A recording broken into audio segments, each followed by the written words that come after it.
Today, at the estate of the Kang family, one of the most insanely wealthy clans in the Dragon Kingdom, a lavish 60th birthday party was being held for the family patriarch. Needless to say, the place was packed to the gills with a who's who of the rich and famous, from business tycoons to celebrity heartthrobs, all flocking like fans waiting for an idol's comeback. Security was tighter than an airport. Anyone without an invitation was shooed away like a stray. A guard barked, "No invitation? Then get lost, and the farther the better." Some people tried to play dumb, pretending they'd taken a wrong turn. But one withering glare from the security team was enough to snap them out of it. The tension was so thick that even two of the guards let out a sigh. "Man, why are so many people trying to sneak in today?" His partner scoffed, his voice straight out of a mafia movie. "The Kangs are the richest family in the Dragon Kingdom. The old man is celebrating his 60th birthday today, so of course everyone wants to suck up. But keep your eyes peeled. Don't let a single person slip through." The guard standing nearby nodded. "Understood." Then, poof. A little girl, about 3.5 years old, appeared out of nowhere, her tiny hand tugging on the guard's pant leg. He looked down and, holy cow, it was an unbelievably cute little girl. She looked up and asked the guard, "Hello, mister. Is this Kang Dae-hyun's house?" The three words, Kang Dae-hyun, coming from her tiny mouth, made the guards freeze. How was this little pipsqueak addressing the master of the house by his full name? The head of security knelt. "Yes, it is. Whose child are you? Who brought you here? And you can't just say our master's name like that. You should call him Mr. Kang." The little girl didn't flinch. She tilted her head back and replied coolly, "You can't call him Mr. You've got the titles all wrong. I'm Mimi Kong, his grand aunt. I'm here for his birthday party. Could you please go let him know?" Hearing that, the guards nearly choked on their water. The internal security team's confusion levels hit 99. What? Grand aunt? This little girl, who probably didn't even know how to wipe her own butt, was claiming to be the elder of the great patriarch of the Kang family? The girl continued with innocent sincerity, "I forgot my invitation, though. Could you please go announce me?" The guard, thinking the kid was just playing make-believe, put on a serious face. "Little girl, don't make things up. No invitation, no entry. Please go play somewhere else. You can't come in, so you need to leave now." A kid still on a milk bottle claiming to be the master's grand aunt? That was impossible. "But I really am his grand aunt. My daddy told me so. I even have proof. Let me find it." Mimi wasn't discouraged. The little girl started digging in her bunny-shaped bag for her evidence, probably a drawing made with a pink crayon to prove she was telling the truth. But just as she stuck her head in the bag, she was pushed from behind. A light shove almost sent her tumbling to the ground. The culprit was an arrogant rich kid, accompanied by his mother, Jenna Lin, a classic side villain who specializes in looking down on people from start to finish. Her son had just pushed Mimi, scowling, "You little beggar, why are you blocking the entrance to my house?" Jenna Lin sneered and shouted, "Honey, why did you touch her? Get away from my son, you lowly child. Who knows if you have some contagious disease? Everyone, be careful. Don't let dirty kids like this sneak into the party." The guard, seeing this, said with absolute certainty, "Don't worry, ma'am. We won't let a child of unknown origin inside." Mimi stood before the Kang family gate, her brain feeling like a broken Google Translate, with question marks running wild. "Hello? That lady isn't even part of the Kang family, so what gives her the right to stop me from going in?" Before she could solve this puzzle of life, Jenna Lin narrowed her eyes, smirking like she'd just won the lottery. "You little beggar, let me tell you something. My younger sister is about to marry the eldest young master of the Kang family, which makes me the future sister-in-law of this household." The sister-in-law, got it? "I have every right to forbid you from entering. A beggar like you isn't worthy." Her son, meanwhile, was putting on a one-man show, sticking out his tongue and making faces while yelling, "Nya nya, the little beggar got kicked out."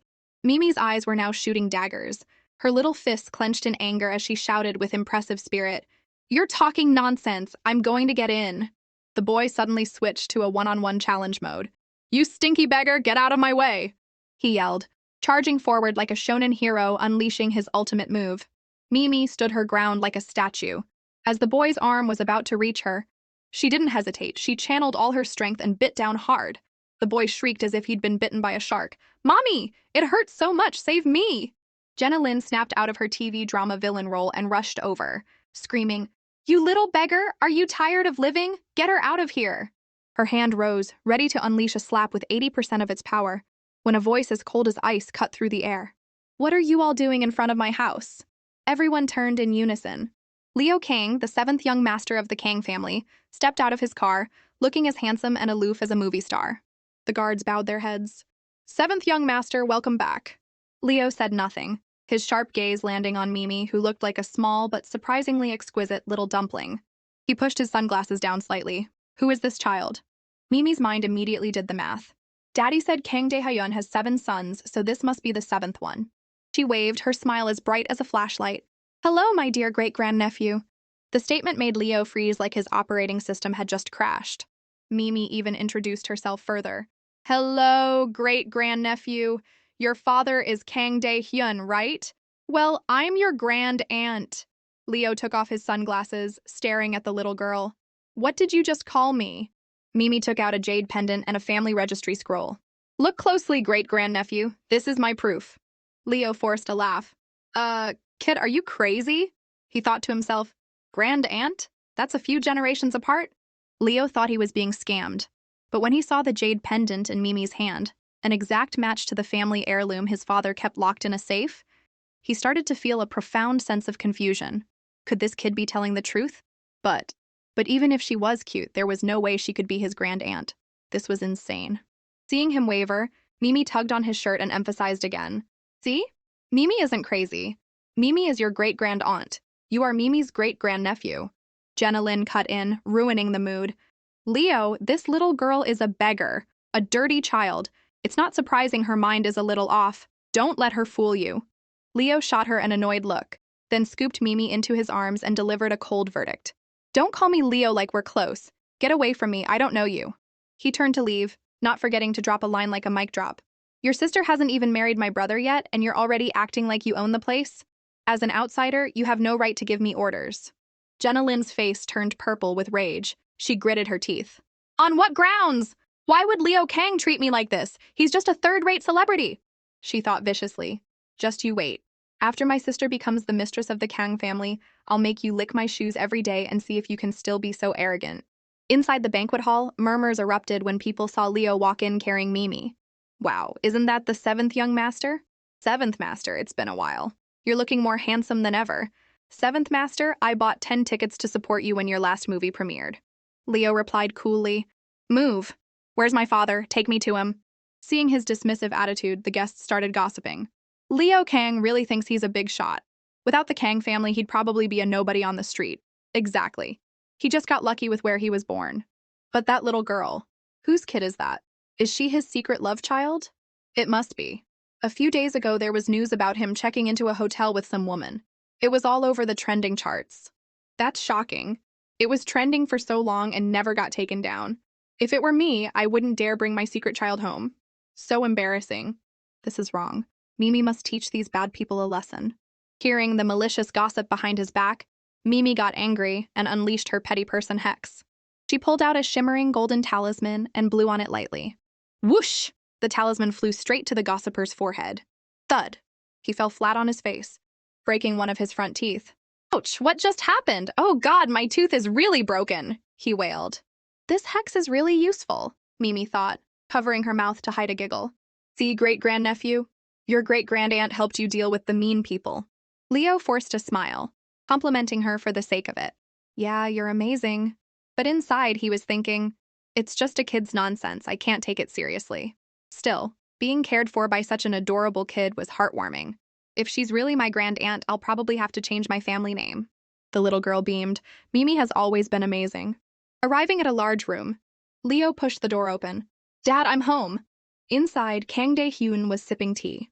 The moment he heard his youngest son's voice, he erupted in fury. "Are you an idiot? It's my birthday and you bring a kid home? Do you want to be on the trending charts again?" Kang Dae-hyun, the richest man in the Dragon Kingdom, thundered like a storm.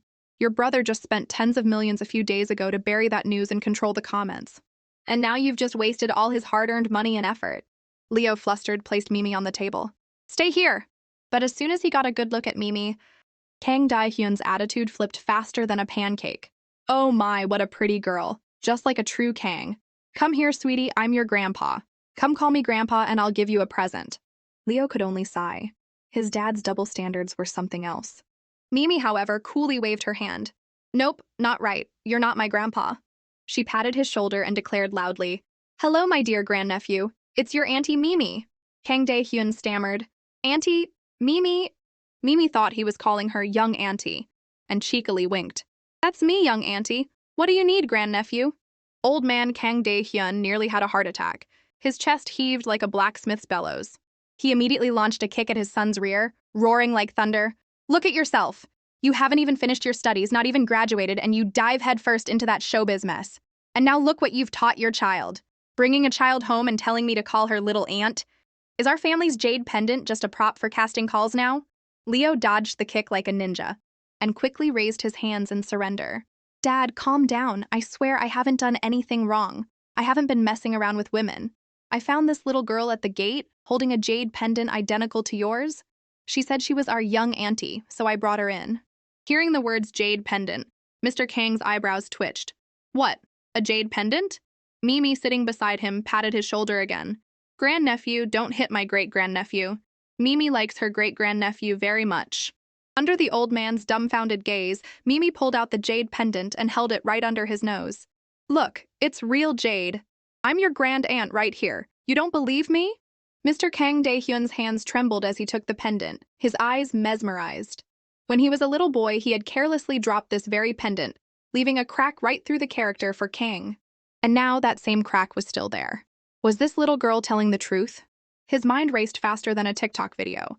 Back then, his uncle was 20 when he got married and he was only 7. Now he's 60. How could his uncle have a daughter this young? If his uncle had a daughter, did that make this little girl his actual blood-related aunt?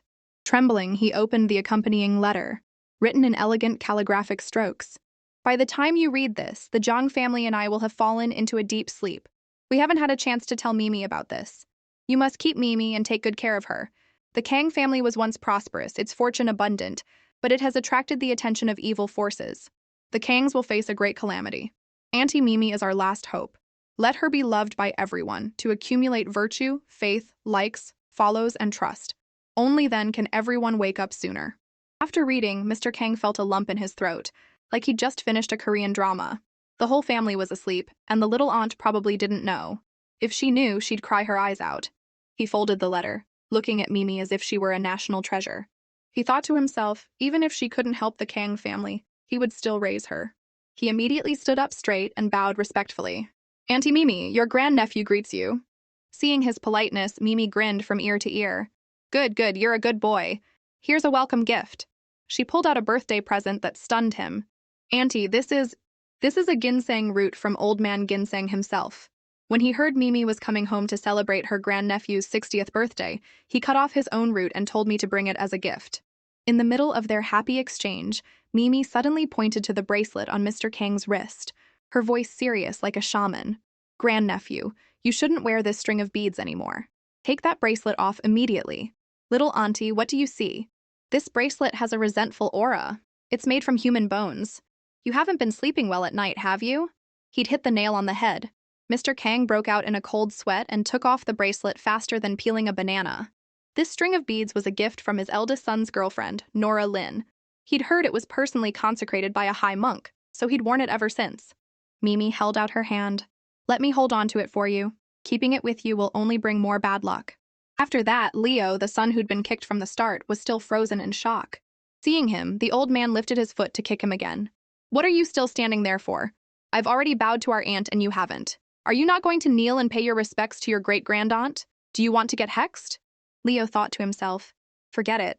I can't argue with my own father. If he says kneel, I'll kneel. I'd better address her correctly or I'll be in for it. Under intense spiritual pressure, Leo finally knelt.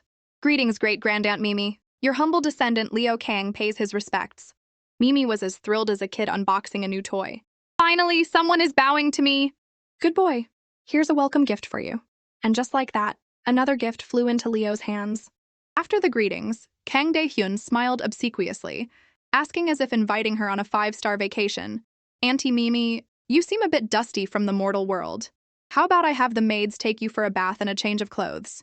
Hearing the keyword bath, Mimi's eyes lit up and she nodded enthusiastically. Let's go, no time to waste.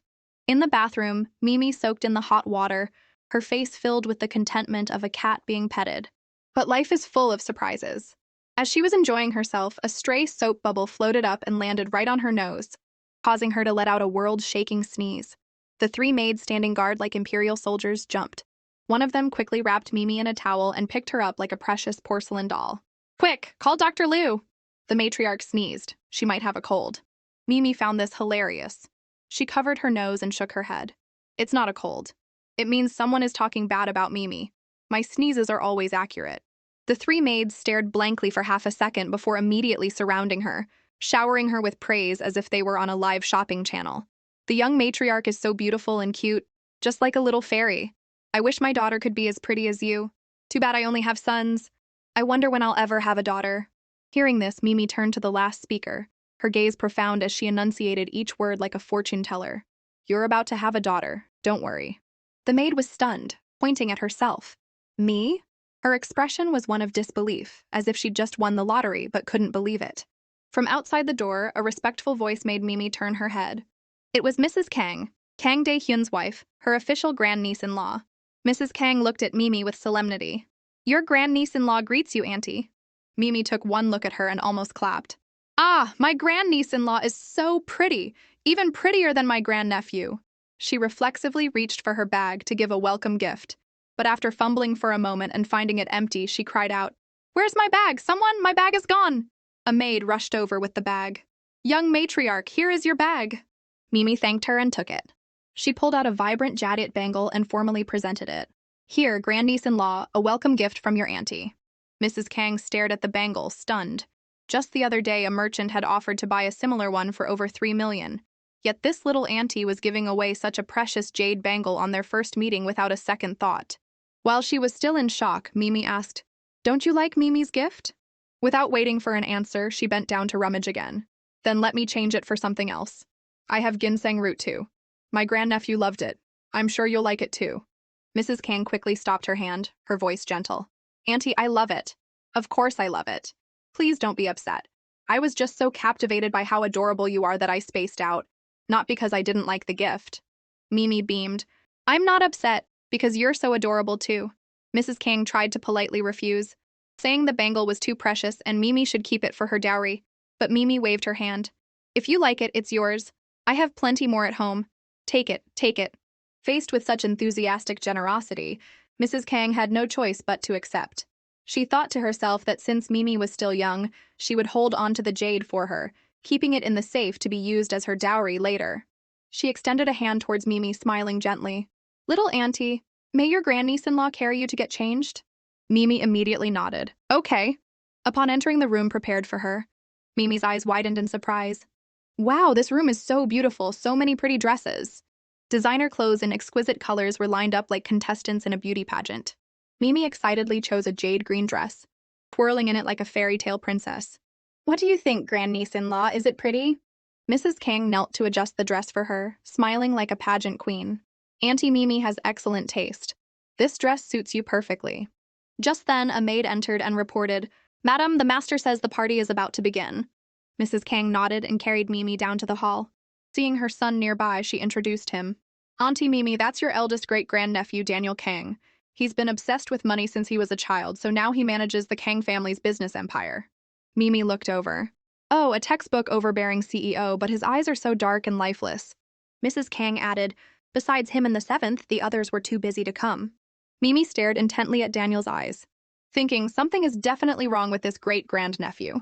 Beside Daniel stood a girl in a pink dress, straight as a post. A closer look revealed Nora Lin, the sister of Jenna Lin, the woman who had blocked her at the gate that morning. Mimi tugged on Mrs. Kang's sleeve. Grandniece-in-law, who's that lady in the pink dress? I was blocked by one of them at the gate today. Mrs. Kang's face soured. That's the two sisters, Jenna and Nora Lin. I don't understand why the eldest wants to marry Nora. Little auntie, I don't like her at all. As they were gossiping, Kang Dae-hyun approached, extending his hand. Auntie Mimi, since you're here, let's begin the party. He and his wife went on stage to speak. Thank you all for attending my birthday celebration. But before we begin, I have an important and happy announcement to make. Nora, standing below, clung to Daniel's arm, her face radiant. He must be announcing our engagement.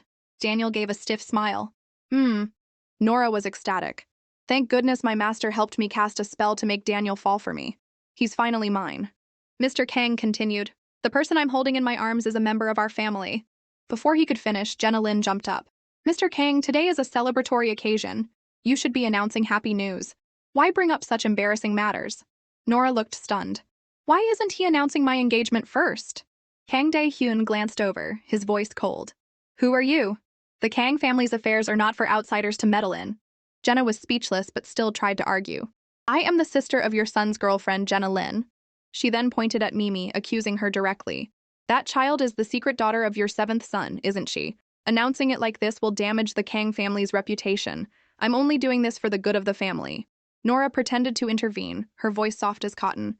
Sister, please stop. It's so embarrassing. This is just too much. Kang Dae-hyun's face turned red with anger. Who said she's the seventh secret daughter? She's the seventh's great-grandaunt, my auntie Mimi. The little girl nodded in agreement. That's right. Mimi is the great-grandaunt. The statement was like a clap of thunder, leaving the entire hall frozen. Mimi is his aunt? What? Master Kang, you must be joking.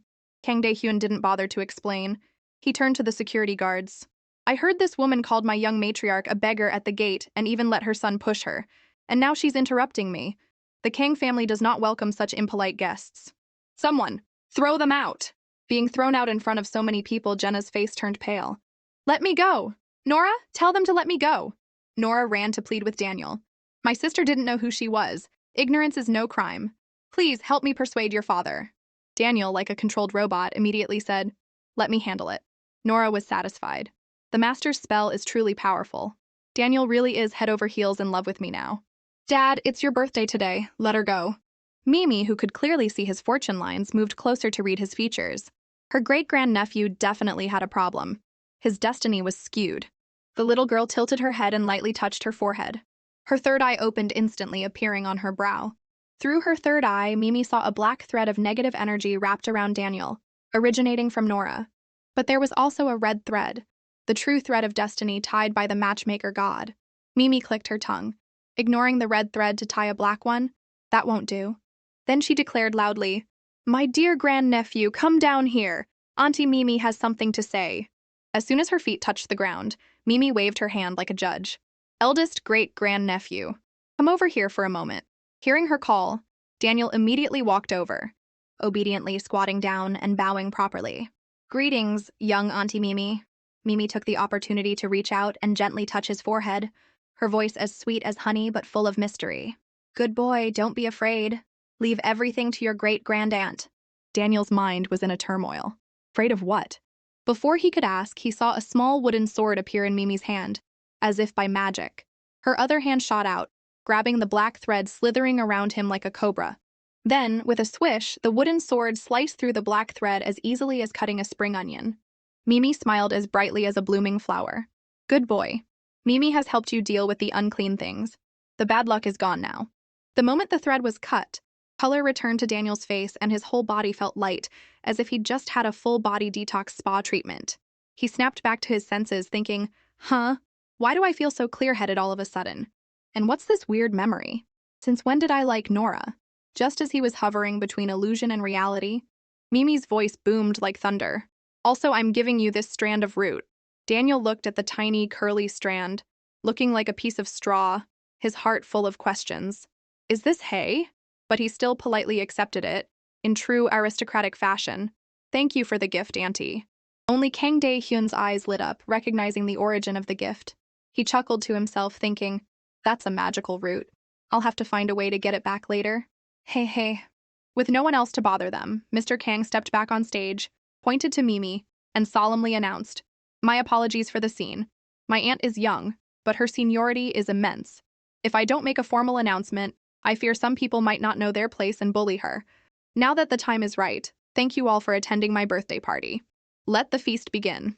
Mimi, in high spirits, dived towards the dining table like a fish to water.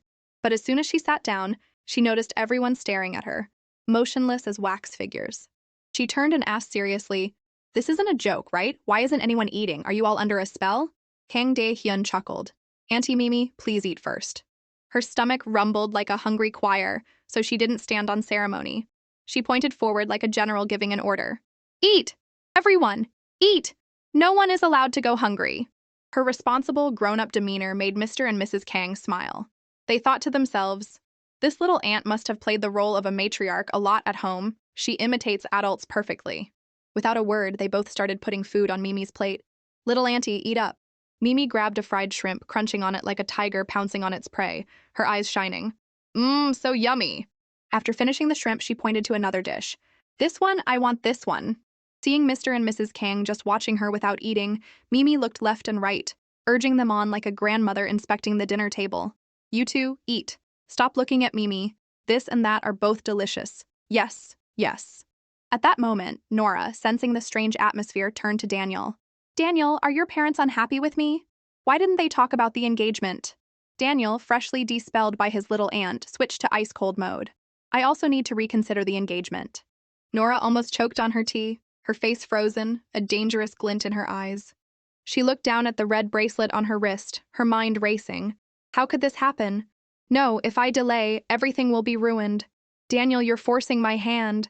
Suddenly, in the banquet hall, click! The lights went out, plunging the room into darkness like a power outage on New Year's Eve. The guests were in an uproar. Did they run out of money for the electricity bill? Then, a spotlight shone on the stage where Daniel and Nora were standing. The scene made everyone turn to look. But Mimi immediately sensed something was wrong. Daniel seemed to have turned into a puppet, his eyes vacant, his voice monotone. Hello, everyone. Today, I have a very important announcement to make. Kang Dae-hyun frowned, whispering, What is the eldest up to now? Only Mimi's eyes widened, sharp as a hawk detecting the evil energy. She saw countless black auras surrounding her grandnephew, seeping into his pores like thieves in the night. She shook her head and pouted, thinking, This isn't my great-grandnephew anymore. A ghost has clearly possessed his body. This will affect his health. Mimi gritted her teeth, said nothing, and leaped from her high chair like a superhero to the rescue. Before Mrs. Kang could react, she heard the little girl shout, Grandnephew, I'm coming to save you. Daniel, now completely controlled and possessed like an actor in a low-budget horror film, knelt before Nora with a ring box in his hand. Nora! Nora stood proudly, looking down at the man kneeling before her, her heart swelling with the pride of a queen at her coronation. Ha! After today, I'll be the young mistress of the Kang family. All other women will have to look up at me. She bit her lip, waiting for the fateful words. Daniel, say it, say it. Daniel opened his mouth, his voice as flat as an UN-updated AI. Nora, will you marry? But before Nora could show off her pearly white teeth, a tiny hand grabbed the bundle of red threads behind her back. Nora whipped around to see Mimi pulling the threads like pulling noodles. What the heck? How did this brat grab my threads of fate? Nora's eyes bulged as if they were about to pop. With each thread pulled, Daniel yelped, Ah! As if a hair was being plucked from his head. Nora's face turned green with fear, screaming like she'd lost her iPhone. No! Get away! She lunged at Mimi. But before she could touch her, Leo grabbed her arm, his face full of anger. You dare touch my young auntie? Do you have a death wish? Nora was speechless, stammering an excuse. What are you talking about? I was just going to hold her hand. Hold her hand? Leo pointed behind them. Plenty of people saw you, and there's the banquet hall's security camera. Should we play it back? Nora broke out in a sweat as if she'd just done an aerobics workout. She turned to Daniel for help. Quick, say something for me. But just then, Mimi managed to grab the entire cluster of resentful energy, holding it up like a big fish. Haha, got it. Daniel immediately snapped back to reality, his face scrunching up as if he'd just eaten mustard. Auntie, was that really a ghost inside me just now? He turned to Nora, his voice cold. I saw it. Nora, you've gone too far. Someone, drag her out of here! He waved his hand like a king ordering an execution. Nora's face went pale, and she fainted in a most ungraceful manner. Mimi was now interrogating the resentful spirit. Hey, why did you possess my grandnephew? The spirit trembled like a noodle, raising its hands in surrender. Mercy, little Celestial. That lady forced me into him. Little Celestial, could you please loosen your grip a little? You're hurting me, ouch. It really hurts. Mimi, oh, okay, I'll loosen up. Daniel shouted. Auntie, don't let it go! Mimi was surprised. You can see ghosts now? I couldn't before, but now I see it clearly. Great-grandaunt, can you trap it? Since it just possessed me, I have a feeling it's not a good thing. No, don't trap me. Mimi nodded decisively. All right, Mother told me to listen to my family, so I'll listen to my great-grandnephew and trap the ghost. The spirit wailed, Let me go! You people will not have a good end! Mimi snapped her fingers, rolling the spirit into a ball like cotton candy, slapped a talisman on it, and stuffed it into her magical bag like a toy. She smiled brightly. Now it can't harm anyone anymore. Leo, watching Mimi's masterful performance, couldn't help but give her a thumbs up. Young Auntie is really amazing. Daniel immediately caught on, lifting Mimi high like a treasure and proudly announcing to the guests below, "My young auntie just thought this place was a little interesting, but who knew her skills were so incredible?" Leo cleared his throat and politely said, "Please, everyone, continue eating. The show's over. Don't let the food get cold." Mimi also nodded vigorously, waving her hands. "Yes, yes, everyone eat. It's bad luck to let good food go to waste." After that, the party ended in a mixture of joy and shock. The Kang family returned to the living room. Mimi sat majestically in the middle of a large sofa as if on a throne, being served water and candy, her mouth never stopping. So good. Where there's good fortune, there are sweets. After eating her fill, she snapped her fingers, looked at Kang Dae-hyun, and said solemnly, "Grandnephew, Mimi has now completed the mission my daddy gave me, so I'm going home." Kang Dae-hyun nearly choked on his tea. "No way, Auntie, the letter clearly said not to let you leave." Thinking this, he smiled like a beauty queen and made up an excuse. "Young Auntie, you can't go just yet. My two sons have been saying they've encountered some strange things lately and are waiting for you to come and catch the ghosts." He shot a meaningful glance at his two sons. Mrs. Kang quickly played along. "That's right, Auntie. If you don't help them, they'll be too scared to even sleep in a few days." The two young men immediately understood the signal and jumped into character like professional actors. "That's right, Auntie. If you go, we won't dare come home anymore." Mimi tilted her head, blinking innocently, then nodded vigorously. "Okay, I'll go find the ghosts now. Where are they hiding? I'll catch them and then go home." The entire Kang family, "Auntie, we didn't mean right now." But it was too late. Mimi pulled a golden compass from her magical bag, striking a pose like a feng shui master, and began to meticulously scan every corner of the house.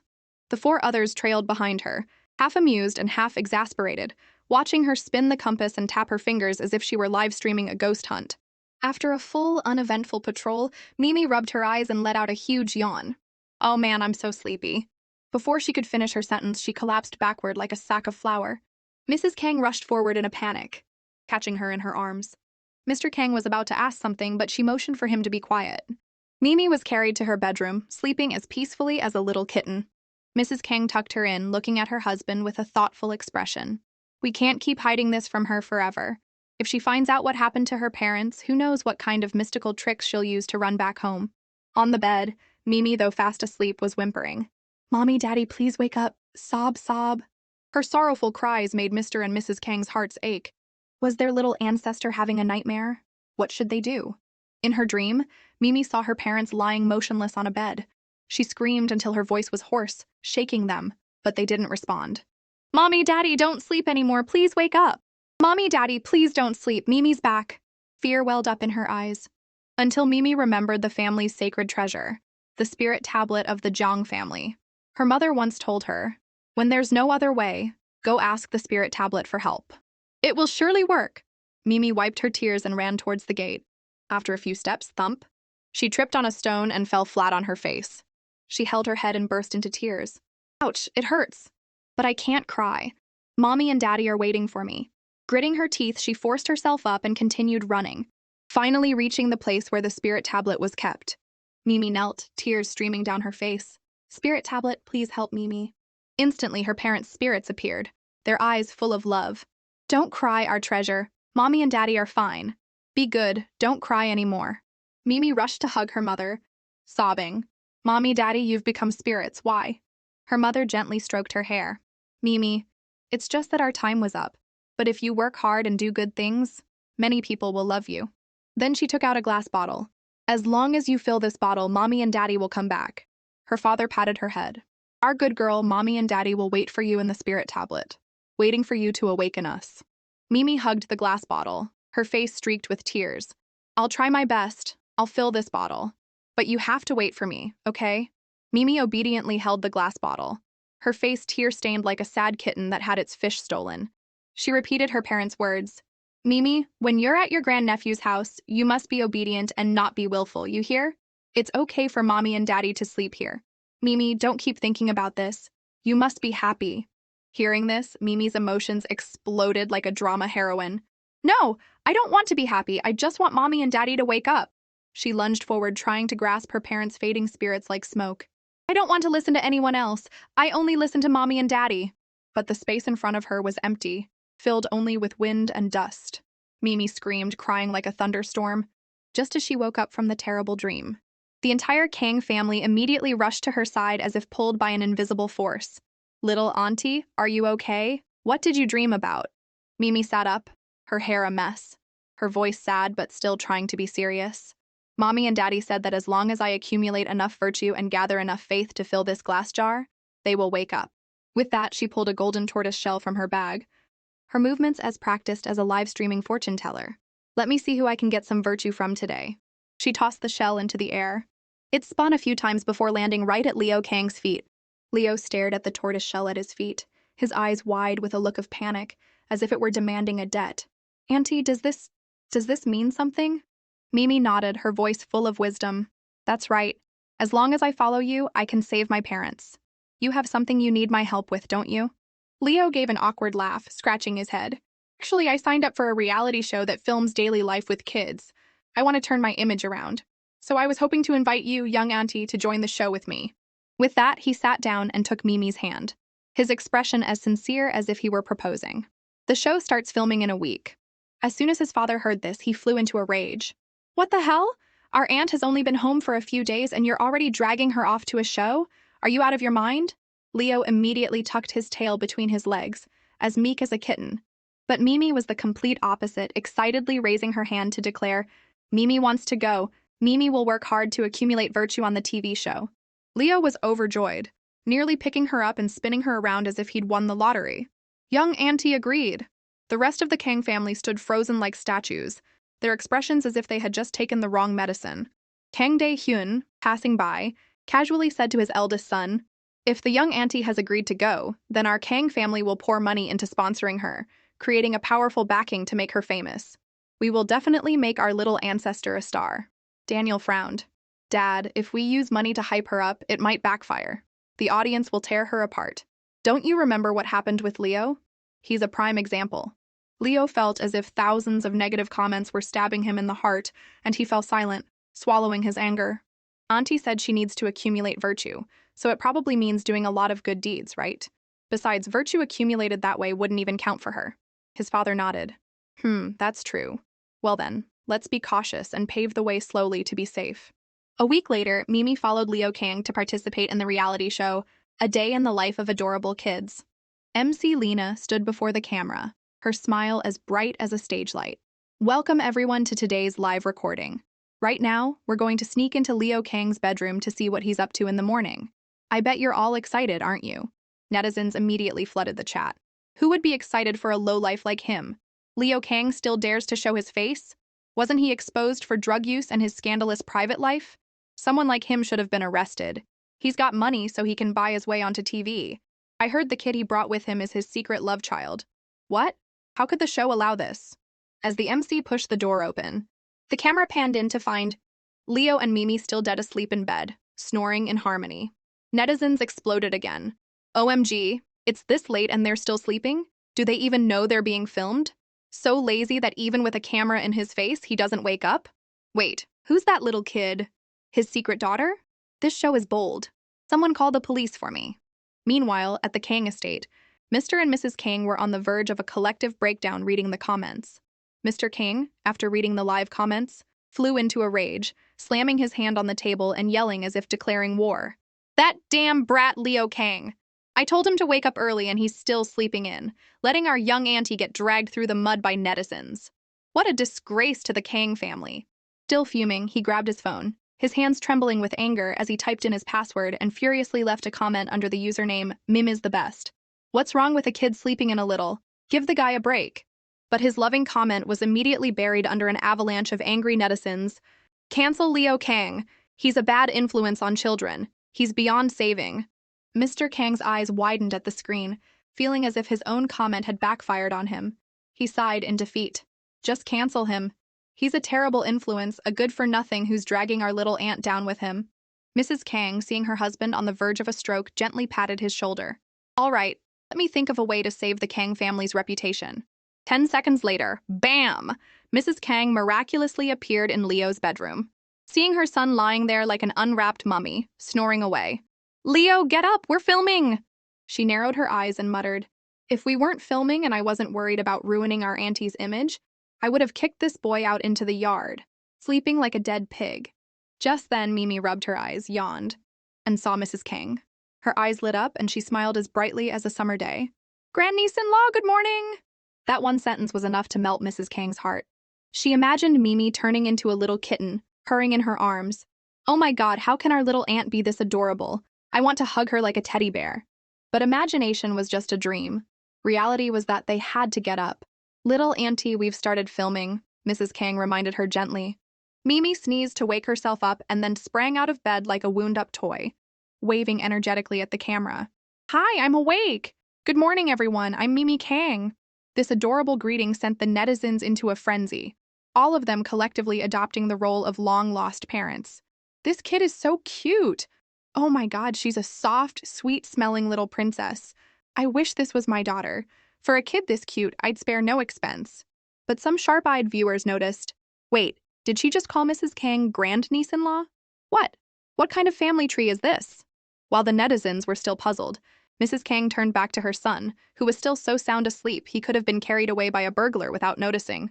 She gritted her teeth, her fists clenched, ready for a loving punch. "Our little aunt is awake and he's still sleeping. This boy is the king of snoozing. Are you going to get up or not?"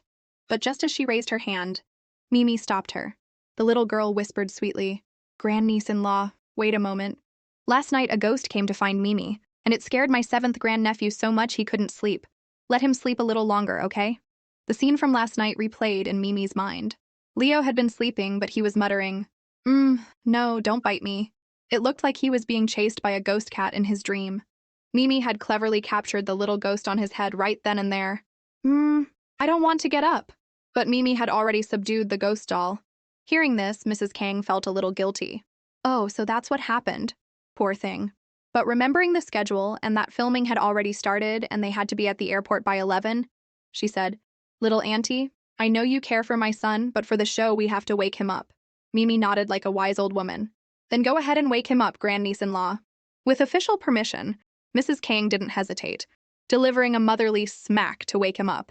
The slap woke Leo right up, his eyes still blurry. "Ha ha, this must be my real mom. One slap and I'm wide awake. Aren't you going to look at the camera over there and wake up? We're filming," Leo suddenly remembered. "Oh right, aren't we supposed to be filming today?" He shot up like a zombie seeing the sun, running a hand through his hair to create an impromptu, handsome look. "Good morning, my darlings." Netizens. Ugh, who are you calling your darlings? So cringy. Get lost. What is this? This loser is so slick. Take your secret love child and get out of showbiz. I was so angry I wanted to block him, but now I just find it funny. Just then, Mimi walked out, her eyes sparkling like a kitten entering a new room. "7th grandnephew, good morning." Leo looked at her and instinctively patted her head. "Little auntie, good morning." This sudden gentleness made the netizens swoon. Why the quick mood change? Man, I was just cursing him out and now my heart is melting. I'm dying of laughter. Leo King is a master of expressions. This dad is so gentle. Is he really her father? Or maybe she really is his great-grandaunt. Mimi held up her fingers and counted. 7th grandnephew. We have to brush our teeth, wash our faces, eat breakfast, get in the car, and then get on the plane. We have a lot to do today." Leo smiled, placing her on his shoulders with utmost affection. All right, let's go. We'll brush our teeth, wash our faces, and then get on the plane." Mimi giggled, spreading her arms out like an airplane. "Haha, let's go." In the bathroom, he placed her on a stool, squeezed toothpaste onto her brush, and presented it to her like a precious treasure. "Your toothbrush, young auntie." Netizens. What a good grandnephew to his little auntie. Mimi took the toothbrush from Leo, her face beaming. She patted his head and showered him with praise. "You're such a good boy. You're my favorite in the whole world. No one else even comes close."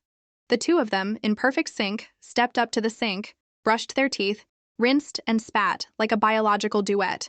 After brushing, they both grabbed their towels at the same time. Their movements so coordinated it was as if they'd been practicing since childhood.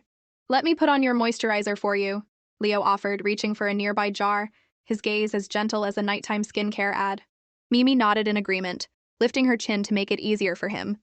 Just as this heartwarming scene was about to go viral for its touching display of family affection, Kang Dae-hyun burst in like a tornado, delivering a swift kick to Leo's hand, sending the moisturizer jar flying. "What are you doing?" Mr. Kang yelled, pointing a finger at him. "Today is Monday! You're supposed to use the cream we bought for our ancestor, and you dare to secretly use the one you bought? Are you asking for a beating? After lightly kicking his son, Mr. Kang immediately switched to secretary mode, standing at attention before Mimi as if reporting to a neighborhood watch captain. Little auntie, the seventh one broke the rules. We agreed that on Mondays we use the things I bought, right? As an elder, you have to be fair. Leo's face crumpled like an unsteamed bun. Dad, we're filming. Can you not cosplay as a raging father during prime time?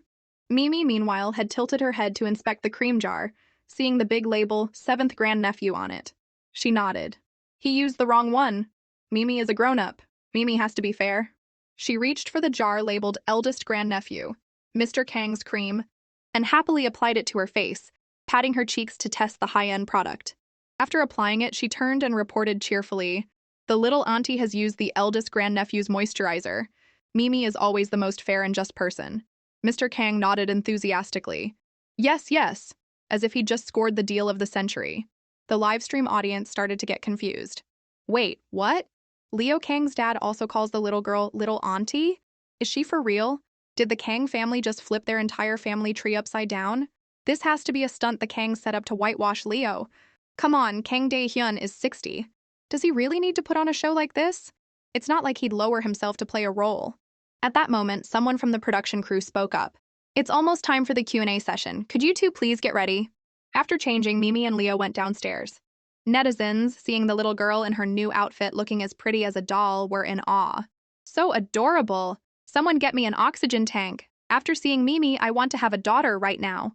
Leo placed a cushion behind his young auntie's back, his actions as gentle as if he were caring for his own grandmother. The two sat properly, facing the two show hosts. One host asked Mimi, "What is your relationship with Leo Kang?" Mimi remembered her great-grandnephew's instructions when asked a question, looked directly into the camera. She tilted her head and looked straight ahead, her eyes as clear as a pristine well. "I am his little auntie. Leo Kang is my 7th great-grandnephew." The answer, combined with her adorable face, immediately shot to the top 3 on the trending charts. Adorable little auntie. Some people were in denial. Such a young kid making up stories. 7th great-grandnephew? If I believe that, I'll wash my hair standing on my head. The show continued. So, do you have any way to prove it? Can your parents come and confirm? Hearing this, Mimi lowered her head, her small shoulders trembling. Ah, my parents. The audience and the production crew's hearts immediately broke. Mimi, sweetie, don't cry. Your dad is here, but your mom isn't, right? Stop asking. The baby is about to cry. What kind of question is that? It's basically implying she's a love child. Leo couldn't take it anymore. Let's end the interview here. But Mimi wiped her tears and held up a hand to stop him. It's okay. She spoke in a low voice. My daddy's name is Kang Senki, and my mommy's name is Jiang Jiao. They are currently in a deep sleep, so they can't come. But once Mimi completes her mission, I will ask them to come talk to you. The production crew member nodded in agreement. Okay, thank you, little Mimi, for answering our questions. Our interview ends here. You're so cute, I'll have to have a daughter someday. Just as he was about to signal the end of the broadcast, Mimi raised her hand again, her voice as sweet as sugar syrup. Mister, can you call your son right now? Tell him not to go any further. The crew member was confused. My son is only 4, he doesn't have a phone. Mimi quickly replied. Then call his mother. You're a good person, and Mimi doesn't want you to be sad. Leo, knowing his little auntie didn't speak nonsense, also grew anxious. Hurry up or I'll call for you. The audience was surprised. How did this turn from a heartwarming show into a supernatural talk show? I'm dying of laughter. This kid is like a little psychic. Forced into a corner, the man called his wife. Hello, honey, where are you? The voice on the other end was surprised. Honey? Why are you calling? I'm taking our son to his talent class. Aren't you filming with the show today? How do you have time to call me? It's nothing. I just wanted to tell you not to go any further. Wait a bit before you go. His wife was surprised. Why? Just as she finished her sentence, a loud scream came from the other end. Crash! Ah! Honey, there's been an accident, a car accident. It just happened right in front of us. Thank goodness you called. I slowed down a bit. If I had gone a few more steps, our son and I would have definitely been hit. The entire film crew was stunned. The little girl had been right? Mimi let out a sigh of relief. The timing was perfect. She said cheerfully, Oh my, that's a relief. It's good that you're okay. The man was almost in tears.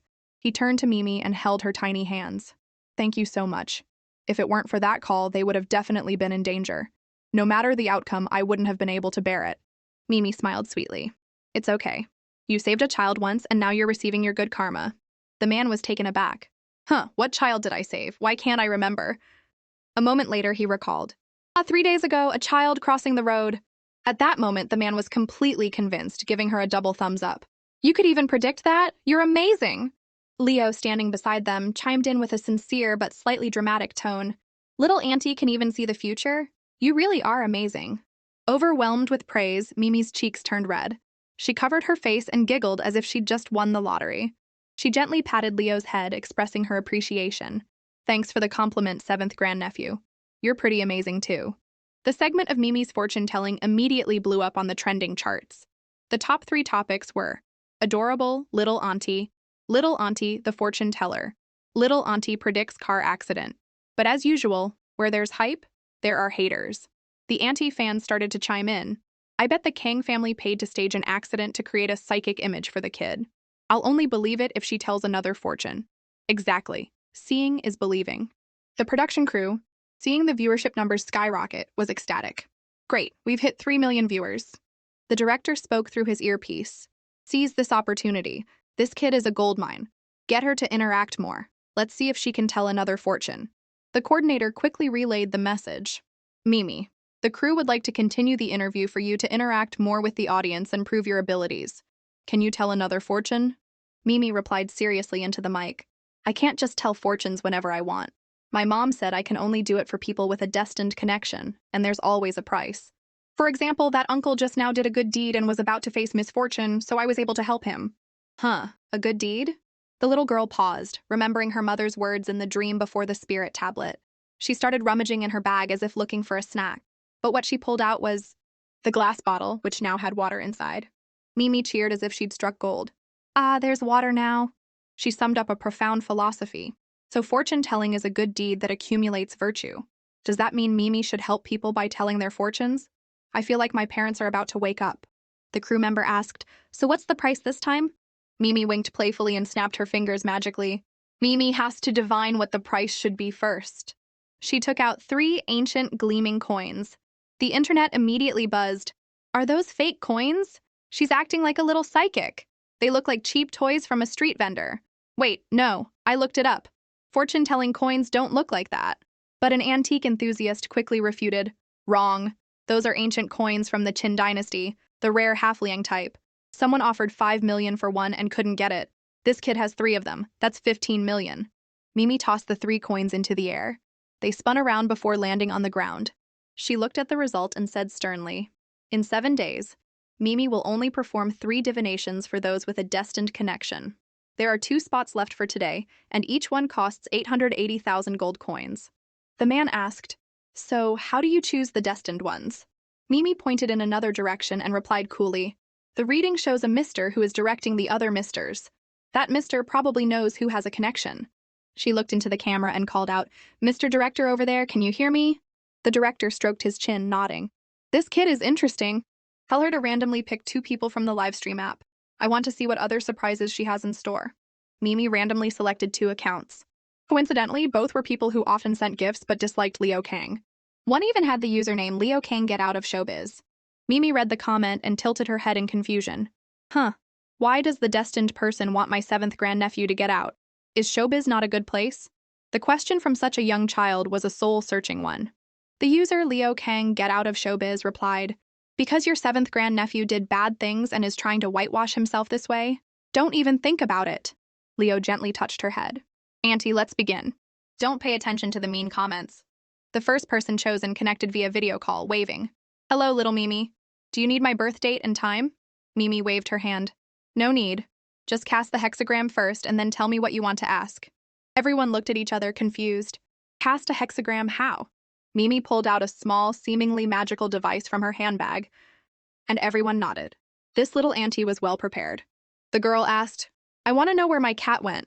I've been looking for a month in my neighborhood, even put up flyers, but I still can't find him.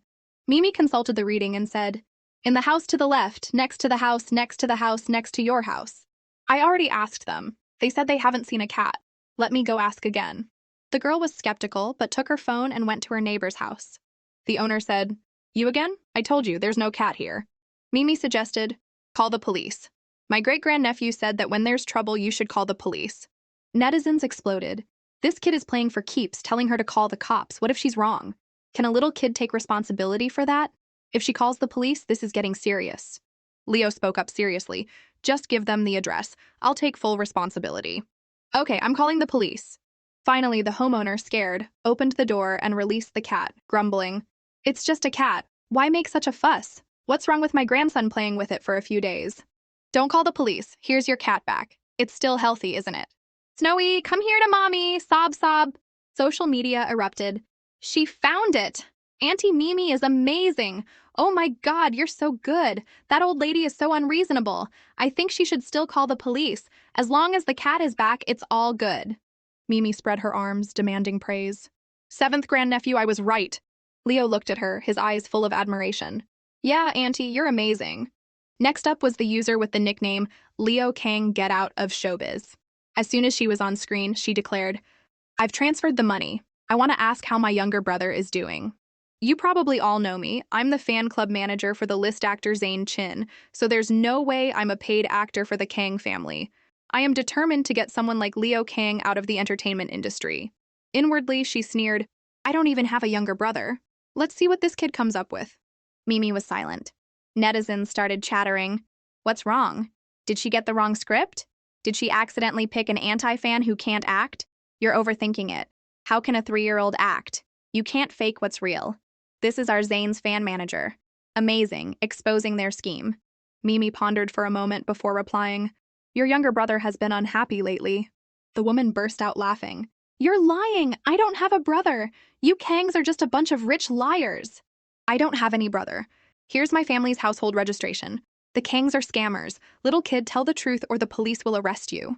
Netizens were in an uproar. Oops, she's been exposed. This is hilarious. Busted this time, huh? The production team should cancel their contract with these fraudsters. Cancel the contract? Cancel the contract. Mimi raised her voice. It's not true. My family never lies. And Mimi doesn't lie either. You just saw your brother yesterday. I don't have a brother, so how could I have seen him? Where did you see him? When you went to buy that drink. The one that's like milk, but you can drink it? With the little round balls inside. Your brother was the one who served it to you. The woman snapped. Everyone drinks bubble tea these days. Nonsense. A lucky guess doesn't prove anything. I'll say it again, I don't have a brother. Mimi didn't give up.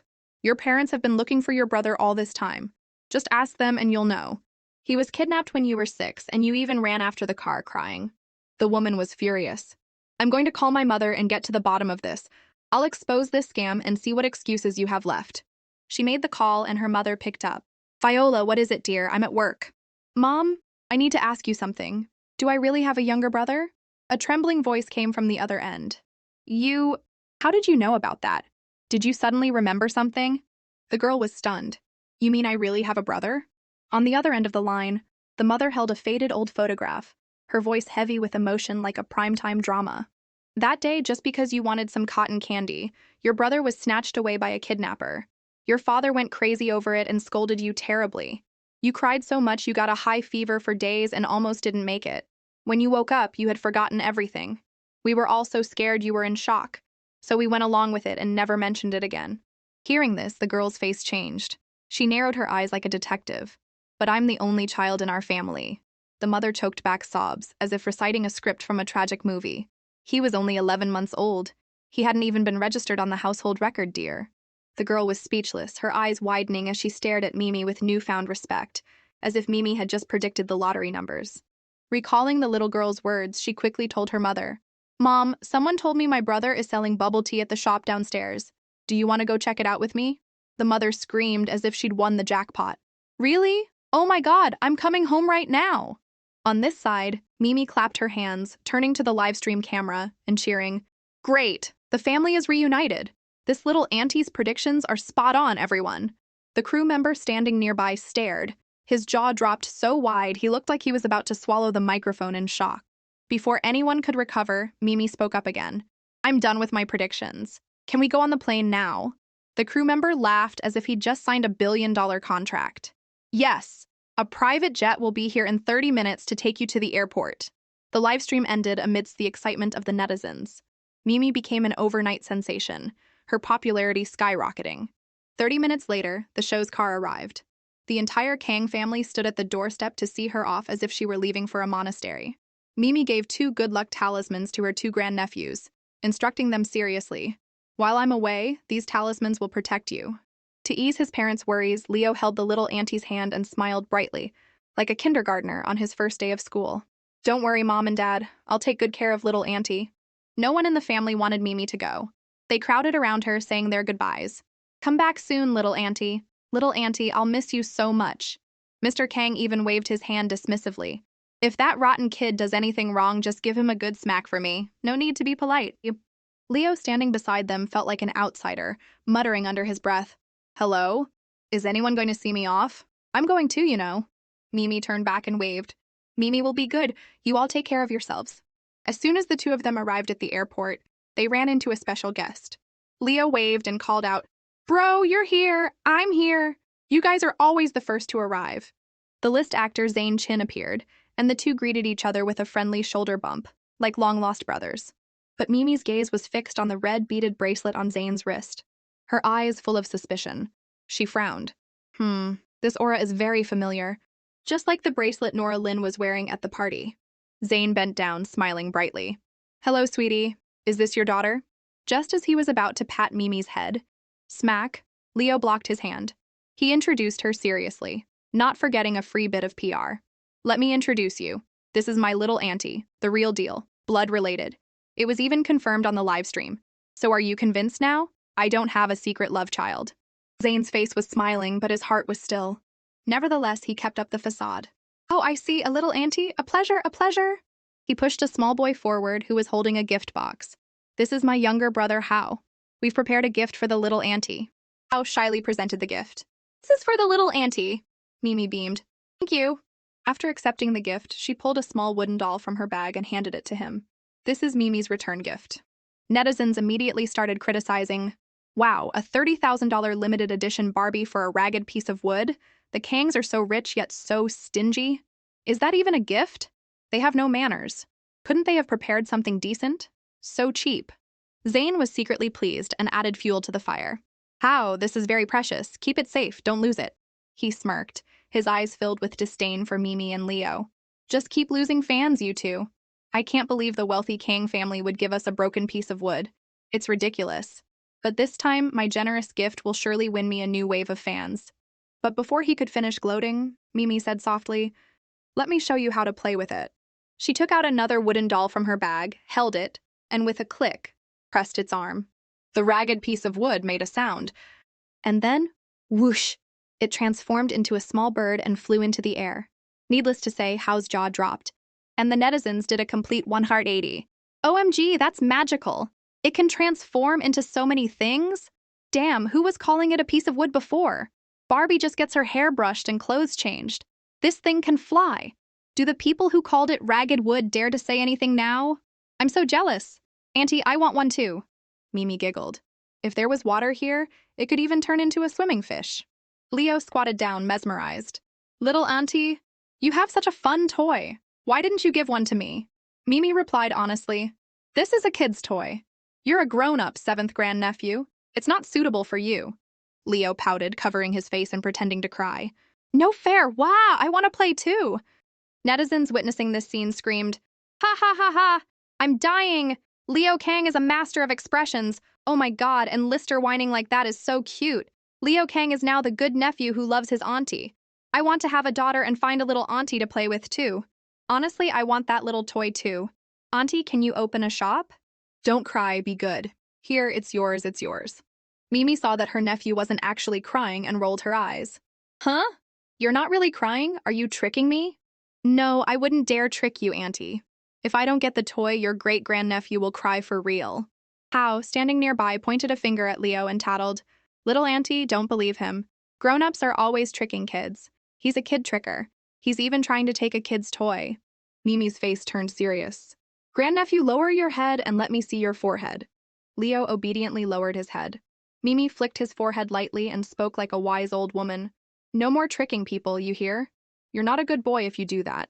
Leo winked. I know I was wrong, little auntie. I won't trick people anymore. Please forgive me. Mimi stroked her chin and nodded. It's good that you know you were wrong. I forgive you. The toy is still yours. But if you trick me again, you won't get anything. Got it? The netizens were once again smitten. Oh my god, little Auntie is so adorable. I officially believe Mimi is an angel incarnate. Auntie is so cute, she's making us want to have daughters again. With Auntie around, Leo Kang is so much better behaved. Wow. Why does our great-grandnephew like toys so much? He's so cute. Weren't there rumors that Leo Kang was a rude and hot-tempered playboy? He seems pretty okay now. Yeah, I might just become a fan. Trending topics. 3-year-old dumpling teaches Leo Kang to behave. Little Auntie the psychic. Meanwhile, on the other side, Zane Chin watched all of this, his blood boiling. He gritted his teeth. This can't continue. If this goes on, Leo Kang and that little brat will definitely steal all the fans. How dare they steal my spotlight? The red beaded bracelet on his wrist suddenly emitted strange wisps of energy, and his face darkened like something out of a horror movie. This time, I'll suck all of Leo Kang's luck dry, so he can never get back on his feet. As the group was chatting animatedly, the famous actress Iris Liu arrived with a beautiful little girl named Yumi. Seeing a familiar face, Zane's face lit up, and he called out enthusiastically, "You're here!" He quickly turned to Leo, urging him with an excited look. "Leo, aren't you going to say hello?" Leo, however, was completely different. He didn't even glance at Iris, his expression cold as he focused on playing with the toy his little auntie had given him. His indifference made Mimi a little curious, and she tilted her head to lecture him like a proper old woman. "Why didn't you say hello? That's not polite. You're not being a good boy." Leo frowned, his tone slightly sarcastic. "What's the point of saying hello? I don't want to be all friendly just to get the cold shoulder." Zane, seeing the awkward atmosphere, quickly ran over to Iris to smooth things over. "Iris, don't mind him. I'm sure Leo didn't mean anything by it." He smiled pleasantly, but inwardly he was thinking, "Leo, you brought this on yourself this time." Mimi, seeing that her advice wasn't working, decided to take matters into her own hands.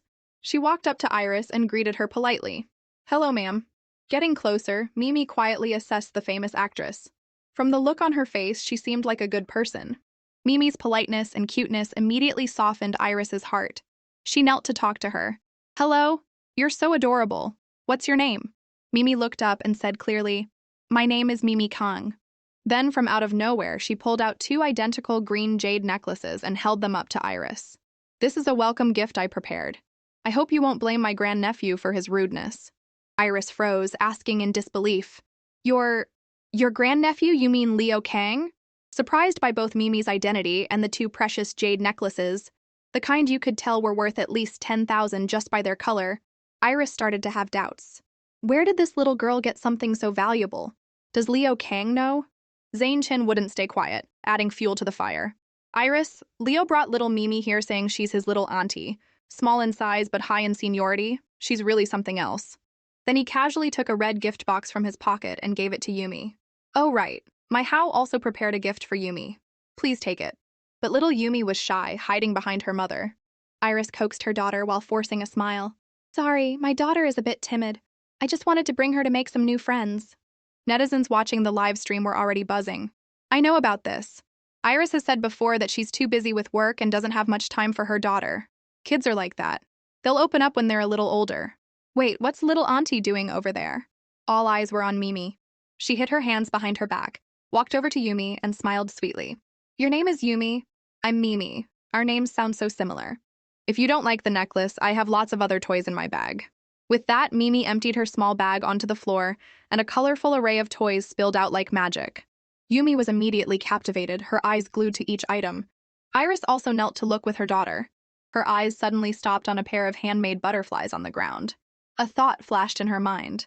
They looked exactly like the ones on display at the museum. Yumi exclaimed, "These butterflies are so pretty." Iris was startled. "Oh no, my daughter has expensive taste. This item was very valuable, what should she do?" Just as she was in a bind, Mimi generously pushed the butterflies towards Yumi. "Then they're a gift for you."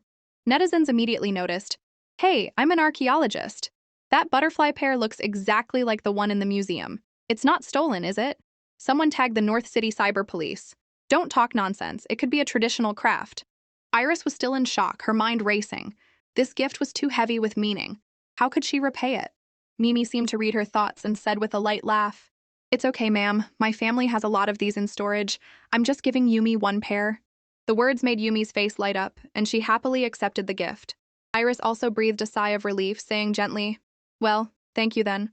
I'll bring Yumi over to your house with a return gift someday." Mimi excitedly rummaged through her bag and took out another pair of butterflies. "Yumi, let's wear them together." This time, it was a lovely pink pair. Yumi's eyes widened with delight, but when she saw her mother frown, she immediately held back. "Okay, but I can't be greedy."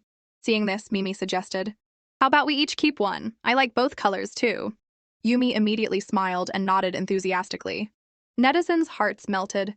Little Auntie is so amazing, so clever and generous. Someone give me an elderly little girl like this, I promise to raise her for life. Mimi excitedly brought the remaining butterfly pair to Leo. "Little grandnephew, come put this in my hair." Leo obediently did as he was told, placing the butterfly in her hair. Mimi did a little twirl and beamed. "Ta-da, am I pretty?" Just then, Leo gently pulled her hand. "Auntie, it's almost time to board the plane, we should go." But Mimi pulled her hand away and skipped over to Yumi, taking her hand. "My grandnephew is a grown-up, he can walk by himself. Mimi wants to stay with Yumi." Leo froze on the spot, his eyes welling up with tears, his heart screaming, "Wow, little auntie, you've abandoned me!" After the production crew gave the signal, the group boarded the plane one by one. As soon as they reached their seats, Mimi quickly pointed to the empty spot next to her and said to her new friend, "Yumi, let's sit here together."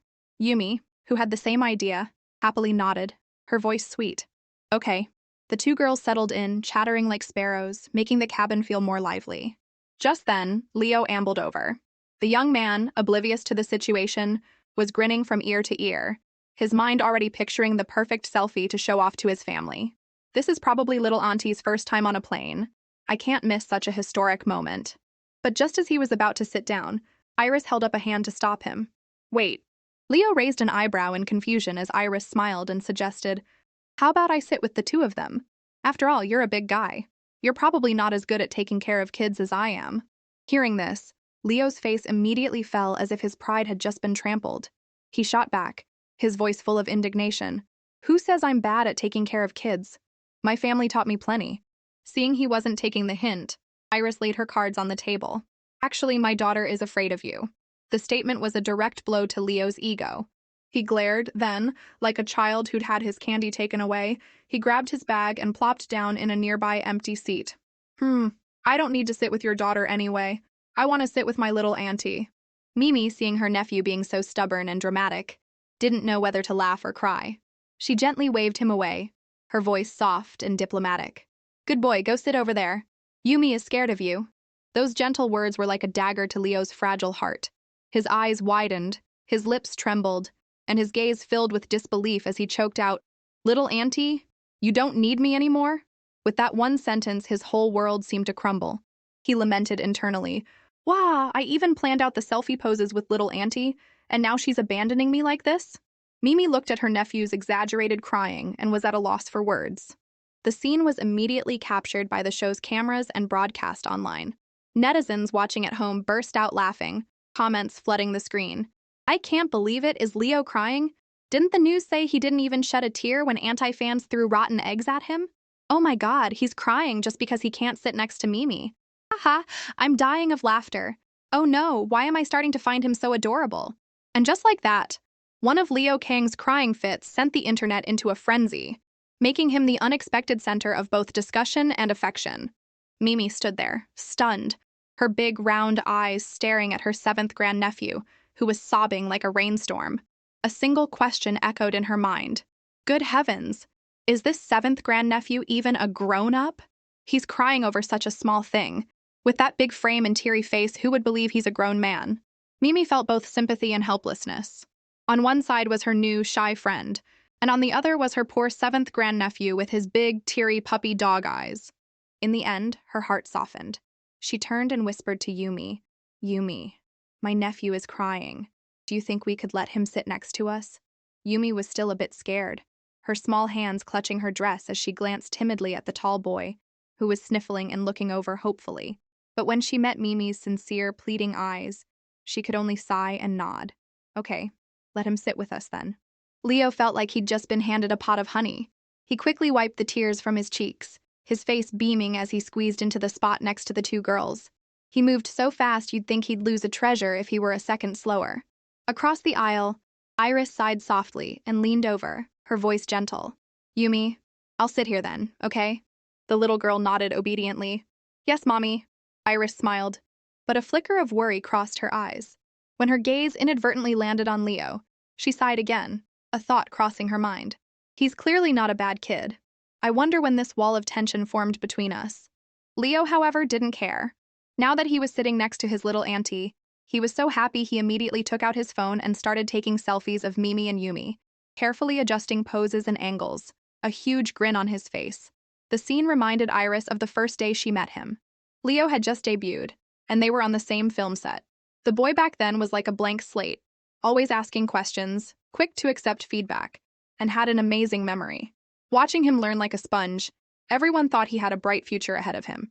But that sweet memory was soon overshadowed by an incident. Not long after filming wrapped, Iris heard the bad news. Leo was accused of slapping a young actress on set. Photos and news exploded online, instantly making Leo Kang a top trending topic. Sensational headlines appeared one after another. Rich young master gets physical, bullies colleague, Leo Kang's true colors revealed behind the spotlight. When she heard about it, Iris tried to investigate, because her instincts told her things weren't as they seemed. She clearly remembered the young actress wasn't terrible, just inexperienced, but that one slap was enough to send Leo's image plummeting, turning him into a public villain. At the time, Iris had meant well, offering a piece of advice in front of everyone. Leo, you're quite famous now, you should be more mindful of your image. But that very advice hit a nerve with the young man. In front of the entire crew, Leo exploded, his voice as sharp as a cold blade. What do you know? Just because I call you sister, you think you're my actual sister? Do you have any idea what that woman— Leo was about to explain the situation, but before he could finish, a firm hand landed on his shoulder. It was none other than Zane Chin. Leo! Iris watched as Leo's face grew darker, and her own heart sank. Zane suddenly smiled, his tone polite and seemingly gentle. Leo's not in a good mood today. My apologies for the scene, Iris. I'll take him to rest for a bit. With that, without giving them a chance to say another word, Zane quickly pulled Leo away, as if afraid he would say something even more unpleasant. Iris's gaze shifted from Leo's retreating back to Zane, and a wave of suspicion rose within her. That's strange. Zane wasn't even there at the time. How did he appear at just the right moment to cut him off? Was he hiding somewhere, just waiting for this moment to intervene? The more she thought about it, the more uneasy she felt, a sense of caution quietly growing. Zane is also on this game show. If he really is up to something, there might be a lot of trouble ahead. Just then, a chorus of awes from the other passengers on the plane pulled Iris from her thoughts. Wow, so cute! Surprised, Iris looked over and saw a scene that warmed her heart. Leo was sitting upright, letting Mimi and Yumi comfortably lean against him. Yumi was no longer afraid, even lying snugly on his lap, just like Mimi. In that moment, Leo looked down, a surprisingly gentle smile on his face. The affectionate way he looked at the two girls was like that of an older brother, or even a loving father. This heartwarming scene was immediately captured by the cameras and broadcast. And once again, the netizens went wild. Oh my God, Leo is so gentle. If he had kids, he would definitely be an amazing father. Exactly, he's changed. He's changed. Someone who loves kids can't be a bad person. However, there were still dissenting opinions. Don't be fooled. He clearly lost his temper and yelled at a young actress on a film set before. This is definitely just an act. While the public debated, Iris sat quietly, her expression softening. She let out a small breath, thinking to herself, this kind of gentleness doesn't match the arrogant, rebellious image painted online. But not everyone thought so. Across the way, Zane held his phone, pretending to read the news while gritting his teeth, a flash of jealousy in his eyes. Why are the cameras still on Leo? The spotlight should be on me. A few seconds later, the anger was replaced by a sinister look, like a venomous snake. Zane's lips curled into a smug smirk. Whatever. Let the little demon enjoy his moment in the sun. He'll be sucking up all the bad luck for me soon enough anyway. It's never failed before. Once we arrive, there's sure to be a good show to watch. Sure enough, it wasn't long before the group landed and arrived at the filming location. As soon as they stepped off the plane, the production crew was there to greet them. An enthusiastic voice announced, "Welcome everyone to the live stream room. We've just deplaned and are now waiting for 2 more special guests, one from the industry and one ordinary guest." The crew member had barely finished his welcome when a piercing scream cut him off. "Let me go! I don't want to be on TV with you, it's not fun at all! Wah! I want to find my grandma!" The sound made everyone jump and turn around. At the entrance to the bus, Vivian Shu was struggling to drag her son, Zach. They were the guests the show had just announced. Vivian's face instantly froze as she realized the cameras were pointed right at her. Flustered, she quickly forced a strained smile and tried to coax her son. Zach, sweetie, be good. Look, there are lots of other kids on the bus. It'll be so much fun to play with them. But Zach wasn't easily fooled. The little boy, his face streaked with tears, sniffled and looked around the bus. Suddenly, his eyes lit up when he saw Mimi. He pointed a finger and declared, "I want to play with her." Without another word, he pulled his hand free from Vivian's and dashed towards Mimi. Pointing at her hair, Zach shouted, "Butterfly! Butterfly! I want to see your butterfly!" Mimi was a bit startled but still smiled warmly, about to take the small butterfly clip out of her hair to show him. But before she could, Zach lunged forward and snatched it. That hurts!" The sudden, forceful pull was so painful that Mimi cried out. The small, pretty butterfly clip was gone, but so was a long strand of her hair, yanked out with it. Mimi held her head, her eyes welling up with tears, and sobbed, "Why did you snatch my little butterfly?" But Zach showed no remorse. Instead, he put his hands on his hips and stuck out his tongue. "Nya, if you want your butterfly back, come and get me." The arrogant challenge was the last straw. Leo couldn't sit still any longer. His face darkened as he strode over, grabbed Zach by the collar, and lifted him up like a little chick. His voice was cold and sharp. "Apologize to my little auntie right now." The scene immediately fell silent.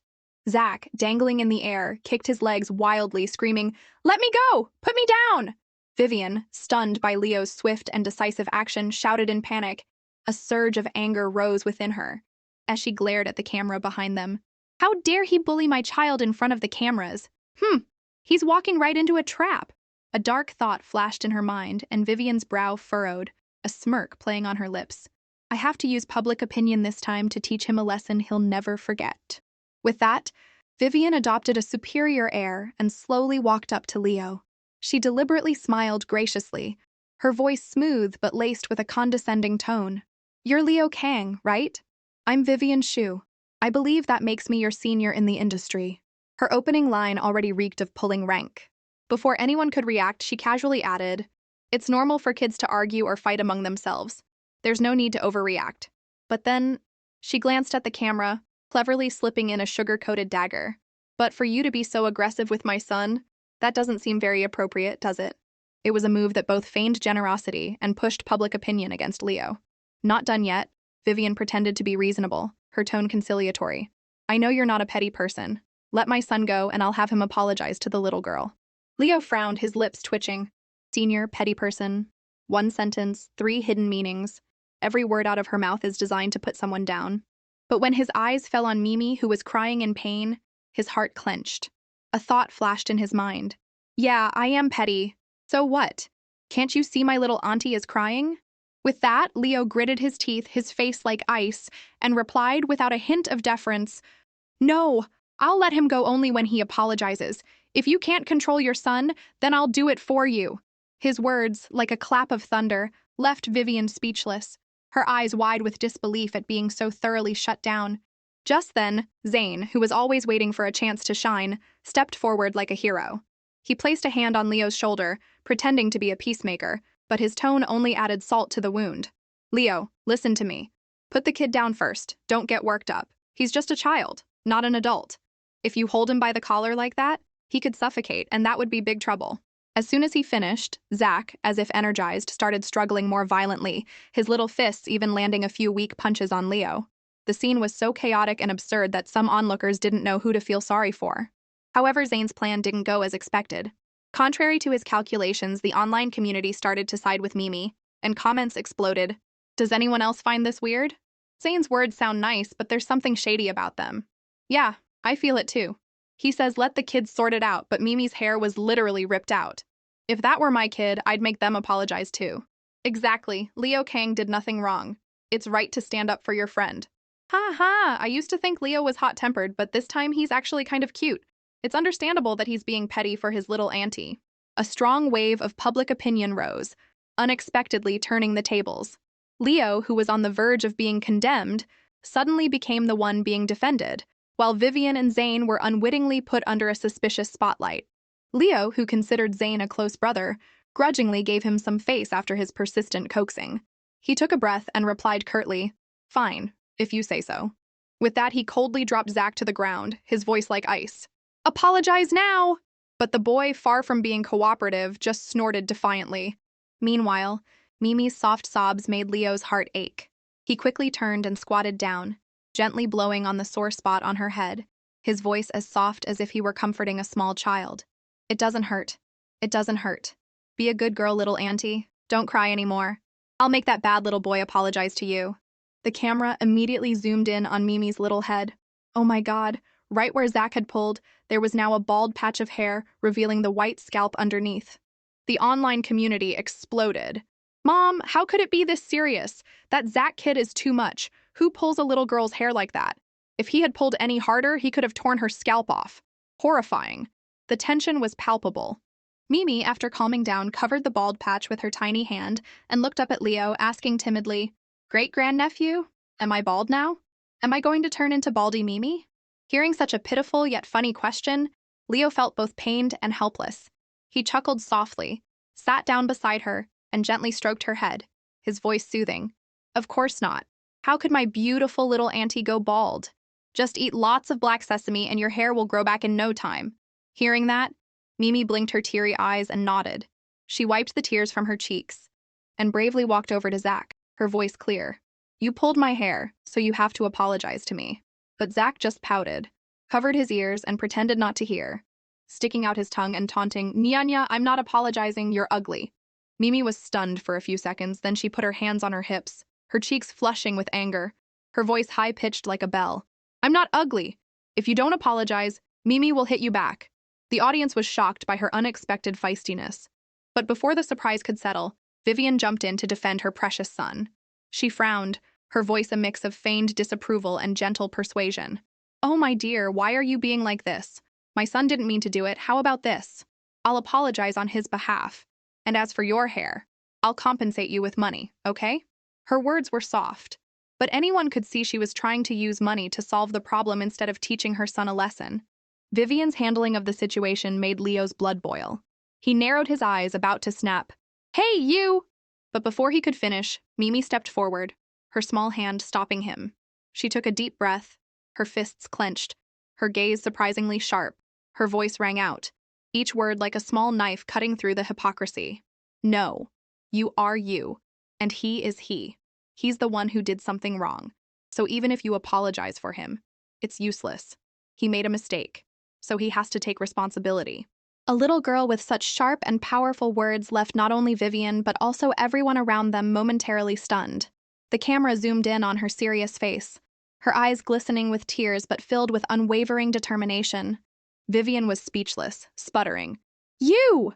But with dozens of scrutinizing eyes and cameras on her, she didn't dare to make a scene. Embarrassed and angry, she still had to maintain her image. So she yelled at her son, Did you hear that? You did something wrong, so apologize. If you don't, she's going to hit you back. She thought this would force the boy to comply, but Zach only became more defiant. He crossed his arms, his face arrogant. So hit me. It has nothing to do with you, Mom. The declaration was like a bucket of cold water on Vivian's face. She felt the blood rush to her head, screaming internally, Good heavens! This child has been spoiled rotten since he was little. I just need him to cooperate once, but he refuses. The cameras are still rolling. If he just pretended a little, the public would have softened. But he's so stubborn, how can anyone like him? After weighing her options, Vivian lowered her voice and reluctantly said, Fine, fine. Have it your way. I'm not getting involved anymore. Let her hit you.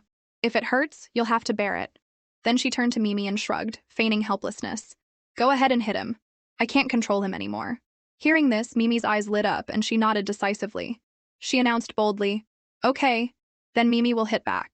She then warmed up her arms and legs, looking comically serious, like a little martial artist before a match. Everyone fell silent, their eyes wide with anticipation. Whoosh! Moving like lightning, Mimi lunged forward, her small hand aiming straight for Zach's hair and grabbing a firm handful. Zach's screams echoed through the bus. In a surprising moment, Mimi yanked hard, pulling out a clump of hair. Zach was so stunned by the pain that he stared at her in disbelief. You really did it? Mimi didn't bother to respond. She simply turned coldly toward Leo, raised the tuft of hair she had taken as a trophy, and said in a serious tone, Seventh nephew, where is my hair? Leo, who was still overwhelmed by Mimi's imposing display, snapped out of it and quickly bent down to pick up the lock of hair from the floor, presenting it to her like a precious treasure. "Little auntie, here is your hair." The scene made Leo marvel inwardly. He never knew his little auntie could be so fierce. She was truly impressive. Mimi held up both hands, her own lock of hair in her left palm, and the one she'd just taken from Zach in her right. She strode confidently up to the boy, looking as serious as a judge delivering a verdict. "Zach, look. I pulled out just as much of your hair as you pulled of mine, so now we're even." Her reasoning was as clear as a textbook lesson. But it was only then that Zach started to react. He bit his lip, his eyes turning red, and then tears streamed down his face. "What?" His crying was so loud it seemed to shake the entire bus. Some passengers startled, some covered their ears, and others tried to suppress their laughter at the overly dramatic scene. Mimi immediately frowned and covered her own ears, her voice as stern as an older sister scolding her younger brother. "You're too loud! If you keep crying, I'll give you more back." The warning sounded dangerous, but Zach, instead of stopping, threw his head back and cried even louder. "Wah! Why should I listen to you? I'll cry if I want to cry, and I'll scream if I want to scream. Wah!" Hearing this, Mimi's eyes blazed. This kid was a real piece of work. Crying was one thing, but arguing back? Without hesitation, she turned around, put her hands on her hips, and took a deep breath as if she were gathering her energy. Then she shouted clearly, "Then don't blame me for being impolite." The entire audience held its breath. And then, thunderous shriek, 100 times louder than Zach's crying, ripped through the air. The boy instantly froze, his eyes wide, feeling like his eardrums were about to burst. Vivian and Leo were also stunned, their mouths agape, never expecting Mimi to use such a move to counterattack. After a few seconds of dazed silence, Zach finally recovered. He scowled and yelled, Are you bullying me?" And with that, he launched into a second round of crocodile tears, crying even more dramatically than before. Mimi was at a loss for words, but she finally let out a shout, her voice even clearer than before. "Be quiet! Your crocodile tears won't save you. I'll throw your suitcase out the window right now." The people around them couldn't hold back their laughter. The scene was like a heated argument between a cat and a dog. Every time Zach wailed, "Wah!" Mimi immediately responded with an earth-shattering, "Ah!" The atmosphere on the bus was like a children's rock and roll choir. After being repeatedly schooled by Mimi, Zach finally lost his momentum. He sniffled, his shoulders slumped, and he looked at Mimi with a dejected expression, asking weakly, Why are you like this?" Mimi's momentum hadn't faded at all. Like a tiny judge, she strode forward and lectured him, her voice ringing out. "You did it to me, so I can do it to you. If you bother me, I'll bother you back. It's only fair." Her concise and powerful words left Zach stunned, tears rolling down his cheeks, unable to form a rebuttal. It was only then that Mimi realized the atmosphere around her. All eyes were on her. From the passengers to the cameraman to the director, everyone was staring at her as if she were a strange creature that had just landed from another planet. Mimi froze, her face turning bright red. A thought flashed in her mind. "Oh no, I got too carried away and forgot everyone was watching. This is so embarrassing." She bit her lip and bowed her head obediently, her voice much softer as she said politely, "I'm sorry. Mimi forgot everyone was here and disturbed you all. I'm really sorry." The tense atmosphere immediately softened. Iris, sitting nearby, was extremely pleased with the little girl's intelligence and politeness. She immediately spoke up, her voice a mix of pride and protectiveness. It's okay. You're the elder. Teaching a junior a lesson is the right thing to do. No one will mind, right?" Her words were like a shield, helping Mimi escape her embarrassment. Right after, her daughter Yumi happily chimed in, nodding vigorously. "Yes." Then Yumi secretly glanced at Mimi, her eyes shining with admiration. At school, her teacher always said her voice was too soft, but here were two kids with such loud voices. It was amazing. Mimi was not only strong, but also cute. This quiet admiration made Yumi feel even closer to Mimi. Meanwhile, Zane took the opportunity to act the gentleman. He casually walked over, putting an arm around Leo's shoulder as if they were close, and gave Mimi a thumbs up. That's right. Mimi was a bit loud, but you have to admit it made Zach stop crying. It was very effective. Leo just tilted his chin, a smug smile on his face, and snapped his fingers. "Of course! You have to see whose little auntie this is." He even gave a playful wink, his face beaming with pride. Mimi was both embarrassed and happy. When she turned her head, she saw the cameraman and the director still frozen, their expressions of shock as if they couldn't believe a little girl could outscream a sound system. She shyly raised her hand and called out softly, "Misters, The director immediately burst out laughing and waved his hand, his voice gentle and reassuring. Little auntie, it's okay. You didn't disturb us at all. Our job is to capture these moments. You were great just now. Praised by the director, Mimi breathed a sigh of relief. She smiled brightly. That's good then. She then took the initiative to walk over to Zach, her voice softer, without any hint of holding a grudge. Zach, if you want to see the butterflies, you just have to ask me, and I'll show them to you. Her sincere smile was so bright that even the notoriously stubborn Zach had to pause.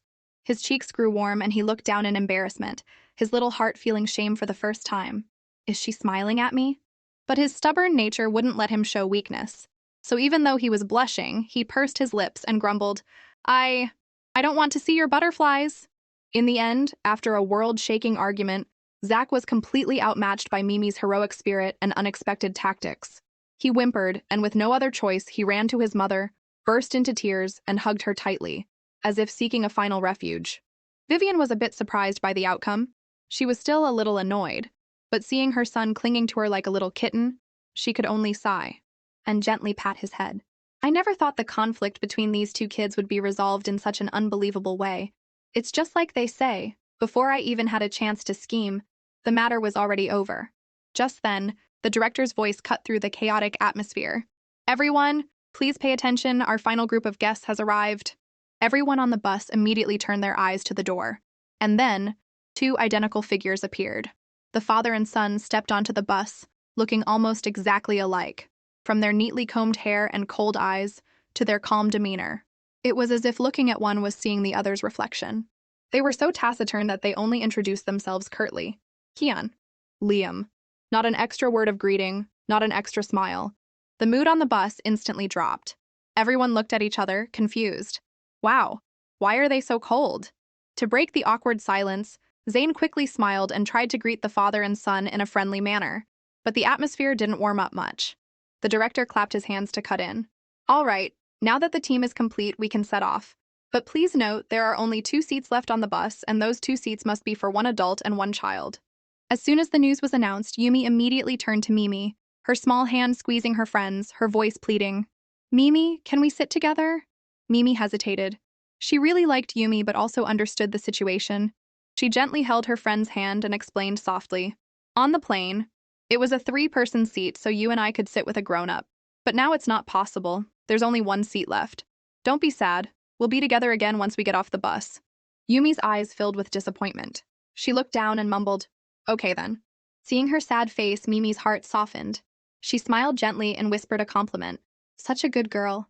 Unable to contain her affection, Mimi leaned over and gave Yumi a light kiss on the cheek, repeating, such a good girl, such a good girl. We'll play together again when we get off the bus. The scene made Yumi blush, while the other passengers chuckled at the adorable sight. But in that moment, Leo happened to witness the whole thing. He felt like he'd been struck by lightning, his expression dazed, a single bewildered question popping into his head. Oh my God, why is my little auntie kissing someone else? His face immediately took on an expression of world-shattering collapse, a mix of jealousy and amusement that made more than a few people struggle to hold back their laughter. Leo's face was now a picture of dejection. He pointed to his own cheek, his voice as whiny as a child's. Little auntie, your grandnephew wants a kiss too. But as soon as Mimi heard him, she shook her head vigorously, flatly refusing. No. The firm rejection was like a blade severing Leo's last hope.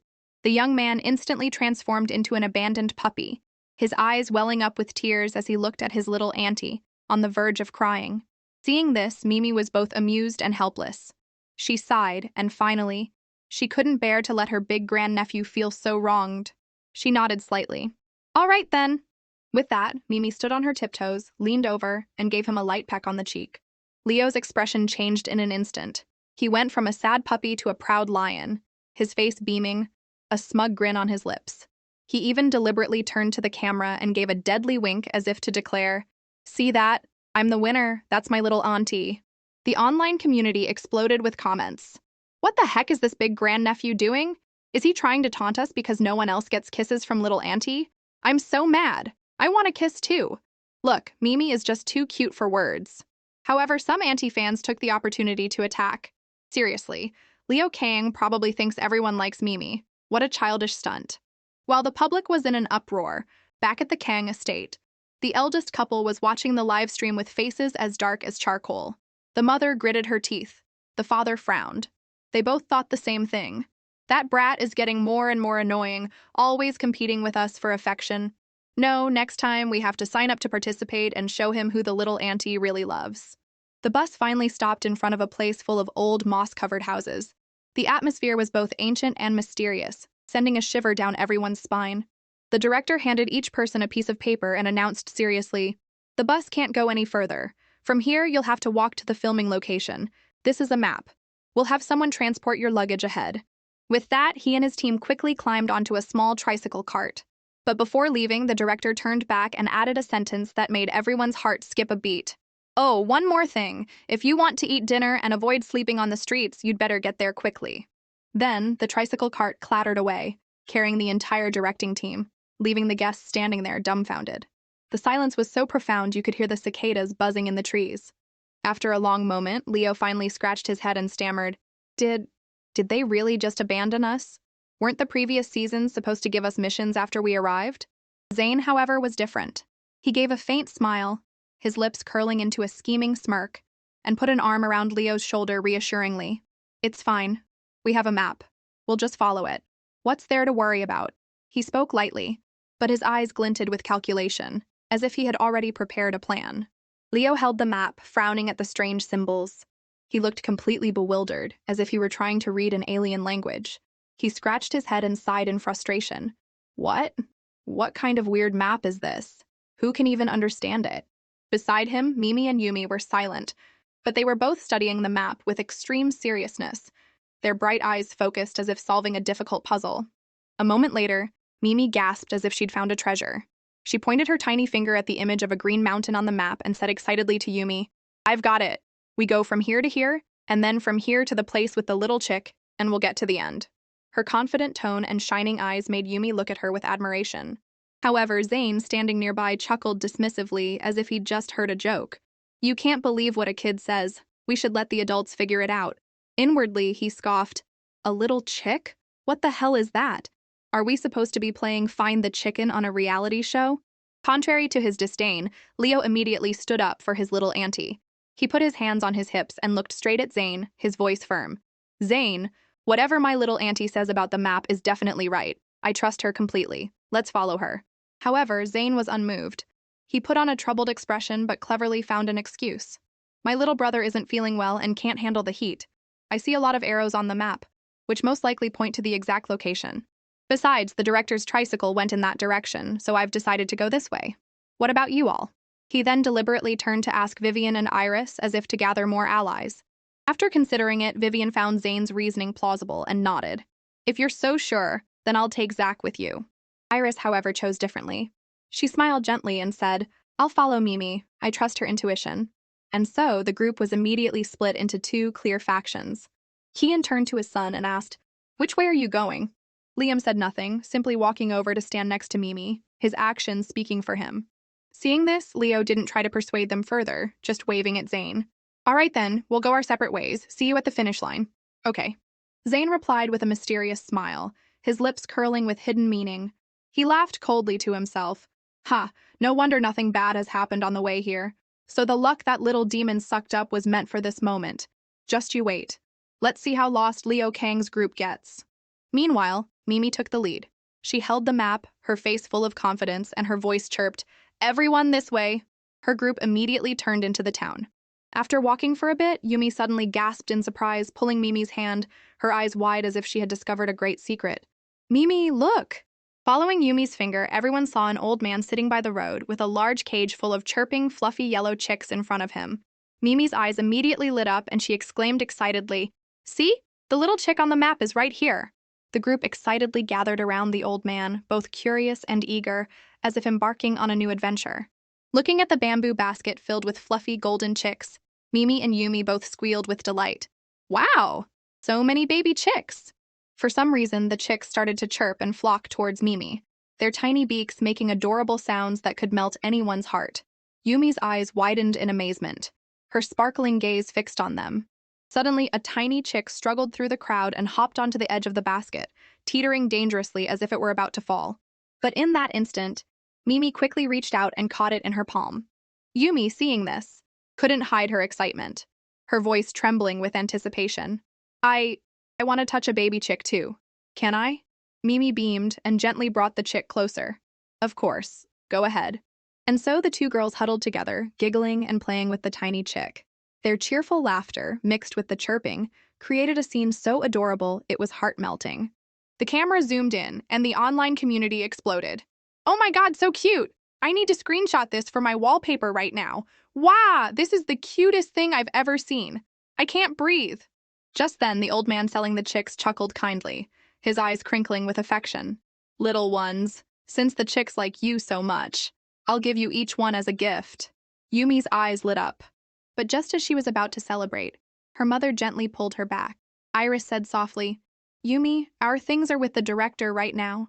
We can't just take the old man's chicks. A chick is a little life, and we're filming a show. We might not be able to take good care of it. Hearing this, Yumi's lips tightened, her face filled with disappointment. She slowly placed the chick back in the basket, her voice tiny. Okay. Mimi felt sad seeing her friend so down. She stood up straight and said firmly, Auntie Iris, it's okay. Mimi will take care of the chick. At her words, Yumi's eyes lit up again. Overjoyed, she picked up two chicks and held them in her hands, a contented smile on her face. Mimi was very considerate. Not wanting to take the chicks for free, she rummaged through her small bag, take out a small pill, and give it to the old man. Mister, this is a return gift from me. This medicine is very good. If you're not feeling well, please take it. The old man was stunned for a moment, then smiled and accepted it. He simply thought, it's probably just candy. What a sweet little girl. Yumi looked at the two chicks in her hands and worried, Mimi, what are we going to do? We don't have a place to keep them. Just as they were in a bind, a tall, slender figure appeared. Liam silently walked over, holding two small, perfectly sized cages that he seemed to have acquired from nowhere. He set them down, his voice still calm and curt. Here. Mimi's eyes widened in surprise. She looked at him, her face beaming as she said in a clear voice, Thank you so much. You're so nice. Hearing the compliment, Liam's heart skipped a beat, and his face grew warm, but he still tried to maintain his cool exterior, just turning his head and clearing his throat. But inside he was jumping for joy. Standing nearby, Leo witnessed this scene and immediately alarm bells went off in his head. He looked at Mimi, then at Liam, his expression changing as if he'd just been struck by lightning.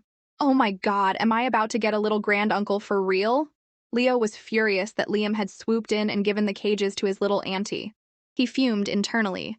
So he ran off to get those cages not out of kindness, but to win over my little auntie. What a little fox in sheep's clothing, so young and already knows how to compete for affection. And me? Why didn't I think of that sooner? I could have tricked little auntie into another kiss. Lost in scolding himself, he suddenly felt a burning gaze on him, and sure enough, it was Liam. Their eyes met, sparks flying like two masters silently stepping into a deadly duel. Liam narrowed his eyes and casually shot Leo a look full of meaning as if to say, I'm not stooping to your level. That cool demeanor only made Leo's blood boil. He gritted his teeth. You're clearly trying to provoke me while acting all high and mighty. Fine. I'll remember this.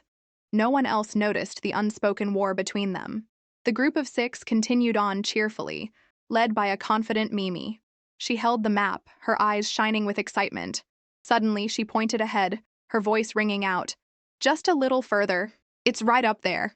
The group's spirits lifted, and they quickened their pace. Meanwhile, the online community watching the live stream was on the edge of their seats. Comments poured in. Where are they going? They've been circling these streets for a while now and still no sign of the village. Haha. Zane's group reached the village ages ago. This group will probably be walking until nightfall. Mimi looks so confident with that map, but I'm a little worried. But Mimi paid them no mind. She was still certain of her deductions, her gaze unwavering. After walking a bit more, an old house with a red-tiled roof appeared before them. She immediately cheered, Here! This is the place on the map! Without hesitation, Mimi eagerly went up and knocked on the wooden door. A moment later, the door opened and a middle-aged man stepped out, laughing heartily. Ha ha, I can't believe it. Someone actually found their way here. Mimi politely nodded, her voice as sweet as candy.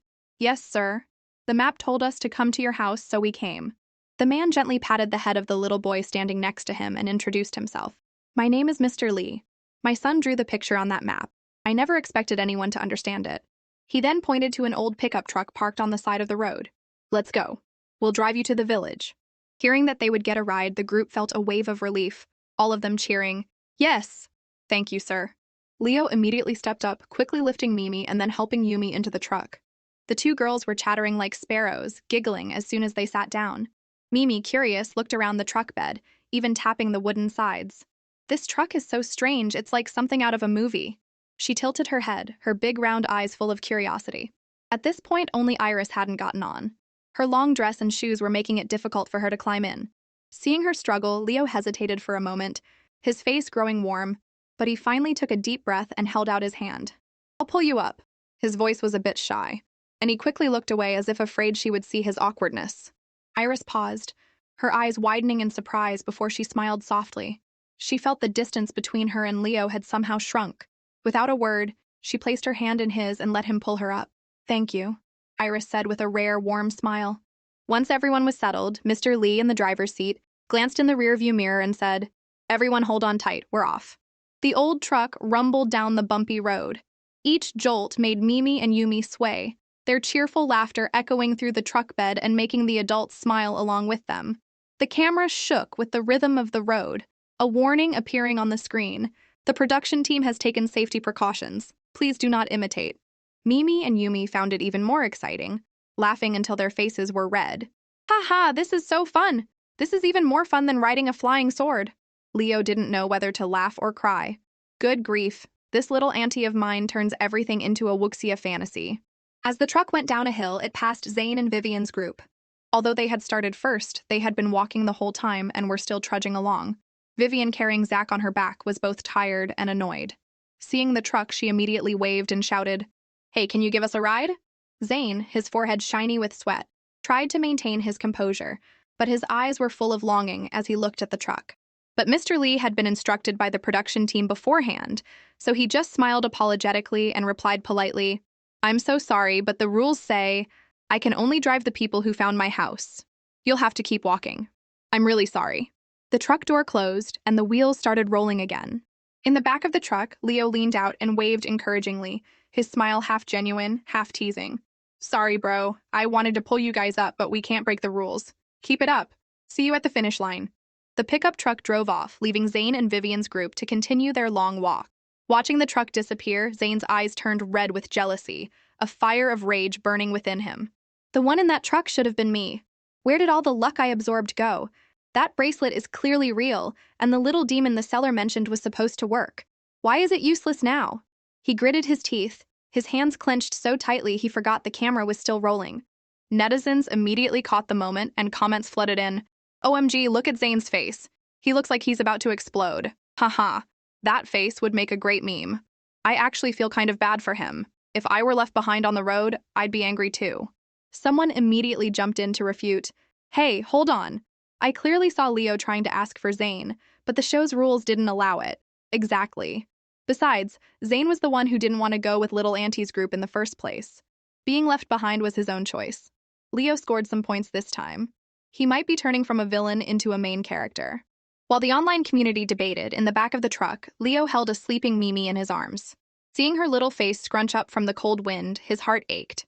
The night had fallen, and a cold wind was whistling through the gap. A strong gust made Leo shiver, but he didn't hesitate. He immediately took off his jacket and gently wrapped it around Mimi, making sure she was warm. I will absolutely not let my little auntie get a cold, not as long as I'm here. After that, his gaze fell on the other side.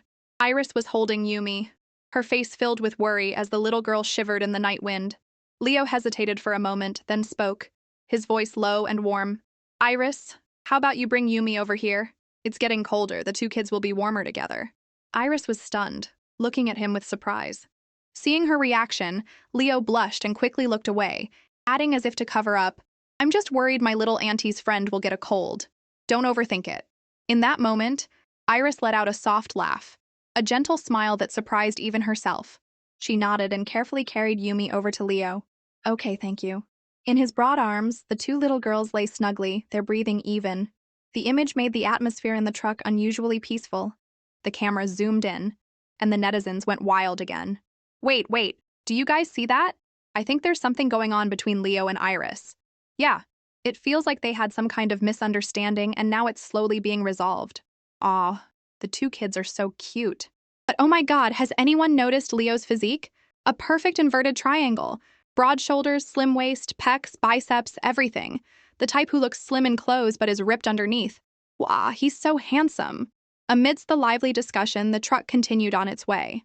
And so, under Mr. Lee's guidance, the group soon reached the rendezvous point with the director, ready for the next challenge. Seeing the group had finally arrived, the director smiled brightly and waved them over. You're here. Quick, come eat. He turned to Mr. Lee and added, Driver Lee, could you please go pick up our other two guests? Mr. Lee nodded without hesitation, his voice cheerful. Of course, I'll go right away. Meanwhile, after settling down, Leo bent over to wake up Mimi, who was sleeping soundly in his arms. Little auntie, wake up and eat. But Mimi didn't budge, just nuzzling her head against his chest, fast asleep. Leo gave a helpless, wry smile. Oh man, this little auntie is harder to wake up than an alarm clock. With no other choice, he scooped up a spoonful of hot food and held it close to her mouth.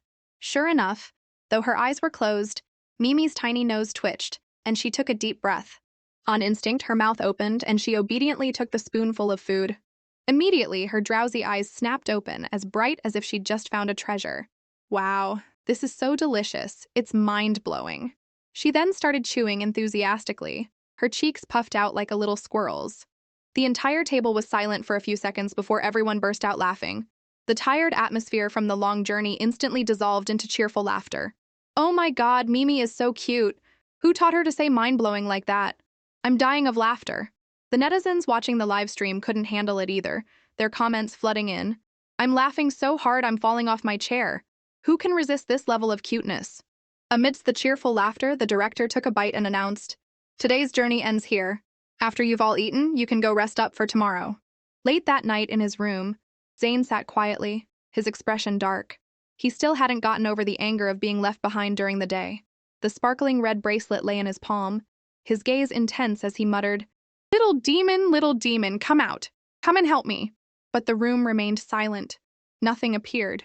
After a few minutes, he gritted his teeth and slammed his hand on the table. Has it really stopped working? Sitting to the side, his younger brother held his breath in fear, not daring to make a sound. Zane scowled and lit a cigarette. The white smoke filled the room, the strong smell making his little brother cough violently until his face turned red. Cough, cough, please stop smoking, big brother. Hearing the cough, Zane's gaze shifted. He saw his brother clutching the wooden toy Mimi had given him earlier. His eyes immediately darkened, and a flash of anger flared up again. A second later, he reached out and snatched the toy, his voice cold and sharp. You want to play with this, do you? His brother was stunned, trembling, not knowing how to answer. Zane held the wooden toy, examining it for a long time before a malicious idea came to him.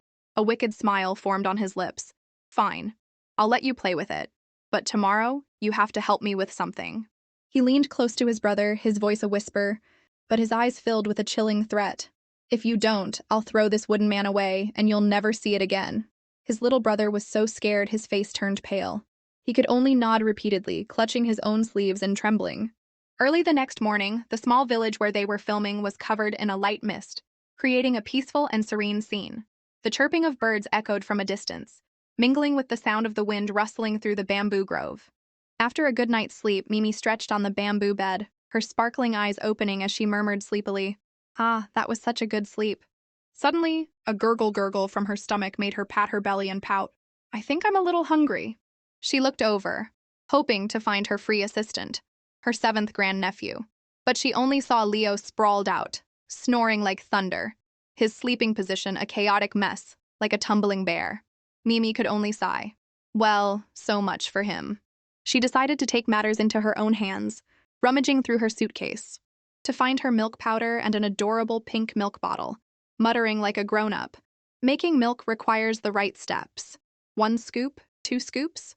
But when it came to the final step, adding hot water, Mimi froze. She looked around the room but couldn't find a kettle. Oh no, where's the hot water? Not giving up, Mimi hugged her tiny milk bottle and ran outside to look. Outside, the production crew was already up early preparing for the shoot. Seeing the small figure running towards them with a pink bottle, a cameraman was startled, then heard a sweet, childish voice call out, Good morning, Mister! She held out the milk bottle, her face full of anticipation, her voice soft. Can you please help Mimi fill this with hot water? Mimi is so hungry. The crew member's heart immediately softened. He knelt and smiled, half joking. Oh, isn't it our little auntie? Are you hungry? Mimi tilted her head, her clear voice melting everyone's hearts. Yes. Mimi is so hungry she could pass out. Just then, the director walked over. He bent down, squinted at the little girl, and then suddenly said, Little auntie, you can't have milk today. Mimi's eyes widened, looking as startled as a frightened rabbit. Huh, why not?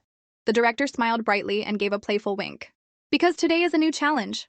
We're confiscating all of the guests' food. You have to find your own food. Mimi's face fell, her eyes full of disappointment. She stared at the milk bottle, which already had powder in it, a look of reluctance on her face. But after a moment, she understood. The rules were the rules. Mimi slowly handed the bottle to the director, her voice small but firm. Then you drink it. If Mimi can't have it, we can't waste it. This unexpected action left the director stunned, his jaw dropping. He looked at the little girl, his heart filled with admiration. Good heavens. A child who doesn't whine for milk and is even worried about waste? Is this a little angel? He laughed and waved his hand. No, I'm a grown-up. I can't drink milk anymore. Mimi looked up at the director, clutching the pink milk bottle to her chest, her voice a tiny whisper, as if she were negotiating. Then, what should we do?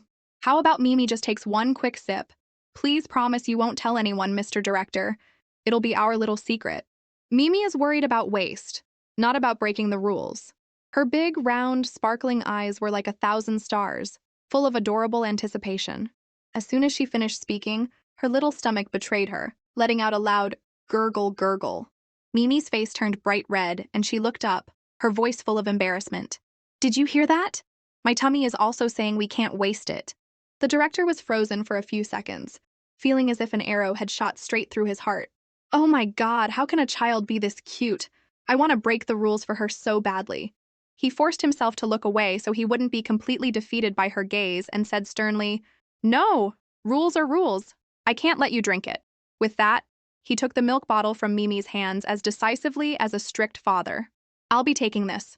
After all the guests are up, we'll have breakfast together. No breaking the rules. Mimi pouted, her eyes downcast, but she was still very understanding. She instructed him seriously, her young voice melting hearts. Then you can't waste it. You have to make sure someone drinks it all. The director nodded gently and smiled. Don't worry, I'll give it to the little kids in the village. It definitely won't be wasted. Hearing this, Mimi breathed a sigh of relief, said goodbye, and walked back to her room with her empty, rumbling stomach. As she walked, she gently patted her tummy and whispered, Little tummy, just hold on a little longer. We'll find food soon and fill you up. Don't go gurgling anymore. Back in her room, seeing her 7th grandnephew still dead asleep, snoring so loudly the bed was shaking and even drooling, Mimi propped her chin in her hands, a look of exasperation on her face. Good heavens, wake up, will you? She muttered like she was casting a spell, but all she got in return was a steady, tractor-like snore. Finally, after a lot of shaking, Leo groggily sat up. His eyes were still bleary, and the first thing he saw was Mimi's adorable, innocent face right in front of him. Leo's heart felt like it had been struck by lightning. Unable to resist, he shot up and lunged forward, his voice full of desire. Oh my God, little auntie, you're so cute! Let me give you a kiss. But before he could, Mimi's small hand shot out and blocked his face, pushing him back firmly. So gross, you haven't even brushed your teeth. Go brush your teeth right now. We have to get ready. Leo held his cheek, looking hurt, but he obediently went to the bathroom. Less than 10 minutes later, the two of them emerged from the room, looking neat, tidy, and much more awake. On their way to the assembly point, they ran into Zane standing up ahead. As soon as he saw him, Leo called out, Hey, Zane! Zane turned around, a forced smile on his lips, but the dark circles under his eyes were impossible to hide. Good morning! Leo was a bit taken aback, a mix of curiosity and concern in his voice. Zane, what's wrong? Did you not sleep well last night? Zane had no idea his exhausted appearance was so obvious. He forced a laugh and pretended to be fine. It's nothing. I was so tired yesterday that I slept like a log. He then suddenly bent down, about to touch Mimi's small face, and squeezed out what he thought was a warm smile. Good morning, little Auntie Mimi. But before he could touch her, Mimi dodged to the side. Her big, round eyes flashed with annoyance. She shivered inwardly. This guy not only keeps a nasty little demon, but he also has a weird smell. Ugh, so gross. The rejection made Zane freeze, his hand hovering in midair. But in a flash, he thought of another plan. He chuckled to himself. Good, good. I can just imitate Leo's pouting from yesterday. This time I'll definitely attract a huge wave of fans. With that, he changed his tone, trying to sound pitiful. Does little auntie not like me anymore? But as soon as the words came out, he himself was stunned. His voice was as hoarse as a crow's. Ah! Panicked, Zane quickly covered his mouth, his mind reeling. Impossible. I've drunk and smoked all night before, and my voice was still a deep, charming baritone. Why does it sound like a duck now? That little demon must be the problem. Everyone around them stared in surprise, the air silent for a few seconds. To save the situation, Zane quickly forced a laugh to cover it up. Oops, I guess I caught a cold from the long, chilly journey yesterday. My throat is a little scratchy. Just then, his younger brother standing next to him covered his mouth and let out a loud sneeze. Seeing this, Zane quickly patted his brother's head and continued. See? I think my little brother has a cold too. Well, I won't bother little auntie anymore. I'm going to go find the staff for some cold medicine right now. Hearing this, Leo nodded seriously, his voice full of concern. I told you, your voice sounds weird. Go get some medicine. It's tough to take care of a sick kid. The netizens watching the live stream burst out laughing, their comments flooding the screen. Oh my god, Zane's duck voice is hilarious. Compared to Leo's sweet, childish tone, it's a world of difference. Yeah, I never noticed before. But now that there's a comparison, it's clear who wins. The comments made Zane's blood boil. He was even more annoyed internally, cursing. Does Leo Kang really have to speak up right now? Just so people can praise his voice over mine? But on the outside, he still tried to maintain his image, forcing a strained smile. Yeah, okay, I'm going. He then quickly turned and walked away, leaving a trail of curious and confused glances behind him. Mimi watched Zane's retreating figure fade into the distance, not the slightest hint of sympathy on her face. Humph. That guy is clearly using a little ghost to mess with my 7th grandnephew. What a scumbag. Getting this kind of bad luck serves him right. But as she thought this, her big round eyes unconsciously glanced over at Hao, his little brother. Seeing his innocent, slightly scared face, a wave of sympathy washed over Mimi. This little boy is just like me, just a kid. He didn't do anything wrong, but he has to suffer with Zane. Poor thing. This conflicting feeling made Mimi sit there, lost in thought. What should I do now? Leo beside her noticed his little auntie's unusual behavior. He bent down, his voice gentle. Little Auntie Mimi, what's wrong? Is something the matter? Mimi was about to tell him about the little demon, but her eyes suddenly stopped on the camera, quietly pointed at her. She remembered, no, I can't just say it in front of the camera. That wouldn't be good. I have to whisper it to my 7th grandnephew later. So she giggled and quickly changed the subject. It's nothing, 7th grandnephew. Let's go join the others. Inwardly, she decided, I'll definitely tell him quietly later. Absolutely not in front of the camera. Soon everyone had gathered. The director smiled brightly, holding up 5 cards. Today's breakfast is earned by completing a mission drawn by lots.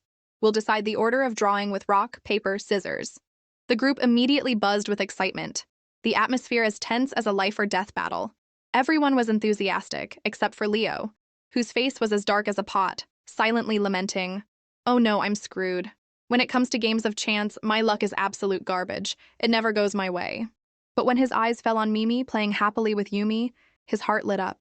Leo immediately comforted himself, pumping himself up. It's okay. I'm different now. I have my little auntie, a magical angel with miraculous powers. It's just drawing cards. It'll be fine. At that thought, tears of gratitude almost welled up in his eyes. He breathed a sigh of relief and smiled as if he'd discovered the meaning of life. Phew, having little auntie around is truly a blessing. His spirits lifted, he picked up Mimi and shouted enthusiastically, Let's go! We're definitely going to win today! The 5 of them stood in a circle and began to chant. Rock, paper, scissors. Hands shot out, and only one person threw scissors.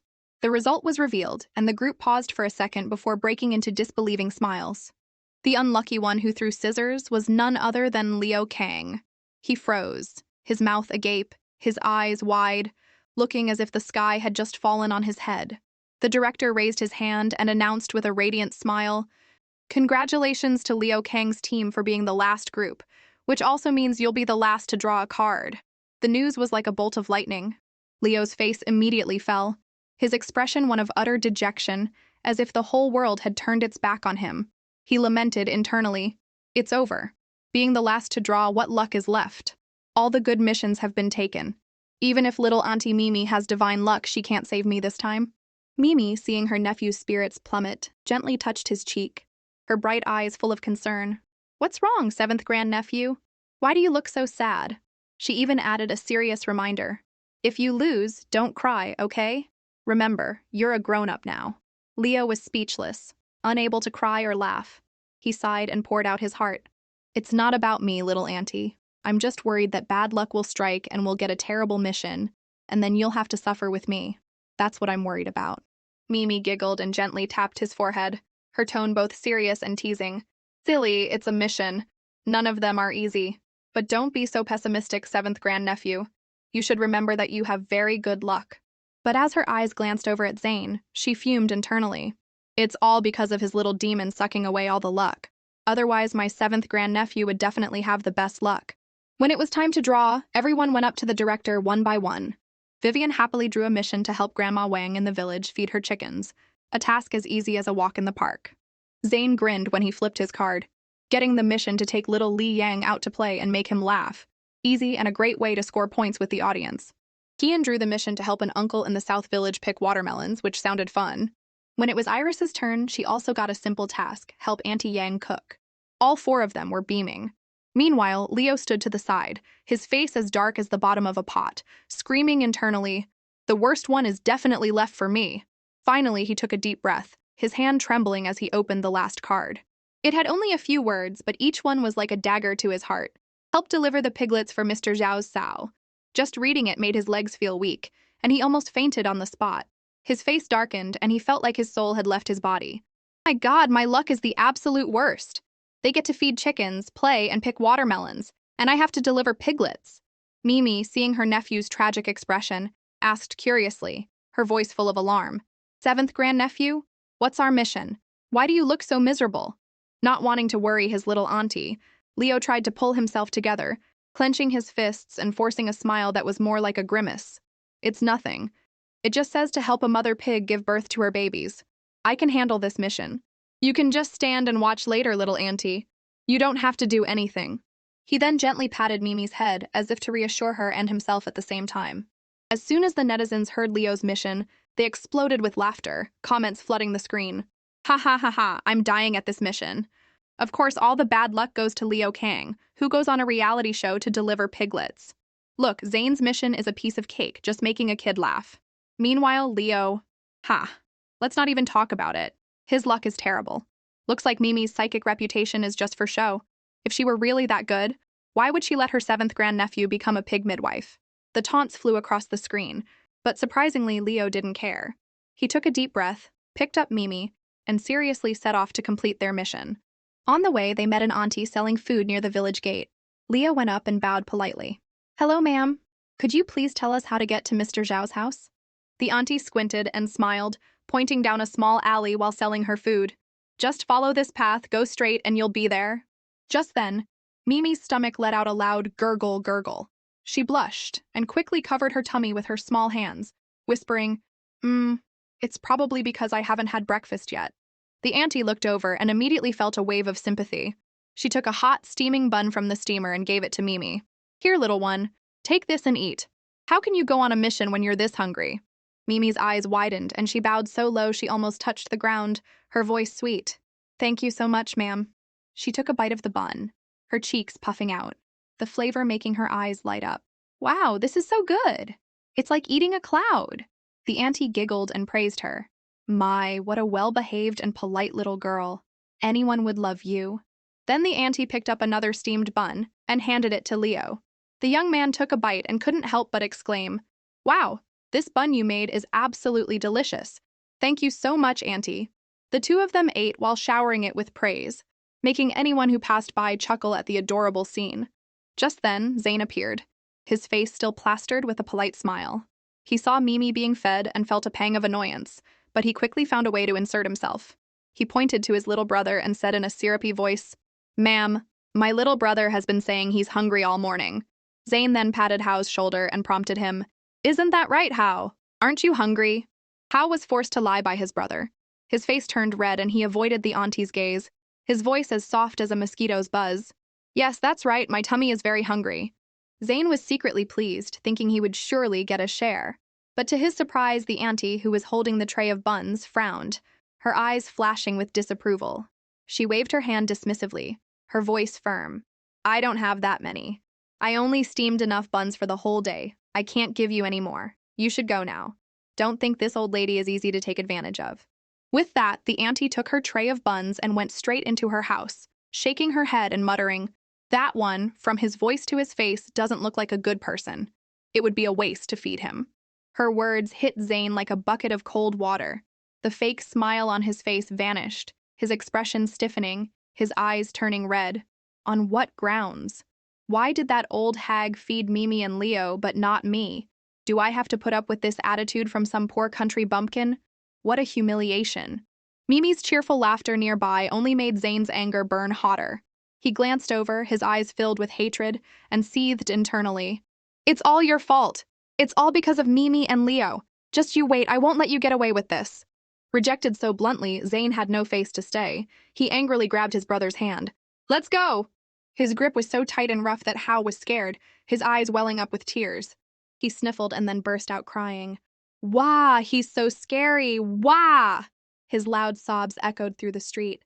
Zane was startled and glared at his brother with eyes as sharp as knives, both threatening and signaling. Shut up!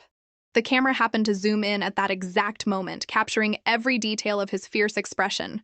The netizens' comments exploded. Hey, is Zane jealous of Mimi and Leo? Look at the way he's glaring. So fierce, no wonder his brother is crying his eyes out. I can't believe the list actor Zane has this side to him. However, a portion of his fans immediately jumped in to defend him. No, Hao is just crying because he's hungry. Don't read too much into it. Exactly. Anyone gets cranky when they're hungry. Don't be too hard on Zane. But the image was too clear. A crying child, an older brother with fire in his eyes. At that moment, Zane also realized his expression was not good. Seeing the camera so close, he was startled and quickly changed his tone, kneeling beside his brother and forcing a strained smile. It's okay. Don't cry anymore. We'll have food as soon as we get to little Li Yang's house. His words sounded gentle, but in a blind spot no one noticed. His hand squeezed Hao's thin arm. His mouth was smiling, but his eyes were full of threats. Stop crying, you hear me? Hao's arm was being squeezed so hard it hurt, but he didn't dare to cry out. His eyes were filled with tears, and he trembled with fear, trying to force out words to please his brother. I hear you. Big brother, are we going to eat soon? His voice was as soft as a mosquito's buzz, laced with an undeniable fear. This scene didn't escape the sharp eyes of the netizens. Even a quick glance was enough for some to notice something was off. Hey guys, does anyone else feel like Hao is really scared? Totally. Look at his eyes. It's clear he's being threatened. With just one comment, a flood of agreement followed, the screen filling with opinions.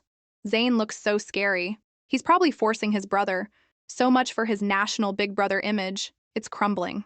Despite the audience's uproar, the two brothers silently made their way to the mission location assigned by the production team, little Li Yang's house. In the courtyard, Li Yang's father was patiently feeding his son porridge. The little boy was running around as he ate, his mouth smeared with porridge but a huge grin on his face. Seeing Zane and his brother arrive, Mr. Li turned and smiled warmly. You're here! Come on in and have some breakfast. But the moment Zane saw the breakfast on the table, just a few meager plates of pickled vegetables and watery porridge, his expression immediately soured. His lip twitched and he sneered inwardly. Is this it? This is a breakfast fit for a pig. While he was pouting, he heard a huffing and puffing sound coming from the gate. Curious, Zane went to take a look. The sight that met his eyes made him freeze. A tiny figure was carrying a massive wooden table over her head, walking with an effortless grace as if it weighed nothing. It was none other than Mimi. Behind her, Leo was scrambling to keep up, his expression a mix of panic and pride. Mimi walked into the courtyard, set the table down with a solid thud, dusted off her hands, and then turned to her grandnephew with an adorable wink. See? I told you. Mimi is super strong. Leo, who had witnessed the whole thing, could only clutch his head in amazement, his voice a mixture of awe and fear. Good heavens, my little auntie is stronger than a bodybuilder. She carried that table like it was made of feathers. The netizens exploded. Oh my God, she's a pocket-sized weightlifter. I'm floored. She's 3.5 and lifting a table like a toy. She's adorable, but seriously, what does Mimi eat to be that strong? Meanwhile, Zane was rooted to the spot in Li Yang's yard. his eyes seemingly trying to burn a hole through the newly placed table. A chaotic storm of suspicion brewed in his mind. Impossible. How could a 3-year-old have that kind of strength? That table obviously looks heavy. There must be a trick behind this. The more he thought, the more frustrated he became, until he quickly found a reason to comfort himself. That's it. The production team and the Kang family must have colluded. They're using a fake, lightweight table to stage this, trying to build her up as some kind of super-powered child prodigy. Not so fast. Mimi Leo, you think you can get famous with these cheap tricks? I'll expose you. A smug smile spread across Zane's face as he felt he had just grasped his opponent's fatal flaw. Over on the other side, Leo was staring at Mimi with eyes full of shimmering admiration, practically screaming internally, "On heaven and earth, my little auntie is #1. Yep, the best in the solar system." Hearing the praise, Mimi beamed and enthusiastically flexed her tiny arm muscles. She even struck a bodybuilder pose, pursing her lips and grunting, which sent the livestream audience into fits of laughter. The sight of the happy aunt and nephew duo only made Zane, standing off to the side, even more resentful. He gritted his teeth, thinking, if my little demon were still here, today's trending topic would be Leo Kang's bad luck makes him look like an idiot, not this ridiculous scene. Swallowing his jealousy, he quickly put on a friendly face and walked over, forcing a polite smile. Wow, little auntie, you're so strong to be able to move a heavy table like this. That's really impressive. Mimi, who had no good feelings for him, still maintained her politeness and nodded. That's right, Mimi is very strong. Zane's frustration grew. He immediately walked over to the table, patted its surface, and feigned a smile. Oh my, it seems this table is a bit crooked. Let me help you straighten it. Inwardly, he was cackling. This time, I'll definitely expose them. There's no way this kid can lift it. The production team must have set it up. Let's see about this. But when he bent down and tried to lift it with all his might, the heavy table didn't budge an inch. The veins on his forehead bulged and his face turned as red as a fighting cock. Sweat poured down his back and a sharp crack sound came from his lower back. Ah! The pain was so intense he nearly fell backward. He quickly clutched his back, his face turning pale. The netizens roared with laughter. Oh man, this is a classic case of trying to steal the chicken but losing the rice. He tried to expose someone else but ended up exposing himself. That table is seriously heavy, which proves Mimi's super strength is the real deal. While Zane was dying of pain and embarrassment, Leo quickly stepped in to save the situation. He casually used both hands to lift the table and gently adjust its position, his movements fluid and effortless. He even turned to Zane with a kind smile. You were right, Zane. The table was a little crooked. It looks much better now. Leo's single sentence was like a stamp of confirmation. The table was indeed very heavy, and Mimi had really lifted it. It wasn't a stunt. Zane's face darkened, and he wished a hole would open up and swallow him. He gritted his teeth, screaming internally, I was trying to expose their trick. How did I end up proving it was real? Not wanting to ruin his image in front of the camera, he tried to regain his composure and forced a laugh. I think I pulled my back a couple of days ago, so I couldn't lift it. Hearing this, Leo immediately believed him and patted his shoulder with genuine concern. You pulled your back? You should be careful. It's a good thing your mission is just to play with kids. If it was heavy labor, you'd be in trouble. You should go rest and not move around too much. Zane forced a smile and nodded weakly. Okay. But that smile was just a fragile mask, unable to hide the seething jealousy underneath. On the other side, Mrs. Zhao emerged from the kitchen carrying 2 bowls of steaming hot chicken noodle soup. The white steam billowed up, and the rich aroma of chicken mixed with crispy fried shallots filled the house, creating a warm and inviting atmosphere. The moment she saw the food, Mimi's eyes lit up like 2 stars, and she called out cheerfully, Grandnephew, come quick, it's time for breakfast. Hearing her call, Leo jumped up, his eyes shining, and he even deliberately imitated an excited voice. Little auntie, I'm flying over. That one line made the livestream audience double over with laughter. This grandnephew is seriously obsessed with his little auntie. Just his voice is enough to make me faint. On the table were 3 bowls of hot chicken noodle soup, with golden shredded chicken, soft noodles, and a clear, flavorful broth. Mimi clapped her hands, her eyes sparkling with joy, as if she had found a treasure. Mrs. Zhao smiled kindly, her voice as warm as a spring breeze. You 2 eat up. You'll have to help the mother pig give birth later, and that's a tricky job. Hearing this, Mimi immediately raised her tiny hand and replied brightly, Yes, ma'am. As soon as I'm done eating, I'll go visit the baby pigs. Her innocent yet serious answer made everyone smile. The 2 of them then happily dug into their hot chicken noodle soup. But just then, the rich smell of the soup wafted over from Mrs. Zhao's house, hitting Zane's pride like a sharp knife. Hao, sitting next to him, sniffed the air and looked over, his eyes full of longing. Soon after, the director's voice echoed through the village. Guests, after you finish breakfast, please begin your assigned tasks for your host families. After breakfast, Leo and Mimi quickly changed their clothes and followed Mrs. Zhao to the pig pen. The atmosphere grew more tense. Mrs. Zhao gently patted the hip of the sow lying in the pen and said slowly, "To help her give birth, we need to move her to a cleaner birthing pen. Here, take this apple and lure her over." She handed a bright red apple to Leo, who took it and eagerly volunteered, "Let me try." He approached the mother pig, holding the apple out to her nose, and coaxed her gently. "Come on, good girl. Follow me, I'll take you to a cleaner place." The pig sniffed, its big eyes wary, but it was drawn by the scent of the apple and started to move. Mimi stood beside them, her eyes wide as she looked at the pig's round, full belly, and a pang of sympathy welled up inside her. She said softly, her voice small but touching, "My mommy used to say her belly was this big when she was having me. It was very hard. The mother pig must be in a lot of pain, too." Mrs. Zhao listened, surprised, and then smiled kindly, her eyes full of affection. "Oh, Mimi, you feel for your mother? You're such a good girl." Hearing that, Leo immediately tensed up. His expression changed, and he quickly turned to look at Mimi, his heart pounding. Oh no. Whenever little auntie hears someone mention her mom, she always cries. This is bad. The live stream is going to turn into a tear-jerker. Leo looked at Mimi's downcast little face, his heart aching with an indescribable sorrow. He clenched his fists, wishing he could grab a megaphone and shout to the entire village, "If anyone dares to mention my little auntie's parents again, I'll deal with you."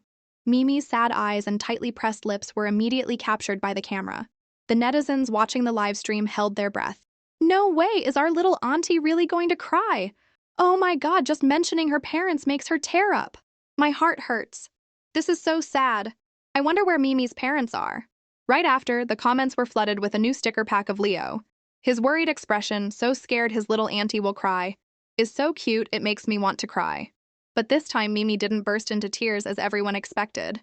She took a deep breath and forced a fragile smile. Her eyes shimmered like a lake about to overflow, but she bravely spoke. "Yes, Mimi loves her mommy very much. And I love my daddy too. Because he took such good care of my mommy. When I was little, I wasn't a good baby at all. I cried all the time and kept them up all night."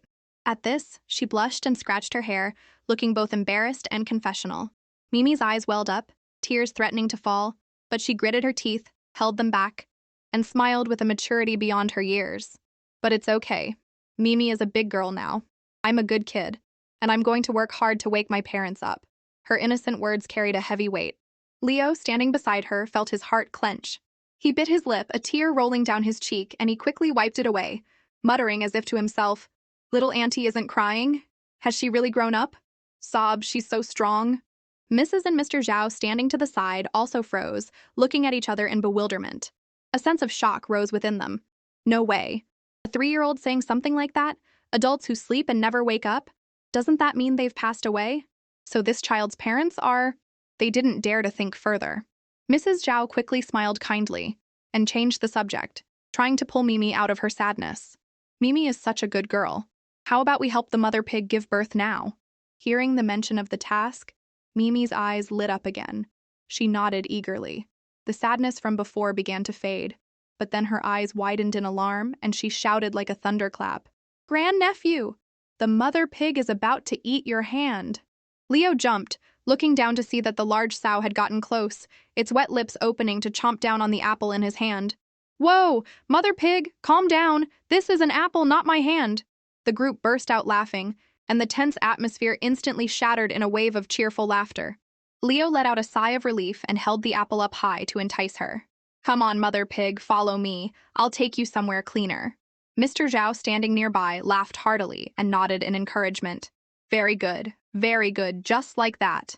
Mimi ran over to the mother pig's side, her tiny hands on her hips, her demeanor like that of a miniature birthing coach. She cheered her on in a high-pitched voice. "Go, mother pig. You're the best pig. Mimi believes in you." Unexpectedly, the mother pig seemed to understand. She lowered her head and rubbed against Mimi's shoulder, letting out a few hoarse but affectionate grunts.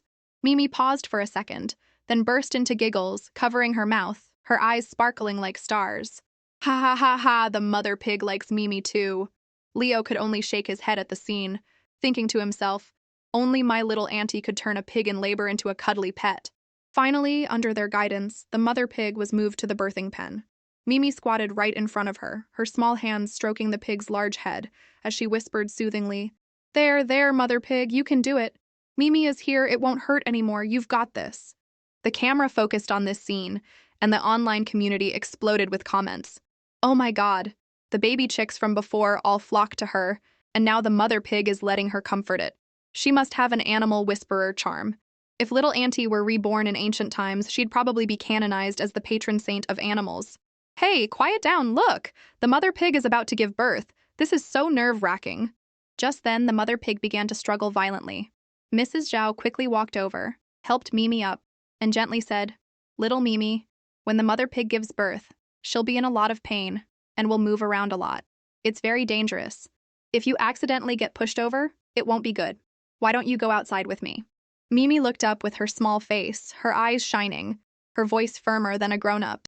It's okay, Grandma. The mother pig won't knock Mimi over. Can I stay here and cheer for her? Mrs. Zhao was about to offer more advice, but Mimi seemed to read her mind. She quickly flashed a bright smile, then clenched her small hands with determination.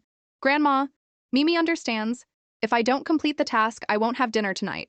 I want to finish the task, and I also want the mother pig to be healthy. Hearing her innocent yet determined words, Mrs. Zhao was stunned, then smiled kindly and gently patted her head. All right, you're such a good, understanding girl. This little auntie is just too adorable. Just then, the mother pig's pain squeals echoed and the whole pen shook. Mimi grew tense, her small hands clenched into fists, and her tiny voice rang out like an encouraging bell. Big pig, you can do it. The first baby pig is almost here. Don't be scared. She widened her big round eyes and enthusiastically counted for the mother pig. 3, 2, 1, push, mother pig. Go, go, it's almost out. With Mimi's resounding cheers, the mother pig finally pushed through the pain and gave birth to a tiny, wet, and trembling piglet. Mimi was overjoyed, clapping her hands like little drums and cheering like a bell. Aha! It's out! It's out! The baby pig is born! Mr. Zhao immediately came over, his voice calm but firm. Good job. Now, the next step is to cut the umbilical cord. Leo, be careful. Yes, sir. Leo immediately took the scissors. His hands, usually accustomed to holding scripts and microphones, were trembling but focused. With a snip, the umbilical cord was cut cleanly. He picked up the newborn piglet, his voice unusually gentle. There, there. Let me help you get cleaned up, little piggy. He carefully used a towel to wipe the mud and blood off the piglet. His movements were so gentle that the netizens watching immediately did a 180. The comments exploded. Oh my god! A rich young master who isn't afraid of getting dirty and is even cleaning a piglet by hand. The rumors about him being a difficult star must be wrong. I'm screenshotting this right now. Caption, let me see what an adorable little piggy this is. Imagining the handsome star wiping down a piglet is making me die of laughter. In the midst of the emotional and laughter-filled atmosphere, Zane, who had been hiding in a corner, finally couldn't stand it anymore and stepped out to steal the spotlight. He put on a concerned face and said with a faint smile, Leo, little auntie, how are you two doing? Do you need any help? Hearing him, Leo was surprised and turned around. Huh, Zane? Is your mission done already? Zane quickly glanced at a nearby camera, a fake smile on his lips. Yeah, my mission was simple. Hao is playing with Li Yang now, so I came over to help you two out. I was worried it would be difficult over here. Without letting him continue his act, Leo immediately held up the squirming piglet in his hands to show off, his eyes sparkling. No need. Everything's going smoothly over here. Look, isn't this newborn piglet adorable? The towel was still stained with blood, but Leo's radiant smile made the netizens melt. Zane, on the other hand, grimaced, screaming internally. So disgusting. But in front of the camera, he couldn't show his revulsion. He forced a smile, squatted down next to Leo, his voice as sweet as honey, but full of hidden meaning. Oh, I didn't know, Leo. You even know how to deliver piglets. You look so skilled, you must have done this many times before. As soon as he said that, the netizens immediately started buzzing, many of them led astray. Wait a minute, something smells fishy. Did the director take money from the Kang family and give Leo the script in advance? Exactly. How else would a pampered young master be so good at this? This is clearly a whitewashing stunt. Just as the atmosphere was starting to turn, the mother pig, who had been quietly enduring, suddenly let out a loud squeal and thrashed violently, shaking the whole pen. Mimi immediately went over, her small hand gently patting the mother pig, her clear voice as soothing as if she were comforting a baby. "Big pig, don't be scared, don't be scared. Mimi is here." The mother pig, panting, her eyes teary, turned to look at the little girl. As if feeling her comfort, it let out a soft grunt, its body trembling a little less. Meanwhile, Zane, standing to the side, his eyes glinted with calculation. Ah, perfect. Enlist actor like me, daring to comfort an animal while it's giving birth, showing my golden personality on the live stream. The audience will surely praise me to no end. As for Leo, his image will be completely overshadowed. Oh, I'm just too kind. With that thought, he gritted his teeth, swallowed his disgust, and put on a gentle, friendly expression. He slowly reached his hand towards the mother pig, his voice feigning reassurance. There. Don't be scared.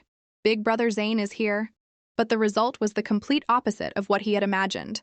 The mother pig immediately thrashed violently, its legs kicking the ground, its neck stretching to avoid his hand. It let out a piercing squeal, and the whole pen shook violently. Zane froze on the spot, his face pale, screaming internally, "Is this damn animal crazy? Why is it as meek as a puppy when Leo and that brat Mimi touch it, but it recoils when I get close? What do I lack compared to them?" His horrified and angry expression didn't escape the camera. The netizens watching the livestream burst out laughing, comments flooding the screen. "Haha, look at your precious Zane. Tisk tisk, even a pig rejects him." Exactly. Animals are very sensitive. It must have sensed his bad energy and reacted so strongly. Oh my god, how pathetic. He can't even compare to a 3-year-old. Zane's loyal fans quickly rushed to his defense. It's not Zane's fault. That pig is clearly out of control. My Zane is an animal ambassador. He even has a cat. This is just one pig. What's the big deal? Yeah, that pig is probably just panicking. It has nothing to do with Zane. But the truth was undeniable. After its violent struggle, the mother pig suddenly collapsed, its whole body trembling. It let out a pained squeal, but there was no progress from its lower half.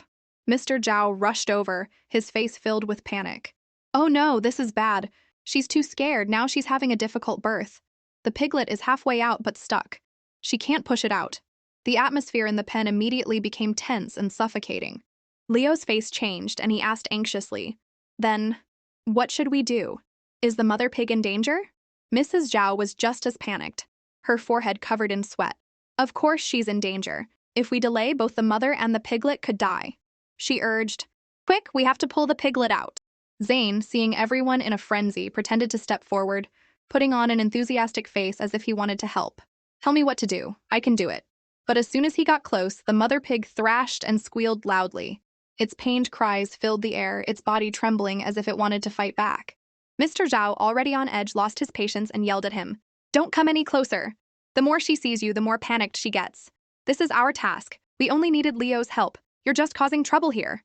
The words were like a bucket of cold water, leaving Zane stunned, his face frozen for a few seconds, the fake smile on his lips vanishing. He screamed internally, "What? Am I being treated like a nuisance?" But on the outside, he still tried to hold it in, just forcing a strained smile as if nothing had happened. Leo, however, wasn't paying attention to Zane. He anxiously walked over and asked, "Mr. Zhao, what should I do now? I'm worried that delaying will be dangerous for both the mother pig and the piglet." Mr. Zhao sighed, his voice heavy. "First, we have to calm the mother pig down. She's in so much pain that she's struggling. If she doesn't calm down, it will be very difficult for her to give birth."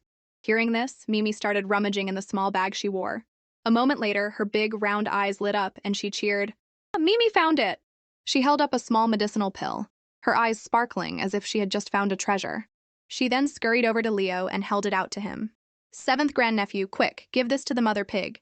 It will help with the pain." Zane, standing to the side, saw this, and a sinister smile formed on his lips. Ah, perfect timing. If this brat gives the mother pig some random thing to eat and something happens, public opinion will immediately turn against her. I just need to stop her for a moment and my image from before can be salvaged. With that thought, he quickly grabbed Mimi's small wrist, his voice seemingly gentle but laced with daggers. "Little auntie, the mother pig is having a difficult birth right now. You can't just feed her anything. Even candy could kill her. Listen to me and put it down." Mimi was surprised, her eyes wide as she looked at her restrained hand. anxiously listening to the mother pig's pathetic cries behind her. Her little heart ached, and she struggled. Let go of Mimi. Mimi wants to help the mother pig. But Zane deliberately tightened his grip, putting on a calm, adult-like expression as he advised her, while smirking inwardly. Be good, little auntie. This is a serious matter. You can't just carelessly harm the mother pig. Mimi pouted, her cheeks flushed with anger, her eyes welling up with tears of frustration. She gritted her teeth and threatened him. If you don't let go of my hand, Mimi will hit you. I'm not kidding. She then secretly clenched her hand into a fist, her small body tensing as if ready to deliver a fatal blow. Zane was momentarily taken aback but tried to maintain his composure. Just then, he suddenly let go, feigning helplessness and sighing as if giving in. Oh, fine, fine. You're too stubborn, little auntie. I'm not going to worry about you anymore. Do what you want. If you want to feed it, go ahead. Watching Mimi's small figure rush towards the mother pig, a malicious glint appeared in Zane's eyes, and a sinister smile formed on his lips. If this brat kills the mother pig with that ridiculous pill, then Leo will surely be implicated, and his image will be ruined. Ha ha ha ha ha. With such a beneficial outcome, why should I stop her? Mimi got close, her small hands holding the sparkling medicinal pill, and said in an innocent voice, Here, mother pig, eat this. You won't be in pain anymore. Mrs. Zhao was horrified and rushed over to stop her. Mimi, no, this is not the time to feed her anything. It's very dangerous. Can you please come outside with me? Mimi looked up with her round face, her eyes shining, and tried to explain. Grandma, this isn't candy. It's a medicinal pill. Before she could finish, the mother pig reached out its neck, and with a slurp, it snatched the pill from Mimi's hand and swallowed it. There was a moment of silence. Zane stared in disbelief. What? It swallowed it on its own? Why didn't it go into shock and die? But what happened next stunned everyone. After swallowing the pill, the mother pig's breathing gradually stabilized, and its tense body relaxed. It lay down steadily and continued the birthing process. It's working. She's giving birth. She's giving birth, Leo exclaimed, his eyes shining. Everyone was immediately uplifted, focusing all their attention on the mother pig. Only Zane's face darkened, his lips pressed into a thin line, his heart screaming in frustration. How could it be going so smoothly? I had it all planned out. With the seamless cooperation of Leo and Mr. Zhao, less than an hour later, the mother pig had successfully given birth to 9 tiny, adorable piglets, like little moving cotton balls. Mimi clapped her hands excitedly, her cheerful voice echoing through the pen. The mother pig is so amazing! She had 9 babies at once! The mother pig seemed to understand, letting out a few soft oinks, as if she were laughing in response to the little girl's praise. While everyone was still emotional, Leo suddenly turned to look at his little auntie.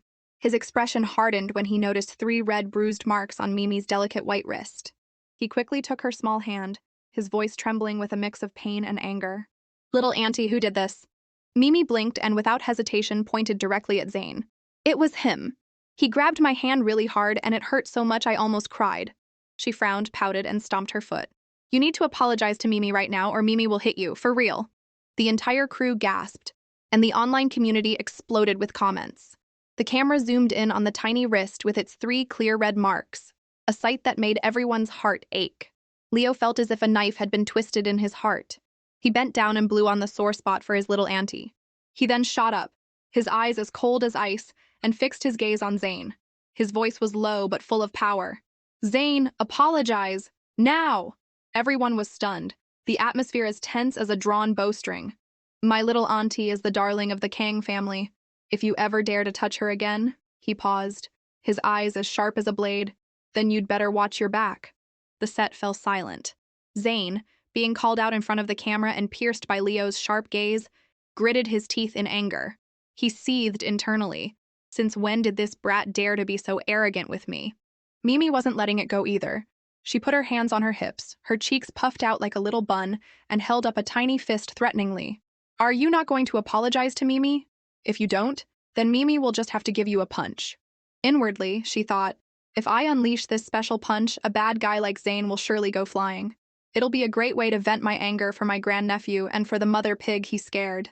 Being called out by one person after another, Zane's handsome face was now twisted with ugliness.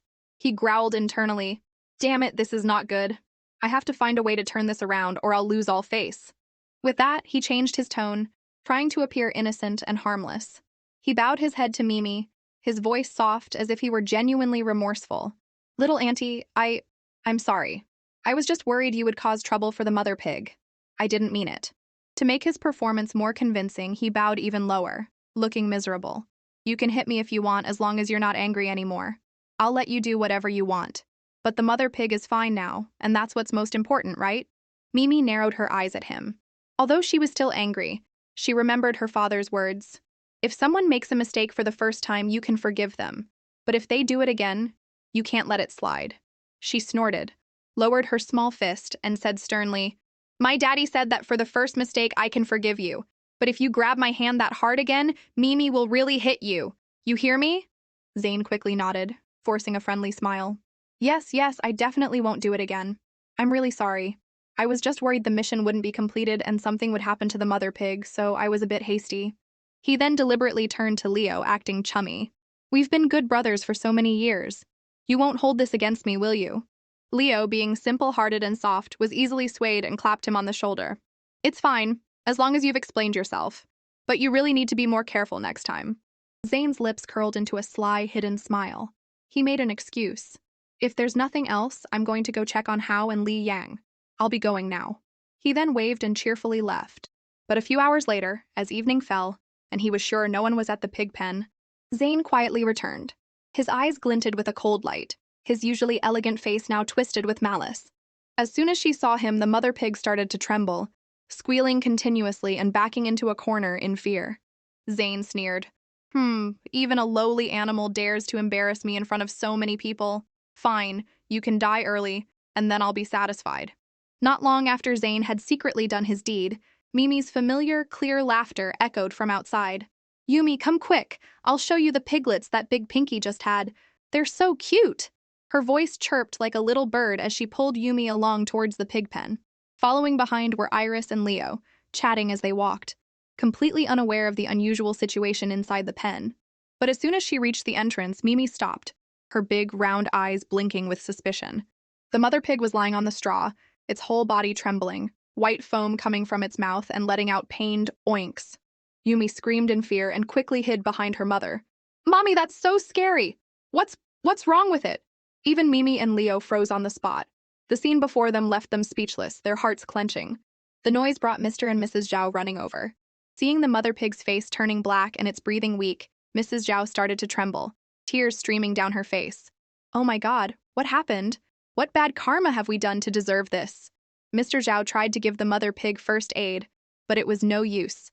He gritted his teeth, his hands shaking, sweat pouring down his face. Mrs. Zhao looked at the animal she considered a member of her family, her heart filled with despair. We're too far from town. It would take at least 2 hours for a vet to get here. But by then, I'm afraid the mother pig will already be dead. While everyone was in a panic, Mimi rummaged through her small bag, her hands trembling with urgency. A moment later, she let out a soft cry, her eyes shining. Ah, Mimi found it. In her hand was a small medicinal pill that gave off a strange scent. Without hesitation, Mimi squeezed through the crowd and held the pill out to the pig. Here, Big Pinky, eat this. You'll definitely get better. Seeing this, Mrs. Zhao was startled and quickly held her back, crying and pleading, Mimi, sweetie, don't mess around. This is a real life. We can't take such a risk. Not far away, Zane hadn't actually left. He was quietly observing, a smug smirk on his lips. The timing was perfect. He pretended to have just arrived, his face full of concern. What's going on? The mother pig was fine when I left. Why is she foaming at the mouth now? His voice immediately made the heavy atmosphere even heavier. Leo anxiously wiped his sweat, his voice trembling. I don't know either. She was perfectly healthy when I took little Auntie to find Yumi. Thinking of Mimi's magical abilities, he couldn't help but turn to Mrs. Zhao and plead, Grandma, can't we please let my little auntie try? Maybe she can save her. Mrs. Zhao's eyes were red, tears streaming down her face as she shook her head in despair. No, no. This is a life. How can we let a child experiment? If something happens, how can we bear it? Just then, Zane immediately cut in, patting Leo's shoulder, his voice a mix of disdain and sarcasm. Leo, your little auntie may have a high status, but in the end, she's still just a 3-year-old. Who can be sure that the trinkets in her bag aren't just candy or some random pills? If she feeds it something wrong, she could kill the mother pig. His words were like adding fuel to the fire. Mrs. Zhao paused, a look of hesitation on her face. She looked at Mimi, and a seed of doubt was planted in her mind. That's right. Who knows what's in that pill? What if it's mixed with something bad? Zane put on a virtuous and reasonable expression, his lips curling as if he understood everything, but inwardly he was setting a trap, his every word designed to put Mimi and Leo at a disadvantage. Don't be too sad, you two. My brother here won't skip out on his debt. Don't worry, he'll definitely compensate you. After saying that, Zane glanced at Leo, a sinister glint in his eyes, a triumphant laugh echoing in his mind. Humph, let's see you get out of this one. Once this news gets out, your images will be ruined. And me? Ha ha ha, my time has come. While he was scheming, Mimi looked at the dying mother pig, her eyes turning red, her little heart pounding. Grandma, I think Big Pinky must have eaten something else to get like this. Mrs. Zhao, you have to believe Mimi. It's not Mimi's medicine that's the problem, it's really not. Her voice trembled and she sobbed as she spoke, tears rolling down her face, a heart-wrenching sight. Leo, standing beside her, felt his heart break. He wanted to pull his little auntie into a hug to comfort her, but was afraid of making her even more upset. Seeing Mimi's tear-filled eyes, he also started to tear up, blaming himself. Little auntie, I'm sorry, it's all my fault. I'm not cut out for this entertainment industry. I'm so clumsy, and I've dragged you into this. The netizens watching live, most of them had already started to place the blame. Oh my god, Mimi is so young but so reckless. It's dangerous to just feed animals whatever she wants. Hey, didn't she give that old man something yesterday too? What if that was poison as well? The increasingly harsh comments were like needles pricking Mimi's heart. She clenched her fists and lowered her head, thinking, no, that's not right. I already calculated it. The pig's fate was normal, Mr. and Mrs. Zhao weren't going to suffer any financial loss, and even 7th grandnephew's luck wasn't declining. So, does that mean the fault lies with me? Her big, round eyes blurred with tears, but then her mother's words from long ago echoed in her mind. Mimi, remember, fate is not always fixed. You can hold it in your hands if you dare to believe in yourself. As if a light had switched on, she took a deep breath. Her tears hadn't dried, but her eyes were shining with a newfound determination. That's right. Have to save Big Pinky. This isn't just about saving a pig. It's about protecting my own fate and my 7th grandnephew's luck. I absolutely cannot let him be implicated. With that thought, while everyone was still in an uproar, Mimi secretly crept over to the mother pig. Her small hands trembling, but her gaze firm. She whispered, Big Pinky, you can do it. Eat this and you'll get better. With a swift movement, Mimi popped the medicinal pill into the mother pig's mouth. Just then, Mr. Zhao, who had just finished a phone call, turned around and saw this. He was furious, his voice booming like thunder. This child! The mother pig is already so weak and you dare to shove something into its mouth? Do you want it to die? If the mother pig dies, the piglets will be gone too. His reprimand made the atmosphere as tense as a drawn bowstring. Mimi bit her lip, her eyes welling up with tears, her small hands clenched. But before she could explain, the mother pig suddenly shivered, and its ragged breathing instantly stabilized. The blackish color on its face gradually faded, its eyes grew brighter, and it even tried to stand up. Mr. Zhao was stunned, his eyes wide, and he stammered, Hey, everyone look, she's alive. The courtyard erupted in chaos.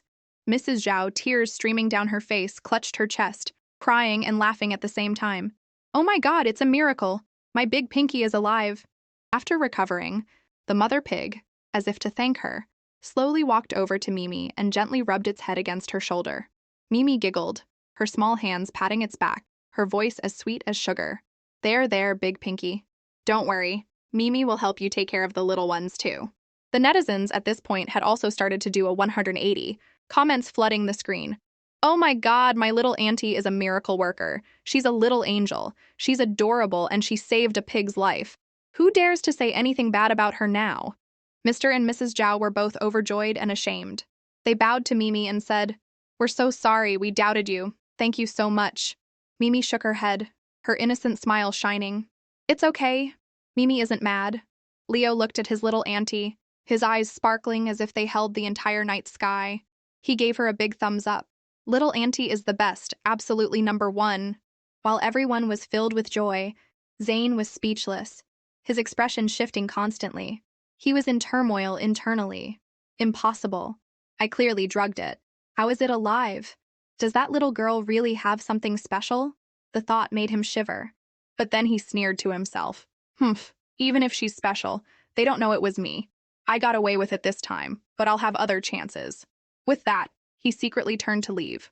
But life isn't a dream. The mother pig suddenly bared its teeth, its eyes turning red as it charged straight at him. Oink! Oink! Bam! A headbutt like a bolt from the blue sent Zane flying, and unfortunately, his hand landed right in a pile of fresh, warm pig manure. Oh, gross! He screamed, his face contorted in a mix of pain and humiliation. The netizens roared with laughter. Ha ha ha ha ha! That's karma for you, Zane. Serves him right. Even a pig knows who the bad guy is. Mimi's eyes widened in surprise. She bent down and whispered to Big Pinky, Huh, why did you headbutt him? The mother pig lifted its head and let out a few angry oinks, as if reporting all of Zane's crimes. After hearing Big Pinky's testimony, Mimi's face turned purple with rage. She pointed a small finger directly at Zane, her voice as clear as a tiny judge's. Pinky said it clearly. You're the one who put something in her food and poisoned her. You're a bad person. Her childish words echoed through the courtyard, leaving everyone frozen for a few seconds. Mr. and Mrs. Zhao, Iris, and even the camera crew stared in disbelief. Hearing this, Zane's face went pale, his lips twitching, his teeth clenched so hard they audibly ground together. His meticulous plan had been exposed right in front of the camera. For a moment, he wanted to scream in denial, but his list actor instincts quickly took over. A few seconds later, he regained his composure, dusted himself off, and forced a pained laugh.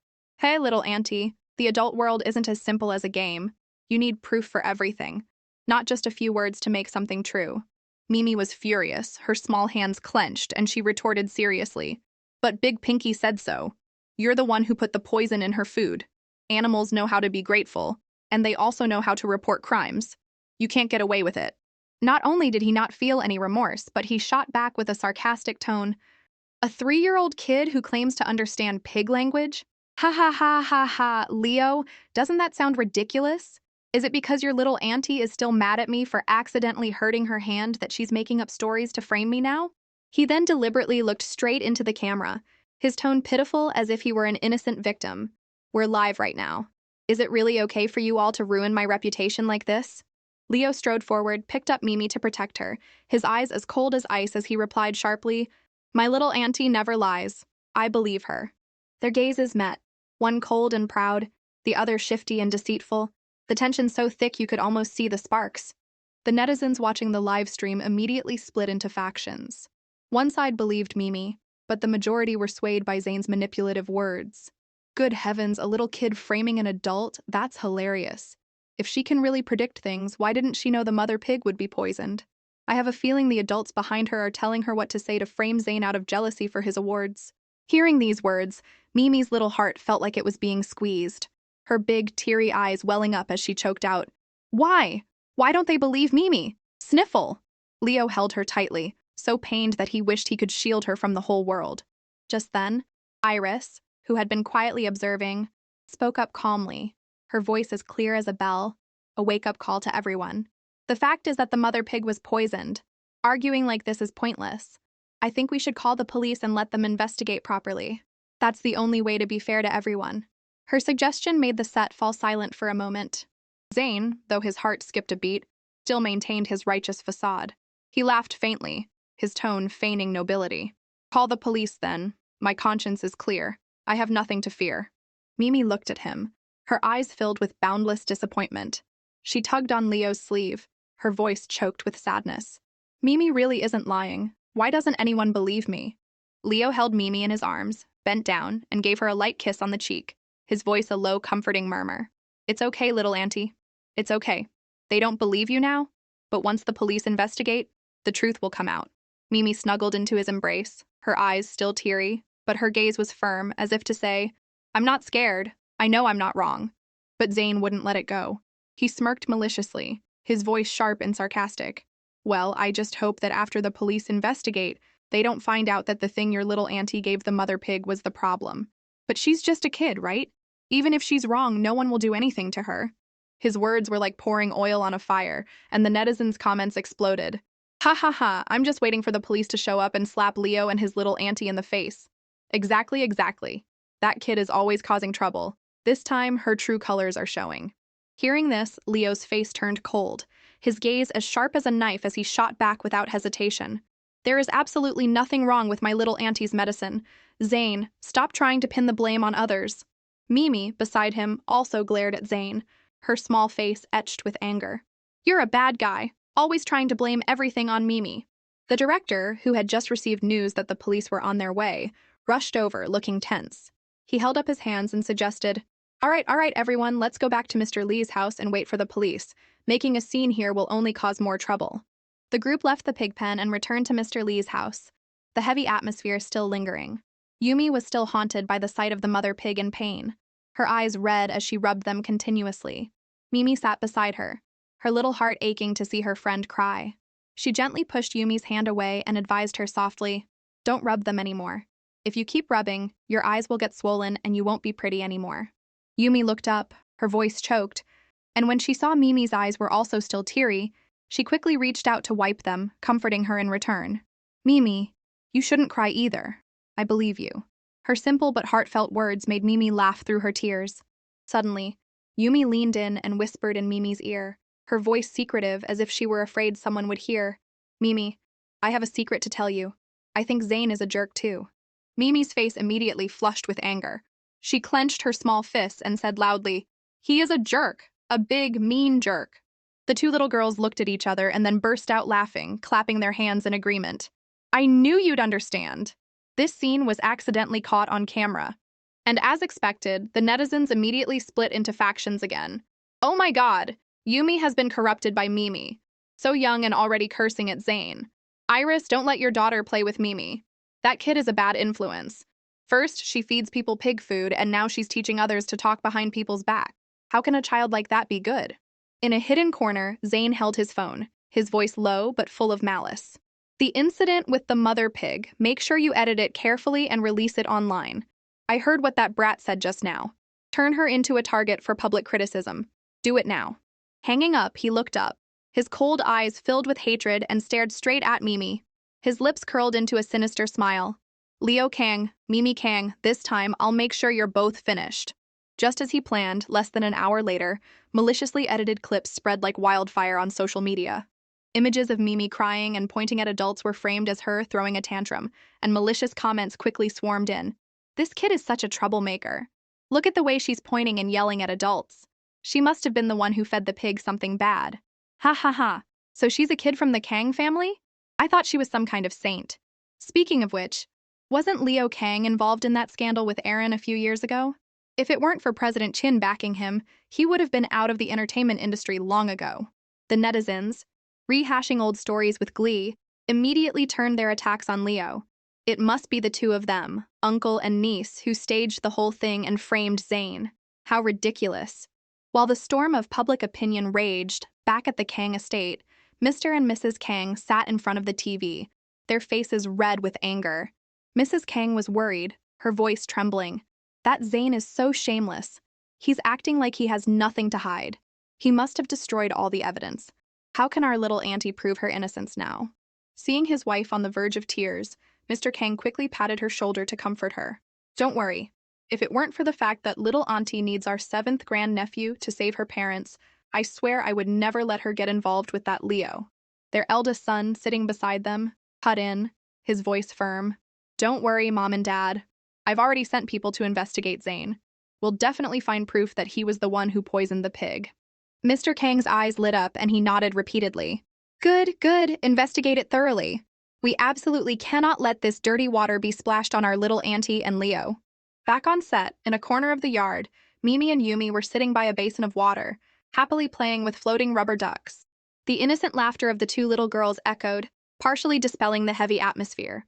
But behind them, Zane was silently signaling to his little brother.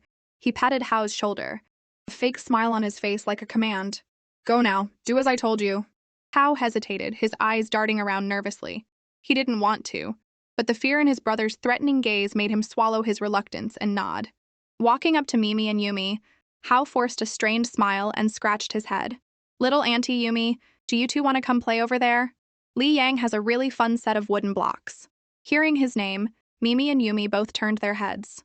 In front of them was Hao, and right next to him was Li Yang, clutching a large box of wooden blocks. When Li Yang shyly held out the box, Mimi politely accepted it, her eyes sparkling like stars. "Thanks, Li Yang." She opened the box and exclaimed with delight, "Wow, you built a big yellow dog."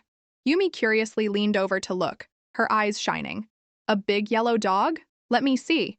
Mimi grinned and pointed to the model, her voice as proud as a little professor. That's right. This is the dog's head, these are its paws, and this is its long, long tail. Li Yang was stunned. He had often been teased for being quiet, but this little girl had recognized every detail with just a glance. He couldn't help but smile, a silent nod confirming that everything Mimi said was correct. Yumi tilted her head and whispered to her friend, Mimi, why isn't this big brother saying anything? Do you think he can't talk? If so, I feel so bad for him. Her innocent words struck Li Yang like a blow. He had heard too many similar taunts before, and a wave of anxiety washed over him. Are they going to make fun of me too? But before he could sink further into sadness, Mimi spoke up, her voice as clear as a silver bell. Who said that? He can talk. He just doesn't want to. But that's okay because we're good friends now. Yumi's eyes lit up, and she quickly chimed in. That's right. It's like how I don't like to eat my dinner. Grandma scolds me for not being good, but Mommy says that even if I don't eat, I'm still her precious baby. Mimi laughed and gently patted her friend's head. Our Yumi is so smart, you even know how to use an analogy. The two of them giggled, and the tense atmosphere from before began to lift. Li Yang, standing behind them, heard every word, and the heavy weight on his heart suddenly felt lighter. He looked at the two girls, his gaze gradually warming, and a shy but sincere smile formed on his lips. Seeing this, Mimi clapped her hands and suggested enthusiastically, how about we all play with the blocks together? Just then, the sound of a police siren blared from outside the village gate. The police had finally arrived. Everyone immediately gathered, and one by one, they explained what had happened. The atmosphere was both serious and tense. Leo stood up and, with a calm but restrained voice, recounted the events from beginning to end for the police to take notes. The tense atmosphere was just starting to settle when suddenly, thump, a loud noise made everyone jump.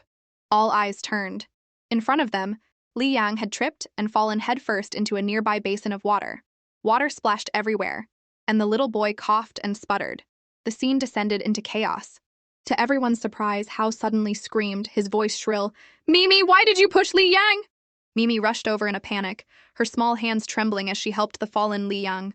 The boy's face was red from choking, his breathing ragged, and his eyes were blurry with water.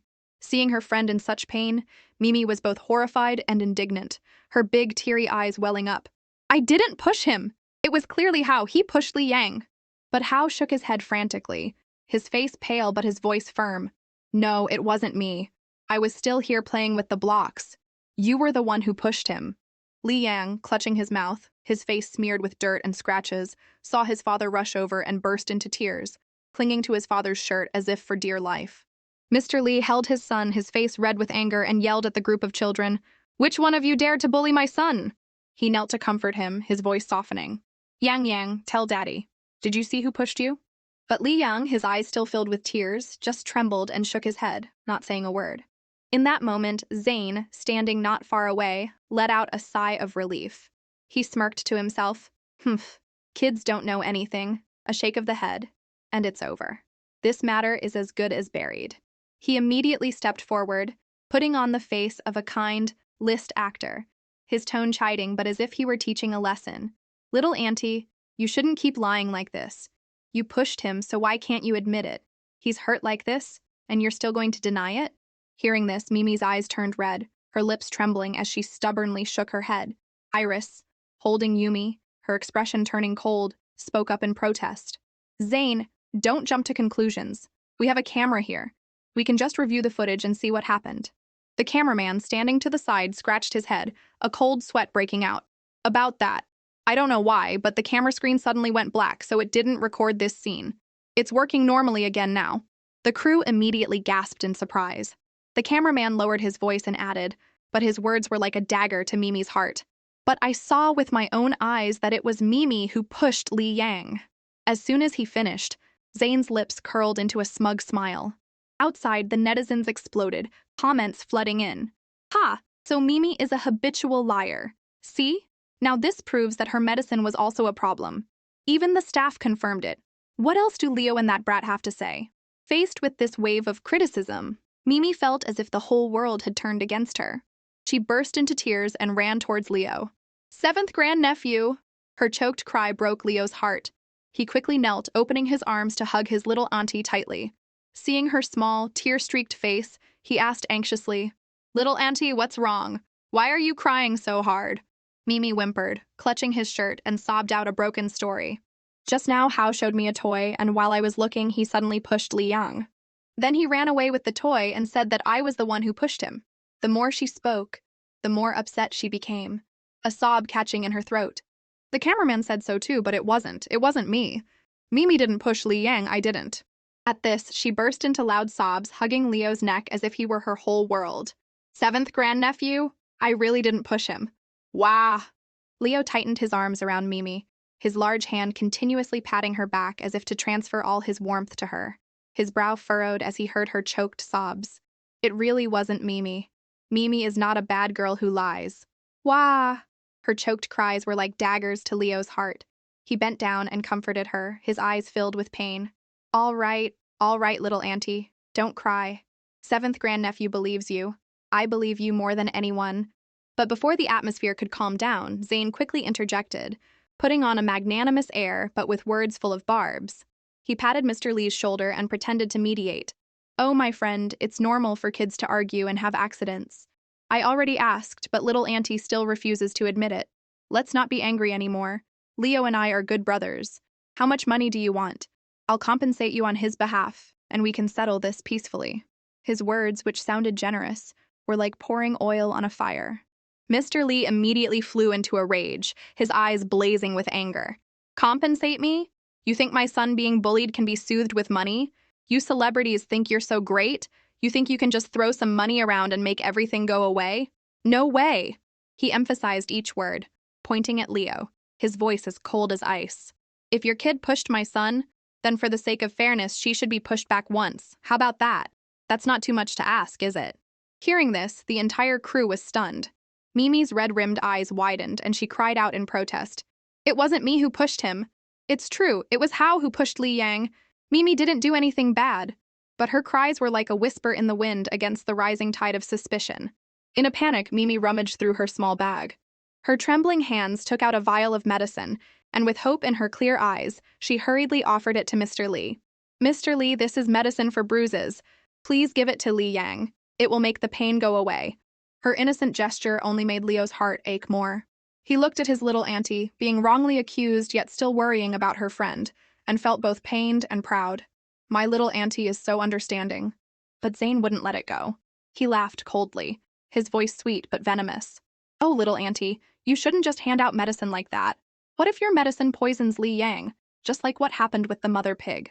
His words were like a bucket of cold water, and Mr. Lee immediately became wary. His expression grew serious, and he didn't dare to take the vial of medicine. He turned to Leo, his voice full of dissatisfaction. Tell me, how are you going to handle this? Make it clear to me. Leo frowned, his gaze firm, and he replied resolutely. No, it wasn't my little auntie who pushed him, so we will absolutely not take the blame. The atmosphere was as tense as a drawn bowstring when the sound of a police siren echoed from a distance. A group of police officers quickly entered, their serious demeanor making the already heavy atmosphere even more tense. One officer approached, flipping open his notebook. Are you Leo Kang? Yes, that's me. The officer declared in a cold voice. We are aware of what has happened. You will now bring Mimi Kang with us to the station for questioning. The news was like a thunderbolt. Outside, on the livestream, the netizens exploded, comments flooding the screen. Ha! The naughty kid is finally getting what she deserves. Thank you, officer. You're helping the netizens get their revenge. I support arresting her. This kid has been a troublemaker from the start. Lock her up so everyone else can have some peace. Just at that most tense moment, as the police were about to take Mimi away, a small but clear voice suddenly rang out, cutting through the heavy atmosphere. It wasn't Mimi! Everyone immediately turned. It was Li Yang, the little boy who hadn't spoken a word until now. Mr. Lee was so stunned he nearly dropped his glasses. He held his son tightly, his voice trembling. Yang, you're talking? Meanwhile, Leo's gloomy face lit up, his eyes shining with joy. He held Mimi even tighter, both moved and proud. Little auntie, did you hear that? Little Yang spoke up for us. Mimi, tears still on her cheeks, her eyes shining like the night stars, laughed with happiness. It's true. Mimi was wronged. Mimi didn't push Li Yang. The scene erupted in joy. But that wasn't all. Li Yang seemed to have gathered all his courage, and his small, trembling hand pointed directly at Zane, his voice choked but clear. Also, I saw him take medicine from our house. The crowd fell silent. The police immediately turned serious, pointing at Zayn and asking, "Are you sure? You're saying you saw him take medicine from your house with your own eyes?" Zayn's face instantly went pale. His perfect plan, so close to completion, had just been ruined by a little kid. He screamed internally, "Impossible! This mute kid has never spoken before.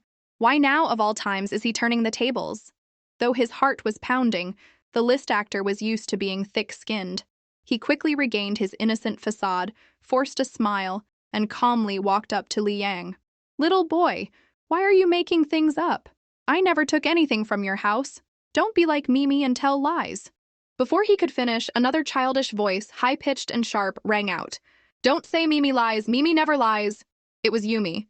Zayn nearly choked, his face turning purple for a few seconds. He cursed internally. "Damn it. Are all these brats ganging up on me today?" He then put on a calm, older brother expression, turned to Iris, and said with a fake tone of disapproval, "Iris, I respect you as a senior, but it's a real shame that your daughter is being corrupted by Mimi like this." Hearing this, Iris sneered, her eyes as sharp as a knife, not even bothering to look at him. She bent down and hugged her daughter, her voice gentle but clearly a slap in Zayn's face. "Yumi, you did a great job. You dared to stand up for your good friend. Mommy is so proud of you." Her warm but firm words made Mimi also look up and smile, her cheeks rosy. Zayn was left standing there, his face frozen like a wax figure, the feeling of being ignored and disrespected almost making him suffocate. He gritted his teeth, forced a cold smile, and his voice cracked. "Iris, are you saying you're also taking Leo and this brat's side and accusing me of poisoning the pig?" Iris replied bluntly, each word like a carving knife. "There's no need to beat around the bush, Zayn. I believe the children. Kids can be mischievous, they can cry, but they absolutely do not have the malicious heart to harm a small animal." Li Yang stood next to Mimi, his eyes sparkling, and his young but firm voice said, "Mimi, I choose you too." Those simple words were like a soothing balm, making Mimi's little heart tremble. She was so moved that her eyes welled up with tears, on the verge of overflowing. "My good friends all believe me. Yumi, Yang, and even my 7th grandnephew have always stood by my side. But I'm the little auntie. Why do I keep crying like this? It's so unbecoming of an elder." She wiped her tears and pouted, scolding herself. But then a radiant smile bloomed on her face, and she said softly but sincerely, "Thank you, you guys. Thank you for believing in Mimi." With that, she turned and gently tugged on Leo's sleeve, leaning in to whisper seriously in his ear, "7th grandnephew, you said before that I should ask for your opinion before I do anything, right? So can I use that method now?" Leo was a bit taken aback, frowning in curiosity. "What method is that?" Mimi rolled her eyes and then lowered her voice to remind him. "It was at our grandnephew's birthday party. Mimi helped you teach a bad person a lesson. You even praised Mimi for being amazing back then. Remember?" Hearing that, Leo immediately brightened up, his face as radiant as a headlight. He laughed with delight and nodded decisively. "Of course I remember. How could I forget? Of course you can use it. In fact, you should have used it sooner." With permission, Mimi immediately took a deep breath, put her hands on her hips, and pointed directly at Zayn, her big round eyes filled with a strange authority. Her voice rang out like a battle drum. "You bad person, watch this! Mimi is going to punish you!" With that, her small hands quickly drew a few lines in the air. In an instant, a shimmering golden talisman appeared above Zayn's head, but Zayn was completely unaware that his doom was sealed. He was still standing in front of the police, his face innocent as he pleaded his case, his voice as smooth as if he had rehearsed it 100 times. "I really just picked up a piece of paper from their table. I was just afraid of being accused of entering someone's house without permission." But as soon as the talisman lit up, he suddenly felt as if his tongue had been pulled. Words he couldn't control tumbled out of his mouth. "I also deliberately told little Zhao not to film the part where I took the pesticide." The crowd fell silent. The police were stunned, and the camera caught every single word. It was only then that Zayn seemed to wake up, his eyes widening, his hands immediately flying to his mouth, sweat pouring down his face, his expression one of pure panic. "What's happening? Why did I say that? Why did I just confess?" He was screaming internally, but on the outside he couldn't hide his terror. "No, I have to fix this. I have to fix this now." Realizing he had slipped up, Zayn's face went deathly pale, and he broke out in a cold sweat. He stammered, I... But his panicked expression was a living confession, and the netizens exploded. "Oh my God, look! He's trembling! He must have accidentally confessed the truth. With that face, how can he hide anything? No way! I believe Zane would never do that. He just misspoke. He must have been too nervous and said the wrong thing. While his die-hard fans were still clinging to hope, Mimi quickly stepped forward, her big round eyes shining, and she put her hands on her hips to question him. Why did you take the medicine? Why did you want to harm Big Pinky? Tell me now. Under the effect of the talisman, Zane seemed to have lost all self-control, and the bitter truth just poured out of him. I wanted to kill that damn animal. It dared to not let me touch it, and it even avoided me. As he said this, he panicked and covered his mouth, his eyes rolling back as if he had been possessed. Good heavens, why can't I control my mouth anymore? Even the police were stunned. They looked at each other and nodded. They had never expected a confession to come so easily. But it wasn't over. Zane continued to approach Mimi, a sinister smile on his face as he spewed the jealousy he had been harboring for so long. Why is it that whenever Leo films, everything goes smoothly for him? He can lift a 100-pound table, and he can even deliver piglets, but I get nothing. I'm jealous. So what? I want him to be smeared. I want him to lose all his contracts. I want him to go to hell. He gritted his teeth. Each word hissed out, his eyes red with hatred. You were born rich. You have everything. I had to grit my teeth and endure, so I got close to you just to drag you down. Remember that time you were surrounded and beaten up by those thugs and you thought I was your brother coming to save you? Ha ha ha, I was the one who called them. This statement was like a clap of thunder. Leo's whole body went rigid, his hands clenched into fists, his red-rimmed eyes filled with disbelief. What did you just say? The netizens were just as shocked. Oh my God, did I hear that right? I can't believe it. This is like a TV drama. Zane, stop it. You're scaring me. Sob. But Zane was getting more and more worked up, laughing with delight, his voice cracking with hatred. Ha ha ha ha. I just pulled a few small tricks, and you got even closer to me. You trusted me even more. The directors, the cameramen all gave me opportunities, but you were always the main lead, always the list actor. Why should I be your shadow? Why should I stand behind you? On what grounds didn't you give me the main role? Hearing this, Leo was completely stunned, his heart feeling as if it were being crushed by a boulder. In his eyes, the trust he had for the man he once called his good brother had shattered into a million pieces. So that was it. Everything Zane did, from slandering his little auntie to making things difficult for him, all stemmed from his jealousy. Leo's eyes dimmed, disappointment piling up as he looked straight at Zane, his voice trembling as he questioned him. If you were really that jealous of me, then why did you help me get that role this time? You even said you personally recommended me to the director so he would sign a contract with me. Zane's lips curled into a sarcastic smile, as if it were all a big joke. Under the influence of the spell, he didn't bother to hide it anymore and blurted out his true intentions. That old director already wanted to cast you. I just went along with it. You think I was being nice? Ridiculous. I even went to see a feng shui master. When I found out your luck in the entertainment industry was extremely good, I raised a little demon specifically to suck your luck away. The entire room froze. Zane continued to gloat, a sinister glint in his eyes. That little demon was really useful. All the scandals, from the fights to being exposed for partying and being a game addict, all of it fell on you. And I was still the high and mighty list actor, still being praised to no end. But I didn't expect the little demon to stop working this time, so I had to take matters into my own hands. Anyway, you're just an empty shell now. With just a flick of my wrist, my fans will tear you to shreds. He burst out laughing, a sound that was so malicious it was chilling to the bone. As these confessions poured out, both the set and the netizens watching the live stream were in complete shock. Oh my God, the incident with the little auntie was bad enough, but now he's raising a little demon to suck someone's luck away? I'm seriously creeped out. No, no more, Zane. Please don't act out a horror movie on a live broadcast. Oh my God, as a die-hard fan, even I'm scared. As for Leo, his whole body was trembling, his heart feeling as if it had been torn apart. So all the bad luck that had been plaguing him in the entertainment industry for years all stemmed from the malicious schemes of the man he called his good brother. He turned to look at Mimi, his voice choked. Little auntie, what's this about a little demon? Seeing Leo's worried expression, Mimi just stood there, her big, teary eyes filled with a difficult dilemma. She pouted and covered her mouth with both hands, hesitating for a long time before finally whispering like a mosquito, "My eldest grandnephew told me not to say anything." Leo's face immediately lit up, his eyes filled with admiration as he looked at his little auntie, cheering internally. Of course, my little auntie must have helped me get rid of that little demon. Good heavens, she's my guardian angel. Without her, I would have been done for long ago. Oh, little auntie, you are my faith, my light, my one true love. At that thought, he was so moved that he picked up Mimi and showered her soft, dumpling-like cheeks with kisses. Little auntie, my angel, you're the best in the world. Mimi struggled against his relentless attack, her small hands covering her face as she pouted. Wah, seventh grandnephew, stop, stop, you're going to squish my face. The scene was so adorable that the netizens watching the live stream spammed the comments. Oh my god, I'm getting a cavity from all this sweetness. Little auntie is too cute. Leo, stop it and let me do it. I totally ship this couple. Give me a whole truck of sugar. On the other hand, Zayn, witnessing this happy scene, his face contorted, his eyes blazing with anger. He gritted his teeth, screaming internally, I've been forced to confess everything, and yet Leo is acting as if nothing happened.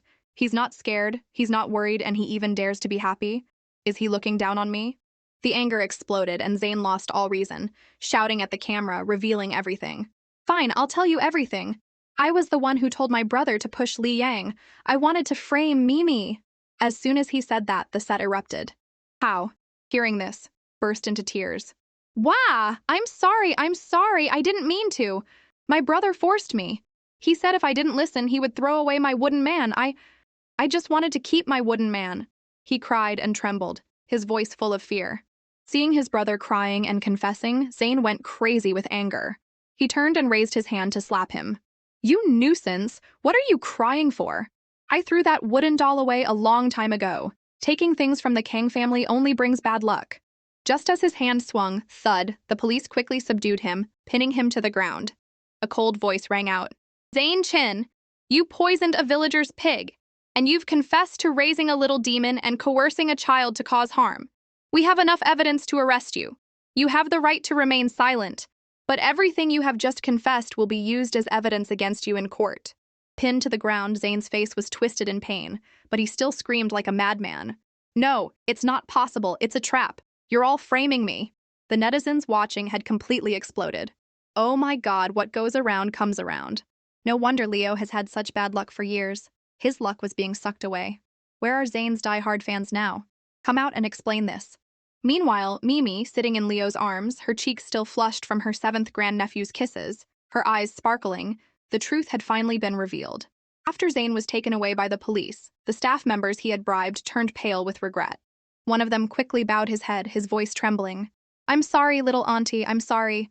I was foolish before and gave false testimony, causing you to be wrongly accused. This is all my fault. Mimi, being a generous little girl, didn't hold a grudge. She waved her small hand, her clear voice ringing out. It's okay. It's best to admit when you're wrong and fix it. Her simple words made everyone present fall silent for a moment. Not just Mr. and Mrs. Zhao, but also the film crew were moved. Online, the netizens also began to do a 180. Comments flooded in. Oh my god, I want to apologize to little auntie. I'm switching from an anti-fan to a fan right now. Mimi is so forgiving. She's definitely going to grow up to be a fairy. Leo, having a little auntie like that is a blessing for 7 lifetimes. Leo's phone kept buzzing with notifications. A flood of apologies, encouragements, and praises from netizens poured in. He read them, a smile forming on his lips, the heavy weight he had been carrying for years finally lifting. A soft sigh of relief escaped him, as if he had just shed a 1,000-pound boulder. Mr. Lee also took the initiative to walk over and bow apologetically. It's all my fault for letting you be wrongly accused. I'm truly sorry. When Hao was mentioned, everyone learned that he had been taken away by his family. Mimi saw his retreating figure and called out, Hao, goodbye! I'm giving you this wooden man. The little boy took it, his trembling hands clutching it tightly, tears streaming down his young face as he sobbed. Thank you, Mimi. I'm sorry for blaming you. I won't do bad things anymore. Mimi smiled brightly and clapped her hands to encourage him. It's good to admit when you're wrong and fix it.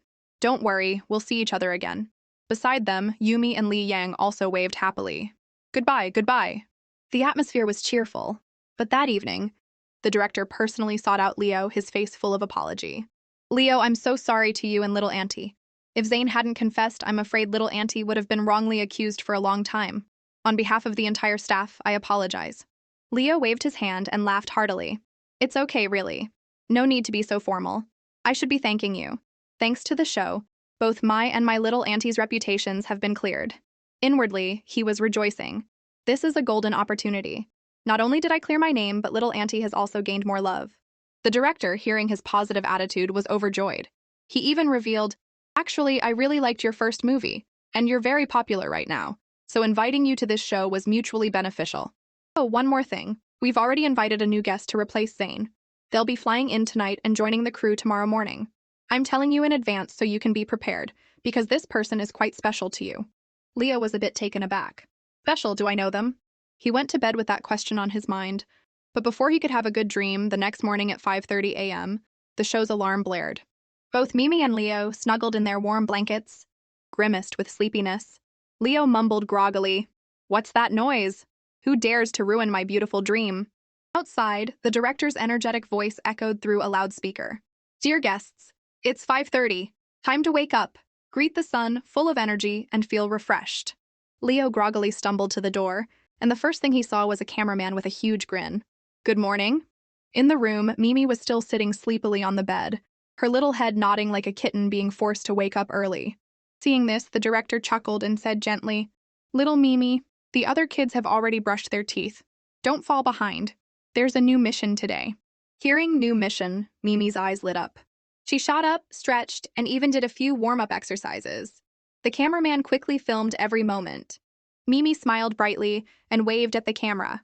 "Good morning, Mr. Cameraman. Good morning, everyone on the other side of the camera." Netizens watching screamed in the comments, "Ah, so cute. I want to kidnap little auntie and raise her myself. Mimi is my morning vitamin C. Just looking at her makes me feel healthy. Director, let little auntie sleep for another 5 minutes. Look, she's still sleepy." Mimi, full of energy, tilted her head and asked curiously, "Do we have a new mission today?" The atmosphere was lively, heralding a new day full of promise and surprises ahead.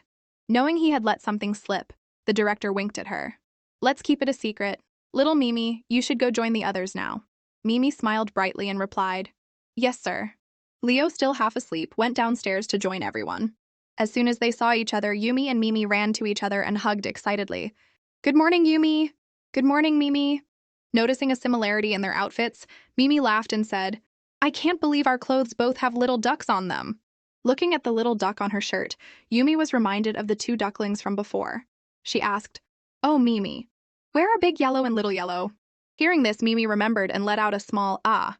She went over to Leo and said, "Hey, 7th grandnephew, Mimi wants to go upstairs and bring Big Yellow and Little Yellow down. Don't worry, I'll be right back."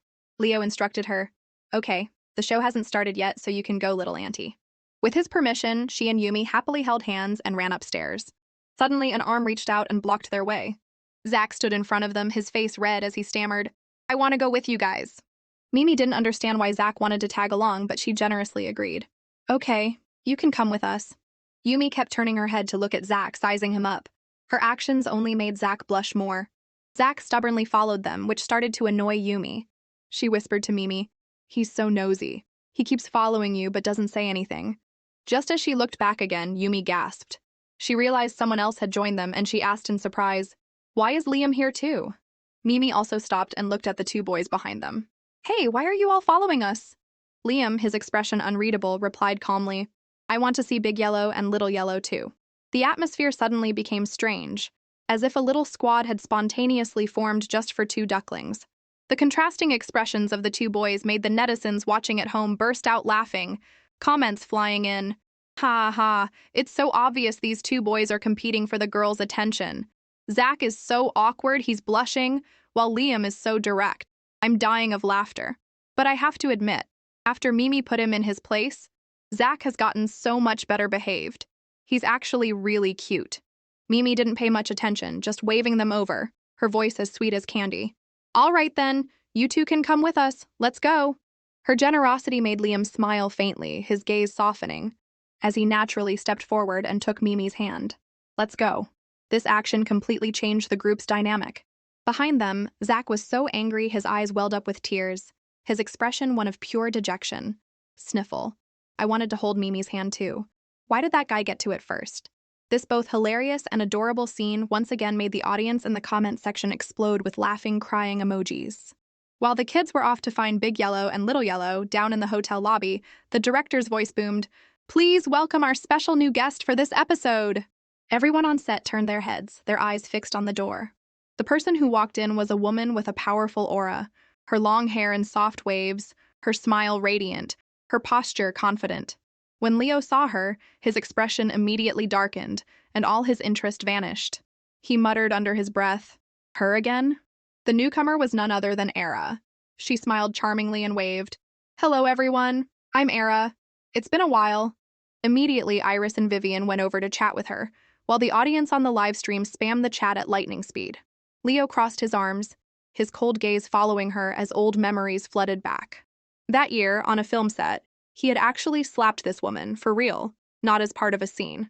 At the time, Era was just a rising newcomer. But 6 months ago, she had surpassed a host of talented actresses to win the prestigious Golden Rooster Award, and had even started her own management company, becoming a top star in the entertainment industry. Her appearance on this variety show was clearly a ploy by director Who. Leo sneered to himself, just as I expected from Who the troublemaker. He loves to stir up drama to boost ratings. Meanwhile, Vivian was acting sycophantic, eagerly shaking her hand. "Oh my goodness, President I, what brings you to a variety show like this? What a surprise." Era laughed softly and replied politely, "You're too kind, Senior. Don't call me President I, it sounds so distant. You debuted before me, so just call me Era. Besides, this isn't a place for business, is it?" With that, Era turned to look at the little girl beside her, her smile full of pride. "Chloe, quick! Say hello to Auntie Shu." Chloe immediately bowed politely, her clear voice ringing out. "Hello, Auntie Shu. My name is Chloe, and I'm 5 years old." The netizens immediately started spamming heart emojis, many of them recognizing the little girl right away. "Oh my god, isn't that the little Princess Chloe? Last year's junior ballet champion. Yes, yes, she's the one who's both elegant and beautiful, the perfect image of a little princess. Ha ha ha, this show is getting more and more popular. The little princess and our little auntie in the same frame. Oh my god, I can't wait." While the online audience was in an uproar, Chloe looked up at her mother with her pretty face and asked with an adorable seriousness, "Mommy, didn't you say this show has a lot of outstanding kids? So why don't I see anyone?" Era chuckled softly and replied with a gentle cleverness, "You should take a look around, sweetie. The other kids are probably busy somewhere else." She then deliberately glanced over at Leo, her tone casual but pointed. "Oh, Leo, it's been a while. Where's your little auntie?" Being called out directly, Leo was momentarily awkward, but he quickly regained his composure and offered a faint, polite smile. "Senior Era, long time no see. My little auntie and the other kids went upstairs to see the ducklings. They'll be down in a bit." On the outside, he was composed, but inwardly, he was sighing. If this were before, I wouldn't have even bothered with Era. I would have treated this kind of trouble, with our deep-seated conflict, as if it were air. But things are different now. I have to think about little auntie. To be her support, I have to learn to be patient. I have to change. His unexpected composure made the 3 women across from him exchange glances, all of them thinking the same thing. Leo really has matured a lot. Just as the atmosphere was getting ambiguous, Mimi's clear, bright voice echoed through the hall. "7th grandnephew, we're back!" All eyes turned to the stairs. Mimi came skipping down, holding 2 round, adorable ducklings in her hands, their cheep sounds making the atmosphere more cheerful. Just as she set the ducklings down, a pair of small feet appeared in front of her. Looking up, she saw Chloe's radiant smile. "Hello, I'm Chloe." Mimi paused for a moment, then returned a clear smile. "Hello, I'm Mimi Kang." The moment the 2 little princesses met, the netizens exploded.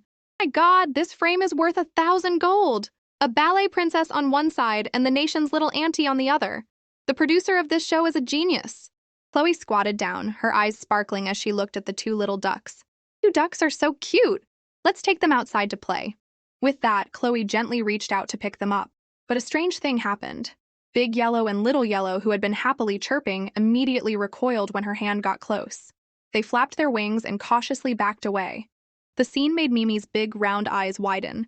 She tilted her head and observed, growing more and more confused. In Mimi's innocent eyes, it seemed as if a faint, dark shadow was covering Chloe, like wisps of cold smoke that wouldn't dissipate. Mimi thought to herself, why does Chloe have so many dark shadows following her? Is she not as simple as her adorable appearance suggests? From the moment Chloe appeared, the 2 usually gentle ducklings had been continuously cheeping as if they were terrified, their little legs scurrying straight towards Mimi for safety. This put Mimi in an extremely awkward position. She bit her lip, trying to figure out how to keep the ducklings from being scared without upsetting Chloe. Just as Mimi was at her wit's end, Liam appeared from behind like a silent savior. He walked over, picked up Big Yellow and Little Yellow with one hand, and with the other, he firmly took Mimi's small hand, pulling her to her feet as he said in a low voice, I need to talk to you. This sudden action made Chloe's face darken instantly. Her bright eyes from before were now filled with jealousy, but she just bit her lip and said nothing. Mimi, on the other hand, felt a wave of warmth in her heart. Big brother Liam must be helping me get out of this awkward situation. Right after, Yumi also scurried over. The three children quickly left, but no one noticed that as she watched them go, a cold, malicious glint flashed in Chloe's big, round, sparkling eyes, gone so quickly that it was hard to spot. When they reached a field of bright yellow flowers, Liam finally set the two ducklings down. Mimi bent down and gently stroked their soft wings, smiling sweetly as she said, "Big yellow, little yellow, you two go find some food now. Mimi will come visit you when I have time." The two ducklings seemed to understand, letting out a cheep cheep before scurrying into the grass. Liam still hadn't let go of Mimi's hand. His grip was tight, his eyes calm, but with a hint of stubbornness. Mimi looked up, her heart full of gratitude, and said softly, "Thank you for helping me just now." Liam's face was still cold, but his heart was pounding in his chest. He just said curtly, "It's nothing." Yumi, standing to the side, saw this and stomped her foot in frustration. She let out a small, indignant huff and quickly squeezed in, taking Mimi's other hand. Yumi's big, sparkling eyes glared at Liam, clearly signaling, "Mimi is mine! Don't you dare try to take her!" Liam remained as calm as ever, not even seeming to notice, just smirking slightly, which only made Yumi more annoyed. Mimi was stuck in the middle, her hands being pulled left and right by her two friends, her expression one of pure confusion. Why did this suddenly turn into a tug of war? Just as the atmosphere was getting a bit tense, the director's voice came over the loudspeaker. "Attention! Attention! Today, the village will not be providing meals all day. Each family will only be given a stove. As for food and firewood, the children will have to figure out how to cook for themselves." Seeing Leo, Mimi immediately pulled her hands free from Liam and Yumi, her eyes shining like stars as she ran towards him excitedly. "Seventh grandnephew, let's go find some food with Mimi." Leo opened his arms and laughed, catching the little auntie who was rushing towards him like a gust of wind. The feeling of the little ball of fluff in his arms made him laugh, and all his fatigue vanished. Mimi held his hand tightly, turned to look back, and smiled as brightly as the sun. "Yumi, big brother Liam, do you two want to come with me?" Her innocent invitation was like an arrow to the hearts of the two contenders for her affection behind her. Leo glanced over and almost fell over. Good heavens, why are those two kids looking at me like they want to eat me alive? What happened? He wondered in confusion. It turned out it was just because he had stolen the central position in Mimi's heart. Yumi and Liam, their faces grim, quickly followed, determined not to let Mimi and Leo have all the fun. Just then, Zach suddenly appeared, blocking Mimi's path. Why didn't you say my name?" He pouted, his eyes full of jealousy. Mimi looked at his unhappy face and asked with concern, "Zach, what's wrong?" But Zach immediately crossed his arms, snorted, and turned his head away in a huff. He thought to himself, "At home, whenever I do this, my grandparents immediately coax me. If Mimi begs me, I'll reluctantly forgive her." But he waited, and no one paid him any attention. When he opened his eyes, he was stunned to find that Mimi's group had already left. "Oh my God, where did everyone go?" His small face immediately turned sad, his eyes welling up. Does Mimi really not like me? Just then, Chloe walked over and asked gently, "You look very sad. Is something wrong?" But Zach was in no mood to talk. He ran straight to his mother, his voice choked with sobs. "Mom, let's go. Let's go find some food too." Being completely ignored by a little kid, Chloe was stunned, an indescribable feeling of annoyance rising within her. What kind of stupid kid dares to ignore me? Meanwhile, in another corner, Mimi, Yumi, and Liam were happily running through a field of brilliant flowers. Countless butterflies fluttered around them, sparkling like flying flower petals. Mimi exclaimed with delight, "Wow, so many butterflies." Yumi tilted her head, her eyes filled with curiosity, and asked softly, "But why are all the butterflies here white?" Mimi giggled and explained with an innocent voice, "The books I've read say that butterflies come in all sorts of colors." Then she suddenly became serious, like a little professor, her sparkling eyes looking at Yumi. "When all the butterflies are asleep, I'll show you lots of different colored butterflies." Hearing this, Yumi grinned from ear to ear, her eyes shining with anticipation. "Okay, Mimi, you have to show me. Hehe." She then turned to look at Liam behind them and boasted with a smug smile, "Did you hear that? Mimi is going to show me the butterflies, not you." She thought this taunt would make Liam angry, but he just calmly said, his face as cold as usual. His indifferent attitude made Yumi pout as if her provocation had been useless. "No, I have to make him mad." Yumi immediately hugged Mimi's arm tighter, as if marking her territory, and then stuck her tongue out at Liam. But just then, Yumi's eyes widened in surprise. Mimi, come look! There's a pretty little red flower. Mimi curiously squatted down to look, her small hand gently touching the petals. She said seriously, as if giving a lecture. It's called one-point red, also known as goat's hoof herb. Its leaves look like a goat's footprint. It's a very good traditional Chinese medicine. It can improve blood circulation, clear heat, and detoxify. She paused, frowning as she tried to remember more. What else can it treat? Oh, I must be too hungry, I forgot. Mommy told me, but I can't remember. Just then, Liam's voice, calm but with a hint of gentleness, spoke up. It was as if he couldn't help but complete her answer. It can also treat urinary tract infections, sore throats, and boils.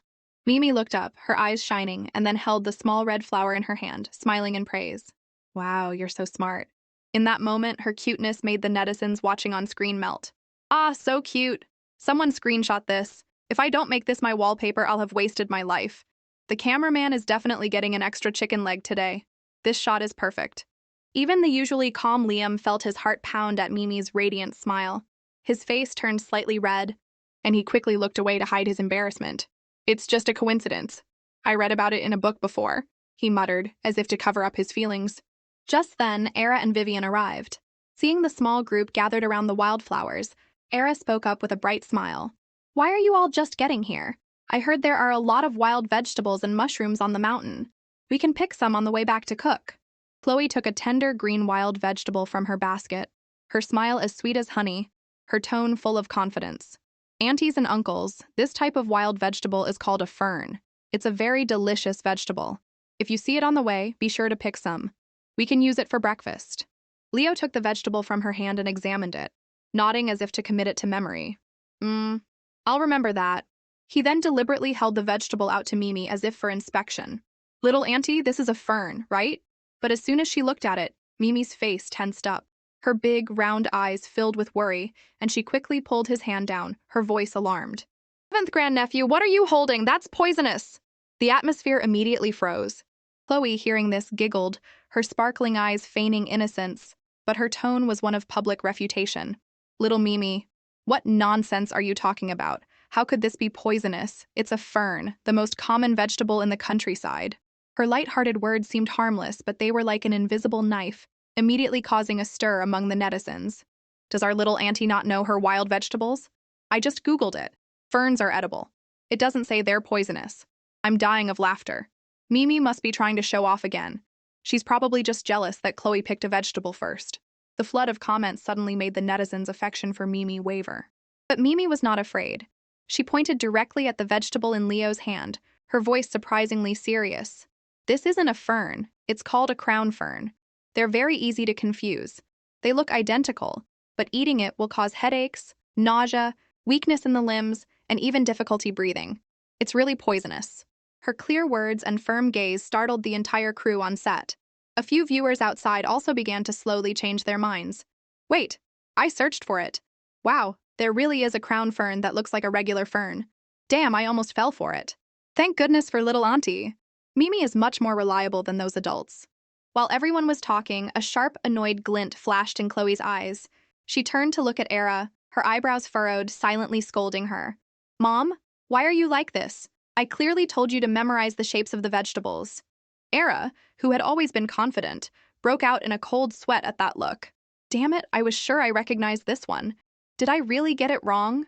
Era bit her lip, forcing a smile, but her eyes showed a hint of frustration, and she thought to herself, I used to think that by latching on to Mr. Ford, the heir of the Ford family, I could live a life of luxury. I never expected him to be such a chauvinistic control freak, completely obsessed with his daughter. And Chloe, at only 5 years old, already knows how to act innocent. She's even a better actress than me. On the outside, she's sweet and pure, but behind my back, she's so manipulative she'd kill a small animal and then frame me for it.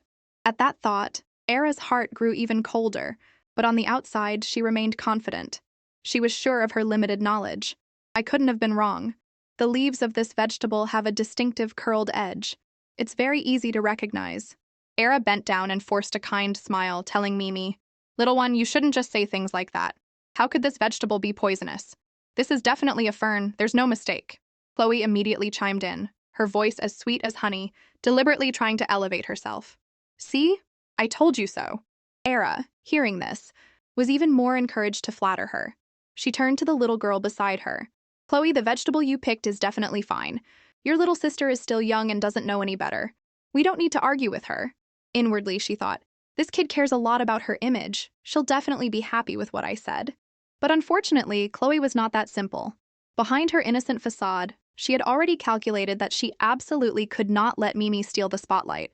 If anything went wrong, she could just blame it on her stepmother. So she pretended to be obedient and said sweetly, I don't think there's anything wrong with it either. After all, you were the one who taught me how to identify it. She then took the opportunity to add, Mom, you said you ate a lot of wild vegetables when you were little. Are there any other kinds here? Can you teach me more? Era had no idea of her malicious thoughts and thought the little girl was praising her, and she was overjoyed. She took Chloe's hand and led her to a patch of wild plants, pretending to be an expert as she pointed them out. Here, look. This is also a fern. Meanwhile, Mimi watched the scene, her heart filled with unease. She had explained it so clearly, but no one would believe her. Her dark eyes were filled with anxiety. Mommy taught me that medicine is meant to save people. If I know they're about to eat poisonous vegetables and still do nothing, isn't that the same as watching someone die and not saving them? Mimi was so worried that her small hands clenched her dress, conflicted about what to do. Just then, a calm voice spoke up beside her. Liam stood there, his face composed, his deep, dark eyes glinting with a cold light. He spoke, his voice firm. You don't need to worry. If they want to eat it, let them. Seeing Mimi's confusion, he tilted his head and added, as if explaining an unchangeable truth, have you ever heard the saying? Some people won't cry until they see the coffin. Mimi, who had been carrying a heavy weight on her mind, felt all her worries drift away with Liam's simple words. Her big, round eyes lit up again, and a cute smile formed on her lips. I've heard it. My daddy told me what it means. Well then, let's just ignore them for now. With that, Mimi shook her head, shaking off all her worries in an instant.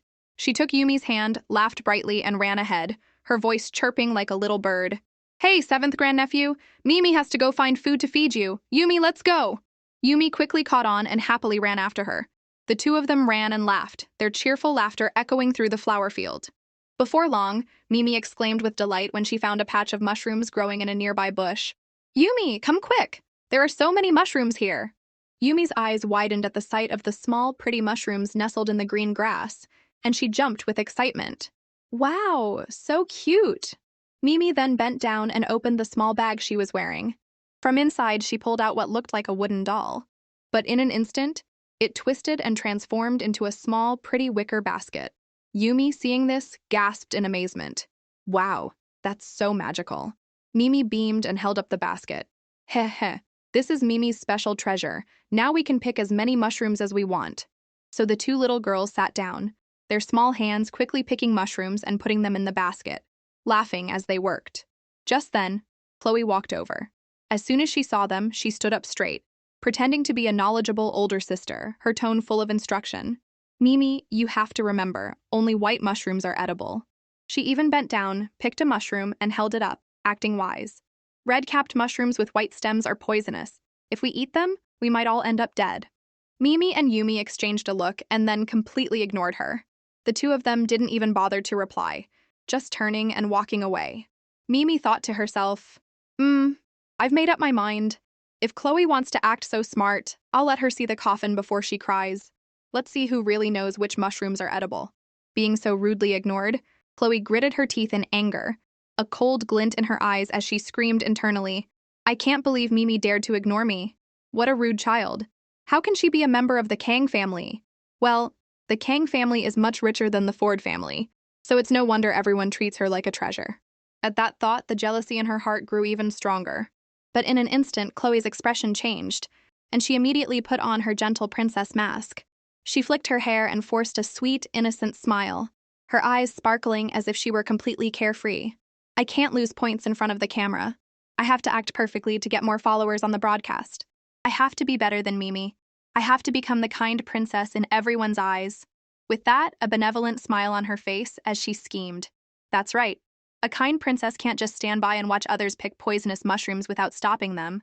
Mimi happily picked a large, round mushroom, still dewy, and held it out to Yumi.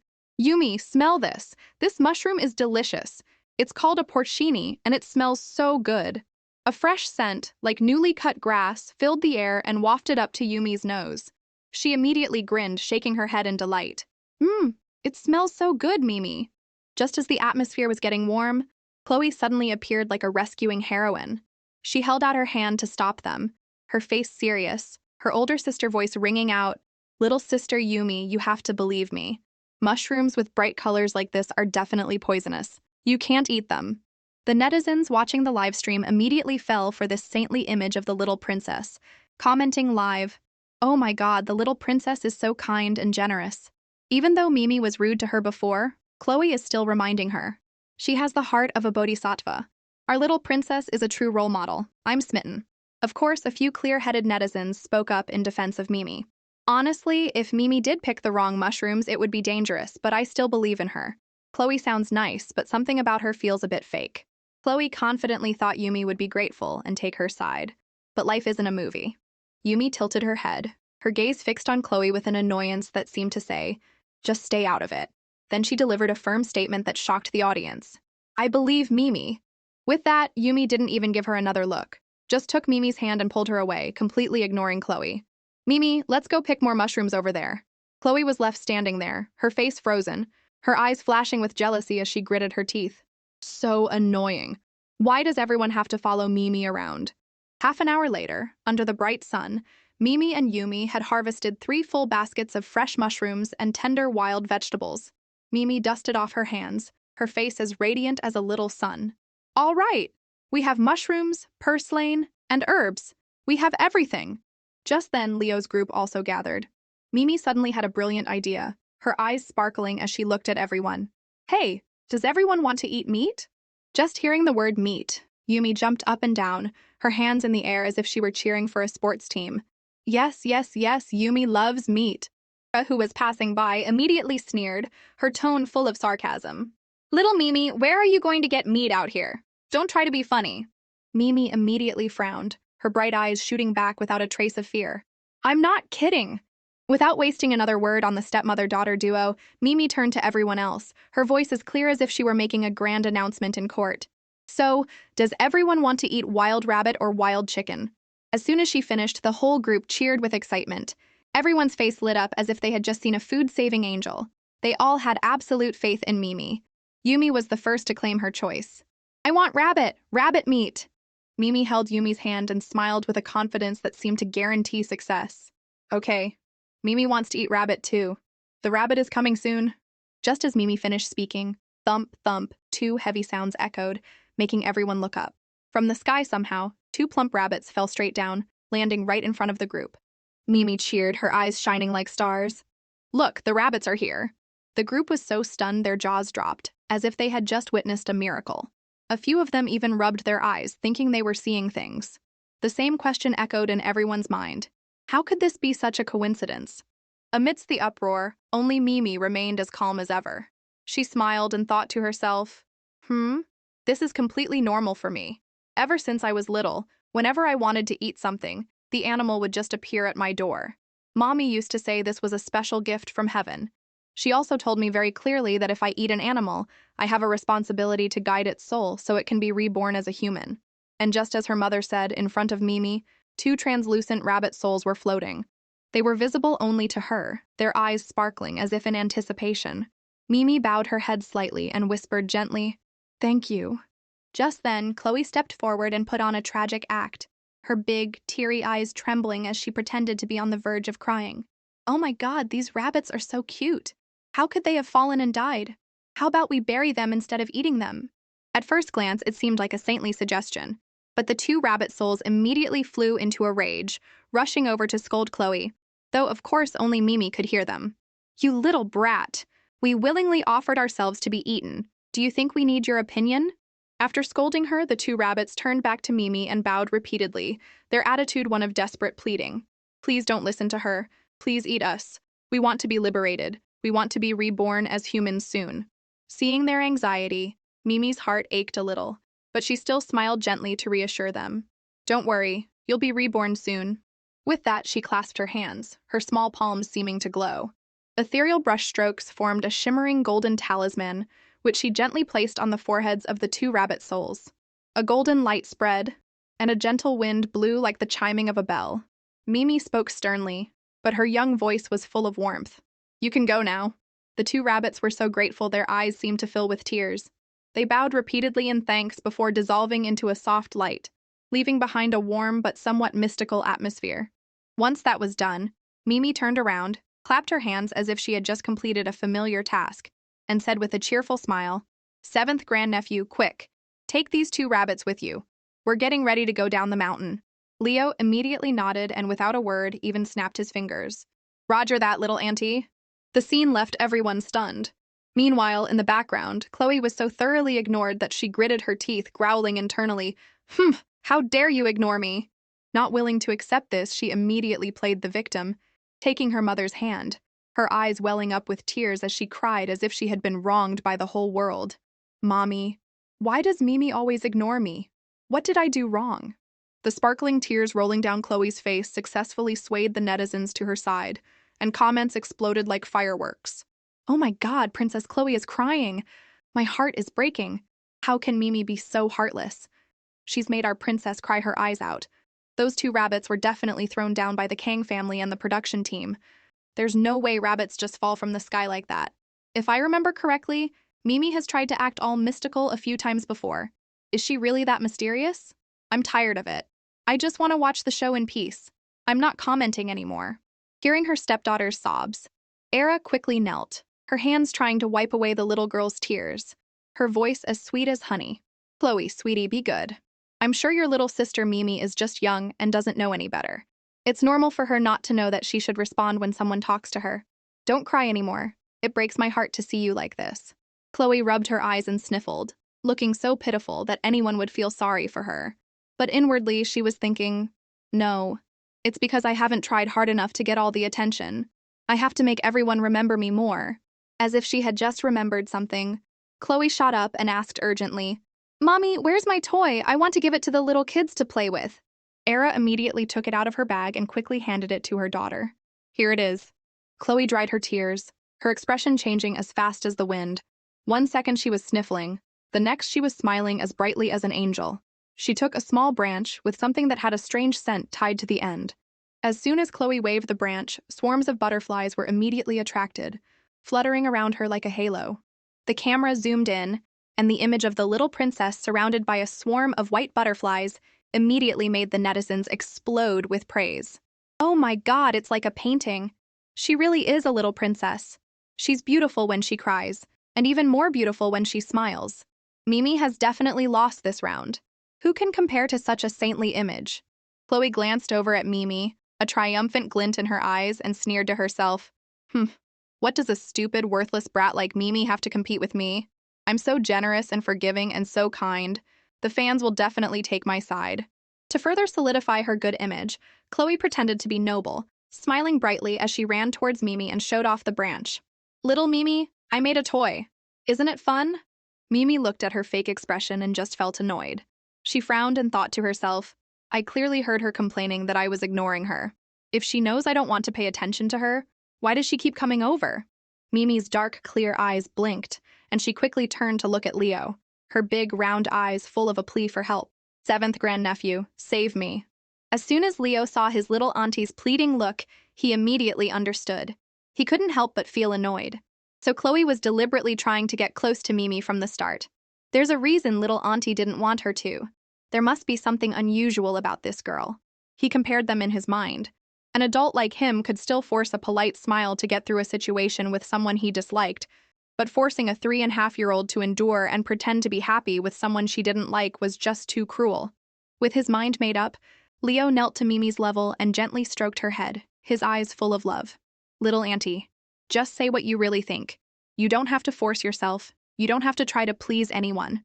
The people who love you will definitely love you for who you are." His words were like a soothing balm, and Mimi's clear eyes lit up. She smiled brightly, her chest rising and falling as if a great weight had been lifted. Mimi understands." So the little auntie turned and walked straight up to Chloe. She was small, but her voice was clear, distinct, and surprisingly firm. "Chloe, thank you for your gift, but Mimi doesn't want to be your friend, so I can't accept it either." As soon as she finished, the atmosphere froze. Chloe was stunned. She never expected this 3-year-old to be so blunt. Her mind went blank, her face stiff and awkward, her hands clenched so tightly they trembled, a fire of rage burning within her. This little brat dares to reject me in front of so many people. Era, standing beside her, saw her stepdaughter's dark expression and her heart went cold. Oh no, it's that expression again. At home, whenever she gets angry, she always does something terrible. If she loses control in front of the camera today, the one who will be in trouble isn't her, but me, the stepmother who relies on the Ford family's halo. Not wanting the situation to worsen, Era quickly forced a stiff smile and knelt to change the subject, her voice as sweet as honey. Chloe, sweetie, don't be angry. Have you forgotten? You're not as pretty when you cry. You know how many people love you when you live stream your ballet. You have to remember, you're the little princess in everyone's hearts. As soon as she said this, the netizens immediately chimed in. That's right. I love Chloe so much. She's so talented and well-behaved. Little princess, don't cry anymore. We'll always love you. So what if Mimi doesn't like you? Thousands of people here like you, and that's enough. Hearing this, Chloe's big, teary eyes only made her act more dramatic. She choked out, her voice trembling. Yes, I really like little Mimi, but if she doesn't like me, I won't bother her anymore. She said that, but in the next second, she quickly shifted her gaze, changing her target to Yumi, intending to attack the weaker link. Little sister Yumi, Before she could finish, Yumi quickly ran over and held Mimi's hand, declaring proudly, I don't want to be your friend either. Being so bluntly rejected a second time, Chloe's face turned pale with anger. But she quickly put on her familiar fake expression. In the blink of an eye, the tears that had just fallen were gone, and an angelic smile was back on her face. She immediately changed her target again, ostentatiously holding her toy and walking up to Liam, her voice syrupy sweet. Liam, do you think my toy is pretty? Do you like it? In Chloe's mind, her plan was clear. This boy is so handsome and has such a calm demeanor. If I act cute, he'll definitely be like the boys in my class, willingly following me around like a loyal little puppy. But she had made one huge miscalculation. Liam was as cold as ice, his face devoid of emotion as he replied flatly, I don't like it, and don't come near me again. Thud. The rejection was like a bucket of cold water to the face, leaving Chloe stunned. Being rejected 3 times in a row, she was trembling with anger. Her small hands were clenched into fists, her nails almost digging into her palms. She screamed internally, It's Mimi again! It's always that damn brat! While Chloe was consumed by her rage, Mimi couldn't be bothered. She looked up, her eyes shining as she saw the sky filled with colorful, fluttering butterflies. She cheered with delight and pulled her best friend's hand. Yumi, how about we play with the butterflies too?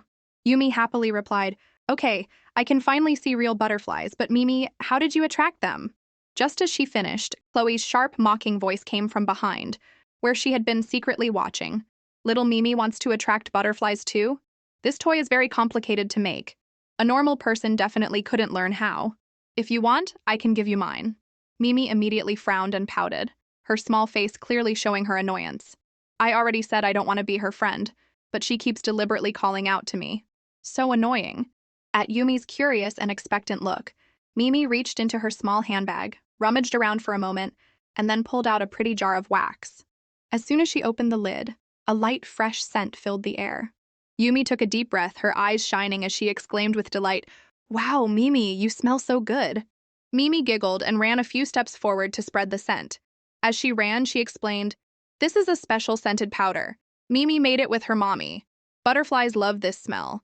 Sure enough, in less than 5 seconds, swarms of large, colorful butterflies were attracted, flocking around her, making the whole sky as vibrant as a multicolored carpet. Yumi was overwhelmed, her big, round, sparkling eyes wide as she exclaimed, Oh my God, butterflies, real butterflies, I've never seen so many. Yumi's eyes sparkled with excitement as she watched the butterflies flutter around Mimi. She laughed and clapped her hands, as if she were in the presence of a real fairy. And indeed, at that moment, Mimi looked just like a butterfly fairy. Holding the jar of scented wax, Mimi smiled and suggested, Yumi, you should try the butterfly attracting powder too. Where do you want the butterfly to land? Here! Here! Yumi eagerly held out the back of her hand, her anticipation palpable. Mimi gently took a small amount of wax and dabbed it on the back of Yumi's hand. Seeing how thin her friend's hand was, with veins showing through, Mimi felt a pang of sympathy. She held her hand tightly, her voice gentle but with a touch of humor. Yumi, you have to eat your meals properly. If you're too thin, the butterflies might mistake you for a dry twig. Okay, I'll eat a lot later. Yumi nodded enthusiastically, moved by her friend's concern. Iris, standing nearby, couldn't help but smile. To make sure her daughter kept her word, she deliberately stepped in to seal the deal. Yumi, sweetie, you just made a promise in front of everyone. What will happen if you don't eat a lot later? Yumi clenched her small fists, her voice as firm as if she were taking an oath. I will definitely eat a lot. If I don't, Mimi won't play with me anymore. Mimi joined in, grinning. That's right. If you don't eat a lot, I won't play with you anymore. Pinky promise. She held out her pinky finger to Yumi. Yumi hesitated, her face falling, her heart in a turmoil. Huh? A pinky promise too? I love pinky promises, but I don't like eating. I already promised Mimi. If I don't eat a lot, she won't play with me anymore. What should I do? While Yumi was still hesitating, the scent on her hand had already attracted a butterfly. Her face lit up and she gasped in disbelief. Mommy! Mommy! Look! A blue butterfly! Iris was also stunned, never expecting Mimi's scented wax to be so magical. Full of curiosity, she smiled and asked the little girl, Little Auntie Mimi, can I try this butterfly attracting powder? Mimi generously nodded. Of course. She then turned and called out, Seventh grandnephew, come pick Mimi up. Leo, hearing her call, happily ran over and scooped her up. I'm here! Mimi took a little of the scented wax on her finger, tilted her head, and politely asked Iris, Auntie Iris, where would you like me to put it? Iris eagerly held out her hand. On the back of my hand, please. Mimi skillfully applied the wax. In less than a minute, a blue butterfly, identical to Yumi's, flew over and landed gently. The mother and daughter looked at each other and laughed, their playful laughter filling the forest, the butterflies seeming to flap their wings in harmony. Seeing how much fun they were having, Leo, the seventh grandnephew, also wanted to join in. Little Auntie, I want to try too. Can I? Mimi nodded and smiled, asking, Of course. So where do you want me to put it, seventh grandnephew?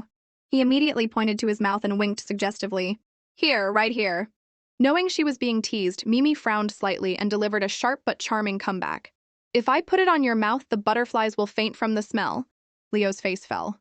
Little Auntie, oh little Auntie, we're live right now. I've never even been in a relationship. If this gets out, how am I supposed to find a girlfriend? Determined to clear his name, he leaned in closer, shamelessly suggesting, Little Auntie, let me prove it. My mouth doesn't smell. You can smell it if you don't believe me. Mimi covered her nose with one hand and pushed away Leo's hand, which was covering his mouth, her tone serious but playful. My mommy used to joke that boys are a little stinky everywhere, especially their mouths after snacking, while girls are always fragrant. Iris, watching from the side, burst out laughing and nodded in agreement. So true, little Mimi. I couldn't have said it better myself. Leo was speechless, not knowing how to respond, especially with the whole crew filming live. A wave of laughter erupted, and the butterflies seemed to flutter even more in the forest sunlight. Chloe, on the other hand, stood to the side, her eyes dark with jealousy. So annoying. Why does she always have to upstage me to get attention? On what grounds? Her gaze shifted to Mimi's baskets of mushrooms by a tree, and her anger subsided slightly. It's fine. Those colorful mushrooms are obviously poisonous. Let Mimi eat them and see if she can still act so smug in front of me then. After gathering their ingredients, the adults decided to head back to the assembly point to prepare their meal. Era, waiting for the right moment, deliberately approached them, a graceful but calculating smile on her face. I think my cooking skills are pretty good. How about I cook for everyone? Leo, though smiling politely, drew a firm line in the sand. No thanks. My little auntie doesn't like you, and neither do I. So please stay out of it. Era was not expecting him to be so blunt. Her expression shifted rapidly, from pale to flushed with embarrassment. On the outside, she tried to maintain a polite smile, but inwardly she was seething. So annoying. His words sound like a backhanded compliment. I can't even get mad without looking bad. Each pair quickly finished their lunch, and everyone settled down to enjoy the food they had just cooked with ingredients foraged from the forest. Chloe, with the air of a noble young lady, gracefully picked up a slice of mushroom and brought it to her lips. Era, trying to win over her stepdaughter, smiled sweetly, completely unaware that behind that long, lashed, graceful facade, Chloe was hiding a mind as deep as a well, polite enough to eat and secretive enough that no one could guess her true intentions. Faced with the two dishes in front of her, Chloe immediately avoided the vegetable dish. What if the fern really is poisonous? She sneered, determined not to touch it. Let Era eat it by herself. I absolutely cannot be poisoned. Her decision, of course, did not go unnoticed by the netizens watching the live stream. Comments popped up like fireworks. Is Chloe also suspicious that the fern is poisonous, so she's not eating it? Yeah, I think so too. Look, she's only eating the mushrooms. She must think they're safer. As Mimi was eating, she suddenly saw a faint wisp of white energy nearby. The white wisp touched the ground and swirled into the shape of a cat, its fur standing on end, a dark red, resentful aura surrounding it. The spirit cat lifted its head, its eyes like two glowing coals, and looked straight at Mimi, letting out a series of pathetic meows. I understand, Mimi replied softly, as if comforting a child. Don't worry, I won't interfere. Inwardly, she had already closed the case. This was Chloe's own karma, and she had decided not to get involved. Receiving her answer, the spirit cat quickly turned and darted towards its target. Chloe was leisurely chewing her mushroom when a long meow, its tone chilling to the bone, suddenly echoed in her ear. Her face went pale, her hand trembled, and her chopsticks clattered to the ground. Everyone at the table turned to look. Chloe shot up from her seat, her eyes wide as if she had seen a ghost, and her lips trembled as she muttered incoherently, rice ball. Era, sitting next to her, immediately noticed something was wrong. She thought in confusion, why is she suddenly mentioning her old cat's name? In Chloe's eyes at that moment, her dear cat Rice Ball suddenly appeared cute and well-behaved. But in the blink of an eye, that image twisted into a nightmare. Its eyes glowed red, its fangs were bared, and its long meow meow was accompanied by a chilling cackle. It was as if it held 1,000 layers of resentment as it pounced, staring at Chloe with eyes full of suffocating hatred. Chloe's whole body went rigid. She quickly covered her mouth with both hands and scrambled under the table to hide, like a child who had just broken a vase. Terrified, she stammered, the words tumbling out as if being pulled from her. Rice Ball, don't come over here. Don't. I didn't mean to hurt you. You were just so annoying. Yes, you were so annoying. Her confession hung in the air like a heavy stone dropped into a still lake, leaving the entire table in stunned silence. Spoons and chopsticks froze mid-air. A few soft gasps were heard, and even the forest wind seemed to hold its breath. Era's face changed, and before she could pull the girl up, her own eyes were glued to the dark space under the table. Mimi frowned slightly, watching from the sidelines. I can't believe her reaction is this strong. Should I intervene or not? Chloe's slip of the tongue was immediately caught by the netizens. Wait, wasn't Rice Ball Chloe's beloved cat? I remember it ran away from home and was hit by a car. So why is she talking like she was the one who killed it? Comments flooded in like a downpour. Sitting next to her, also turned pale. She seemed to be seeing the same thing as Chloe, and her face darkened with fear as she quickly cried out, Ah, it wasn't me. Chloe, meanwhile, had buried her head in a pillow, her hands clamped over her ears, repeating over and over like a protective charm, Don't come over here! Don't come over here! Their terrified faces made the whole set tense up, and everyone became cautious. Yumi looked up innocently and asked softly, Why are they screaming like that? Mimi walked over and gently covered Yumi's ears with her hands, her voice soft and soothing. Be good, Yumi. If you cover your ears, you won't hear it anymore. Observing the situation, Iris guessed, they must have eaten the vegetables and mushrooms and gotten poisoned, so now they're hallucinating. Mimi sighed, her voice full of meaning. They were indeed poisoned, but their screams aren't just because of the poison. It's because they've done bad things, and now they have nowhere to run. A crew member quickly bent down, about to help Era and Chloe outside. You two should go outside and take some medicine. You'll feel better. Era was getting more and more panicked, her face drained of all color. She stammered unconsciously, as if talking to the empty air. Rice Ball, I didn't mean to hurt you. It wasn't me. Don't come for me, go find Chloe. Chloe, on the other hand, was no better. Her whole body was trembling, her face gray with tears. She cried out as if grabbing a lifeline. Daddy, save me! Daddy, come save me! Rice Ball is climbing on me! He's on me! She seemed to have fallen into a bottomless illusion. Daddy, he's scratching me! He's biting me! As she cried out, Chloe unconsciously clawed at her own cheeks. Tears streamed down her face, smudging her makeup and revealing the flaws she had so carefully hidden. The netizens witnessing this were collectively shocked. Oh my god. So the princess's beauty is also thanks to makeup. So much for being a natural beauty with an ethereal aura. Her haters were ecstatic. Ha ha ha, this is amazing. So was the story about Rice Ball being hit by a car true or not? The comments exploded. I bet Rice Ball was killed by Chloe. Hey, hold on. She's just a kid. How could she do something like that? The production team immediately called for a doctor. He reassured them, his voice firm. All right, take 2 of these pills and you'll be fine. Era and Chloe were given the antidote. The doctor then approached the dining table, examined the food, and concluded, this type of mushroom isn't highly toxic. Eating it can cause nausea. After vomiting and drinking a lot of water, you should feel better in about 20 minutes. At the same time, Chloe's father, Mr. Ford, was glued to the live broadcast. He slammed his hand on the table and roared, what the hell is that Era doing? I clearly told her to say that rice ball was in an accident. Even if she's hallucinating from eating the wrong mushrooms, she shouldn't have let that slip. His face grim, he pulled out his phone. Hello, book me a flight right now. Before he could finish, a strange, cold voice cut in from the other end. Mr. Ford, your daughter Chloe is being haunted by the resentful spirit of an animal. Mr. Ford suppressed his anger, his voice cold as ice. Where is my assistant? And who are you? If you're trying to scam me, you've dialed the wrong number. A mysterious chuckle echoed from the other end of the line. You don't have to believe me right now. In a moment, you'll call me back. Go ahead, call, I'll answer immediately. Click. The call was cut off. Looking at the suddenly dark screen, Mr. Ford's anger boiled over, and he gritted his teeth. What a nuisance. As soon as my daughter is okay, I'll deal with this. Back on set, Era, after taking the antidote, had gradually calmed down. She thanked everyone, embarrassed. Thank you, everyone. I'm feeling much better. She quickly turned to her stepdaughter. Chloe, how are you? But no matter how she called, Chloe remained buried in her pillow, silent as a statue, refusing to answer. At that moment, the director suddenly remembered the mysterious little girl on his crew, his mind full of questions.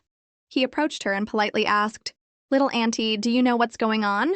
Mimi pretended not to hear, focusing on weaving a string, her voice nonchalant. Know what? Not giving up, the director squatted down to her level and asked directly, about Chloe. She still hasn't calmed down. Mimi tilted her head and looked at Chloe, her gaze as still as water, and replied with a single sentence that was both a sigh and a declaration, Then there's nothing to be done. The director seized the opportunity and lowered his voice, pleading, Little auntie, please tell this grandnephew of yours the truth. What's wrong with her? If she keeps this up, the audience will hate me for not stopping her from eating the poisonous mushrooms. Mimi tilted her head, her voice honest and soothing. Don't worry, you won't have any bad luck. She then suddenly became serious, her eyes shining with a private law. As a human, you shouldn't just do bad things, especially to small sentient animals, our friends. If you do evil, you will face retribution sooner or later. The director looked at her serious face and wise beyond her years tone, and couldn't help but gently pinch her cheeks, grinning. You're too good, little auntie. Why are you so cute? On a whim, he suggested. How about after the show is over, I take you home with me? You can be the little auntie of our family. Mimi was startled and waved her hands like a fan. Oh no, that won't work. Mimi is the little auntie of the Kang family. I can't go to your house. The director immediately put on a pitiful expression, his eyes welling up with tears. But I really like you, little auntie. Seeing the director on the verge of tears, Mimi was a bit flustered. Suddenly, an idea struck her, and she raised her hand. Oh, I know. Director, you can just tell your little grand-uncle to have a little auntie for you. Hearing this, the director's ears turned bright red, and he shot up as if he'd been pricked by a needle. You're such a kidder, little auntie. Well, you have fun. I'll be going now. He turned and thought to himself, my little grand-uncle passed away a long time ago. How is he supposed to have a baby? Mimi's words inadvertently unlocked the minds of countless viewers watching the live stream. Sentient animals. She must be referring to rice ball. A comment popped up, and someone suddenly remembered. Hey, does anyone remember? Before they ate, little auntie said, I don't care. What did she mean by that? At that time, she was looking at a seemingly empty space. Speculation exploded. Maybe she was talking to Rice Ball, meaning Rice Ball's ghost was next to Chloe because Chloe did something to it? While the group was buzzing with discussion, a comment in all caps suddenly appeared, as urgent as an alarm. Everyone, go watch the video. Chloe is so scary. For some reason, at that exact moment, a clip appeared online showing Chloe about to harm her cat, Rice Ball. The netizens immediately checked the timestamp in the video and were horrified. The time coincided exactly with when the family had announced that Rice Ball had been hit by a car. Is this video real?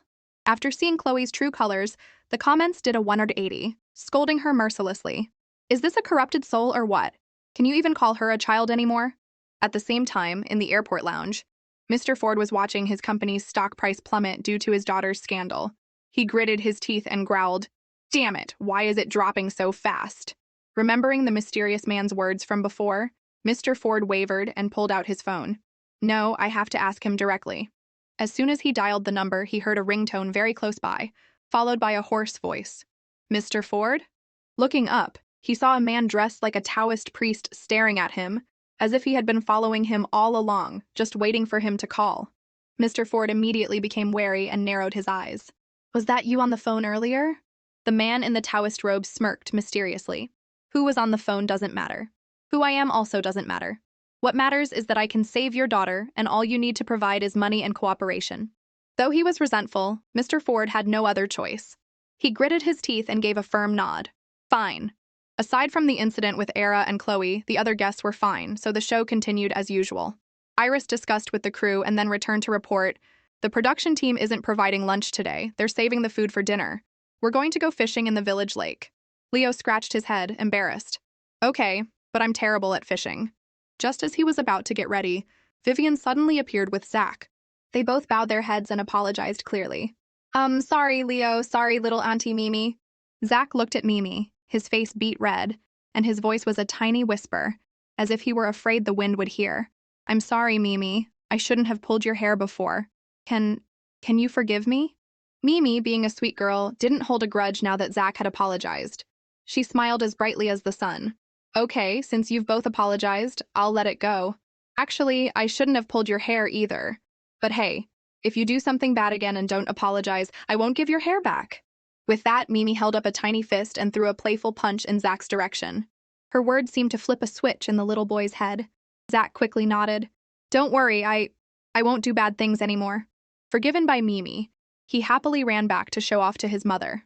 Watching the mother and son from a distance, Mimi let out a soft sigh, secretly pleased. From what she had read of Vivian's fortune, her relationship with her son was not good, and Zach's future was at risk of being ruined by his own show-off nature.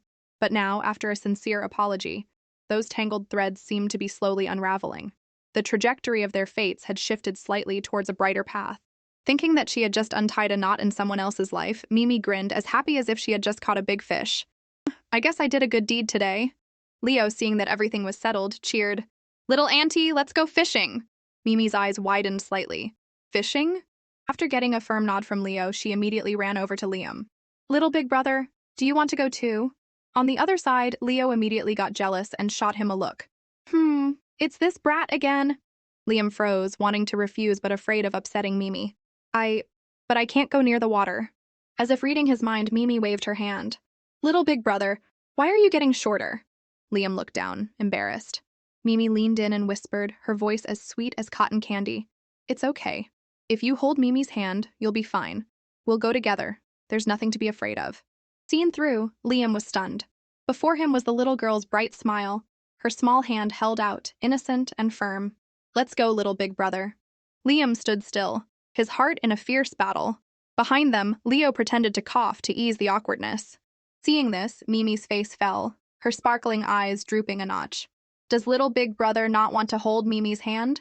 Liam was at a loss for words, afraid she would misunderstand, and quickly said, No, it's not that, Just then, Yumi appeared like a gust of wind and snatched Mimi's hand. Mimi, I want to hold your hand too. Yumi then shot a fiery glare at Liam, as if afraid he would steal her little auntie. Zach, not wanting to be left out, ran over and held out his hand. Mimi, can I hold your hand too? Mimi looked left and right, not understanding why her hands had suddenly become so popular. She gave a wry smile. Oh, but Mimi is out of hands. I only have two. I can't hold any more. The live stream exploded with comments like fireworks. Ha ha ha! Is this a children's version of a love triangle? Our little one wants to hold Big Brother's hand. Give her another Big Brother. One is definitely not enough. Suddenly, from the corner of the camera, Li Yang also rushed over. His expectant gaze was fixed on Mimi. He tried to enunciate each word clearly. I want to hold your hand too. Mimi held her forehead in defeat.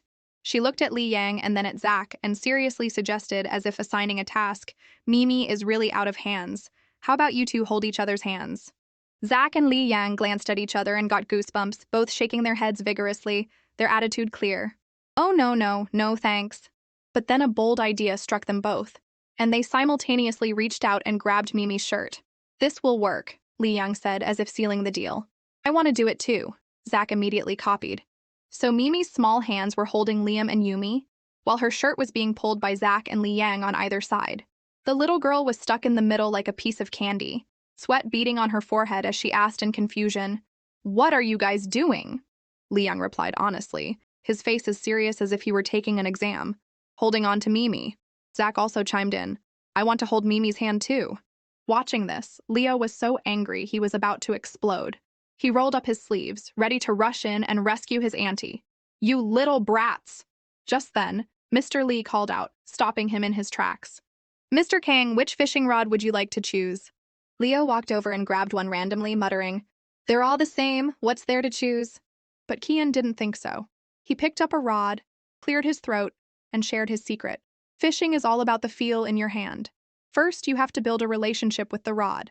This is my hard-earned experience. Walking behind them, Iris almost burst out laughing at his words and quickly covered her mouth. Build a relationship with a fishing rod? It's obvious Mr. Lee is just trying to keep Leo from bothering Liam and Mimi. Men and their schemes. On this side, no matter where Mimi went, Li Yang and Zack stubbornly followed, their hands not letting go of her shirt, their faces as happy as can be. Their laughter echoed along the lakeshore. Mimi tried to dodge left and right, but after a few failed attempts, she sighed and gave up. "Fine, whatever. This auntie won't stoop to the level of you brats. As long as you're happy." The unhappiest person, of course, was Leo. Even while he was busy baiting his hook, his eyes were glued to his auntie, as if he were afraid she would be stolen away by the boys. Seeing Mimi and Liam still holding hands, he forced a smile and cleared his throat to urge them on. "Little auntie, everyone's in position. Let's get serious about fishing now." Mimi took the rod from her 7th grandnephew and smiled brightly. That's right. Mimi wants to be very serious about fishing. That was all Leo needed. He put his hands on his hips and turned to Liam, marking his territory. "Hey, kid, shouldn't you be letting go of my auntie's hand now?" He said it like he was shooing him away. Faced with Leo's honey-coated dismissal, Liam's face fell, his eyes filled with a strange gentleness. He held Mimi's hand even tighter, with no intention of letting go, as if she would disappear if he did. His action made Leo's blood boil. This rotten kid is really something else, he thought, gritting his teeth. He looks so cold on the outside, but he knows how to rebel in secret. Leo tried to suppress his jealousy, his lips curling into a fake smile so sweet it could make flowers wilt, and his voice was as sweet as honey but as sharp as a chili pepper. "Liam, aren't you going to go fish with your father? You're just in the way here. Shoo, get away from my little auntie." Hearing her grandnephew repeatedly trying to shoo someone away, Mimi finally had to speak up, her voice soft but surprisingly firm. "No, you can't. Big brother Liam can't let go. Be good, 7th grandnephew, and stop making trouble." Leo, looking at his little auntie's determined face, felt like his battery had just died. He sighed and replied reluctantly, "Yeah, okay." But inside, he was still as angry as if he had just bitten into a hot pepper. He glanced over at the two of them, and seeing Liam still calmly holding Mimi's hand, he thought irritably, it's not like anyone would die if he just let go. Unfortunately, Mimi had already spoken up to protect the other party, so he couldn't interfere anymore. So Leo had no choice but to sit huddled to the side, an unwilling spectator, watching the young couple hold hands, waves of jealousy washing over him. Beside him, Mimi was struggling to bait her hook, but the more she tried, the more tangled it got. She frowned and muttered, "Ugh, why won't it go on?" The tangled line seemed to be mocking her, and Mimi almost bit her own finger in frustration, but she persisted, her eyes sparkling with the hope of catching her first fish. After a while, the bait was still lying there, and Mimi sighed in defeat. She turned to look at Liam, her voice as sweet as honey pouring straight into his ear. "Little big brother, can you help Mimi put the bait on the hook?" Hearing this, Liam immediately nodded without a second thought. Of course. As long as Mimi asked, he would agree to anything, even if she asked him to catch shrimp in the middle of the night. This time, they switched roles. Mimi carefully held the fishing rod, and Liam held the bait. She reminded him anxiously, her voice small but full of concern, "Little big brother, be careful. The hook is very sharp."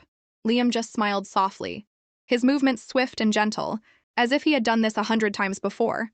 As soon as the bait touched the hook, he had tied it neatly and smoothly, so much so that Mimi's eyes widened in amazement. He leisurely cast the line into the water, the curve of the line sparkling in the sunlight, looking very skilled. Mimi praised him enthusiastically. "Wow, I didn't know you were so good, little big brother." Liam laughed, his gaze as gentle as the morning breeze. "It's just because you're lucky." In his heart, a quiet joy spread. dispelling all his previous anxieties. I never thought I'd be sitting by a lake, watching the sparkling water, with Mimi chattering happily beside me. I think this is the first time. Lost in his thoughts, he was brought back to reality by Mimi's clear laughter. Mimi has always been amazing. And Mimi's status is very high, you know. Mimi is a great grandaunt. She said it with a puffed-out chest, as if she were showing off a trophy. Liam's eyes widened and he almost dropped his fishing rod. You're a great grandaunt, but you call me little big brother? Beside them, Leo was pretending not to care, but his ears were perked up. Hearing this, he immediately turned his head, his expression as curious as an audience member watching a play. He had the same question in his mind. We're all guys here? Why is it that Zach and Lee Yang, who are both older than my little auntie, get called rotten brats, but this kid Liam gets the special treatment of little big brother? While Leo was questioning his life choices, Mimi tilted her head and looked straight at Liam, her sparkling eyes making the little boy blush, his heart skipping a beat. She explained innocently, her voice as sweet as cotton candy. My mommy said that any boy who is handsome should be called little big brother. Mimi is a good girl and always listens to her mommy's teachings, even though Mimi doesn't really know what handsome means. Hearing this, Leo almost choked on his own saliva, coughing so hard he sounded like he had swallowed a chicken bone. He turned his head away and sighed to himself. Good heavens, what kind of things does Auntie Jiang teach her child? What's this about calling handsome boys little big brother? Mimi, hearing his cough, turned to him with a worried and innocent expression. Seventh grandnephew, why are you coughing so much? Leo cleared his throat, trying to regain his composure after his near-death coughing fit.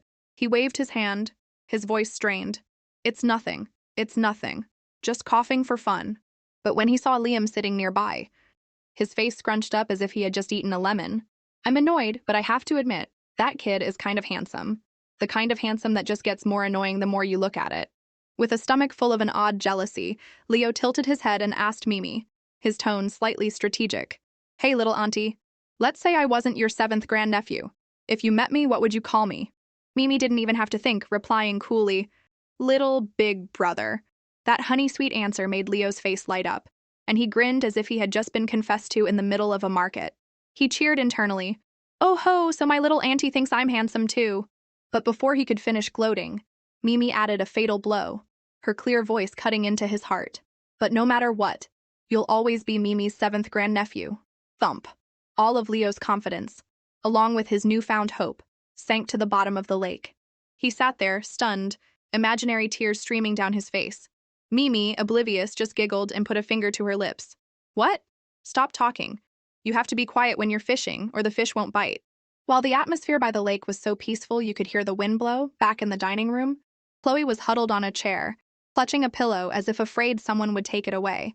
She buried her face in her hands and kept muttering as if under a spell. Don't come over here. Chloe's face gradually twisted, a crazed look in her eyes, and her voice became hoarse and cold, with a hint of madness. I can make you lose your head once, and I can do it again and again. I'm not scared of you. She suddenly shot up, startling Era so much she almost dropped her phone. Chloe! Era called out in alarm. Chloe turned around, her lips curling into a cold smile. You wicked woman, having fun with your games? Era shivered but still tried to keep her voice soft, as if coaxing a tantrum-throwing child. Director Who said your father is on his way. Chloe, what's wrong?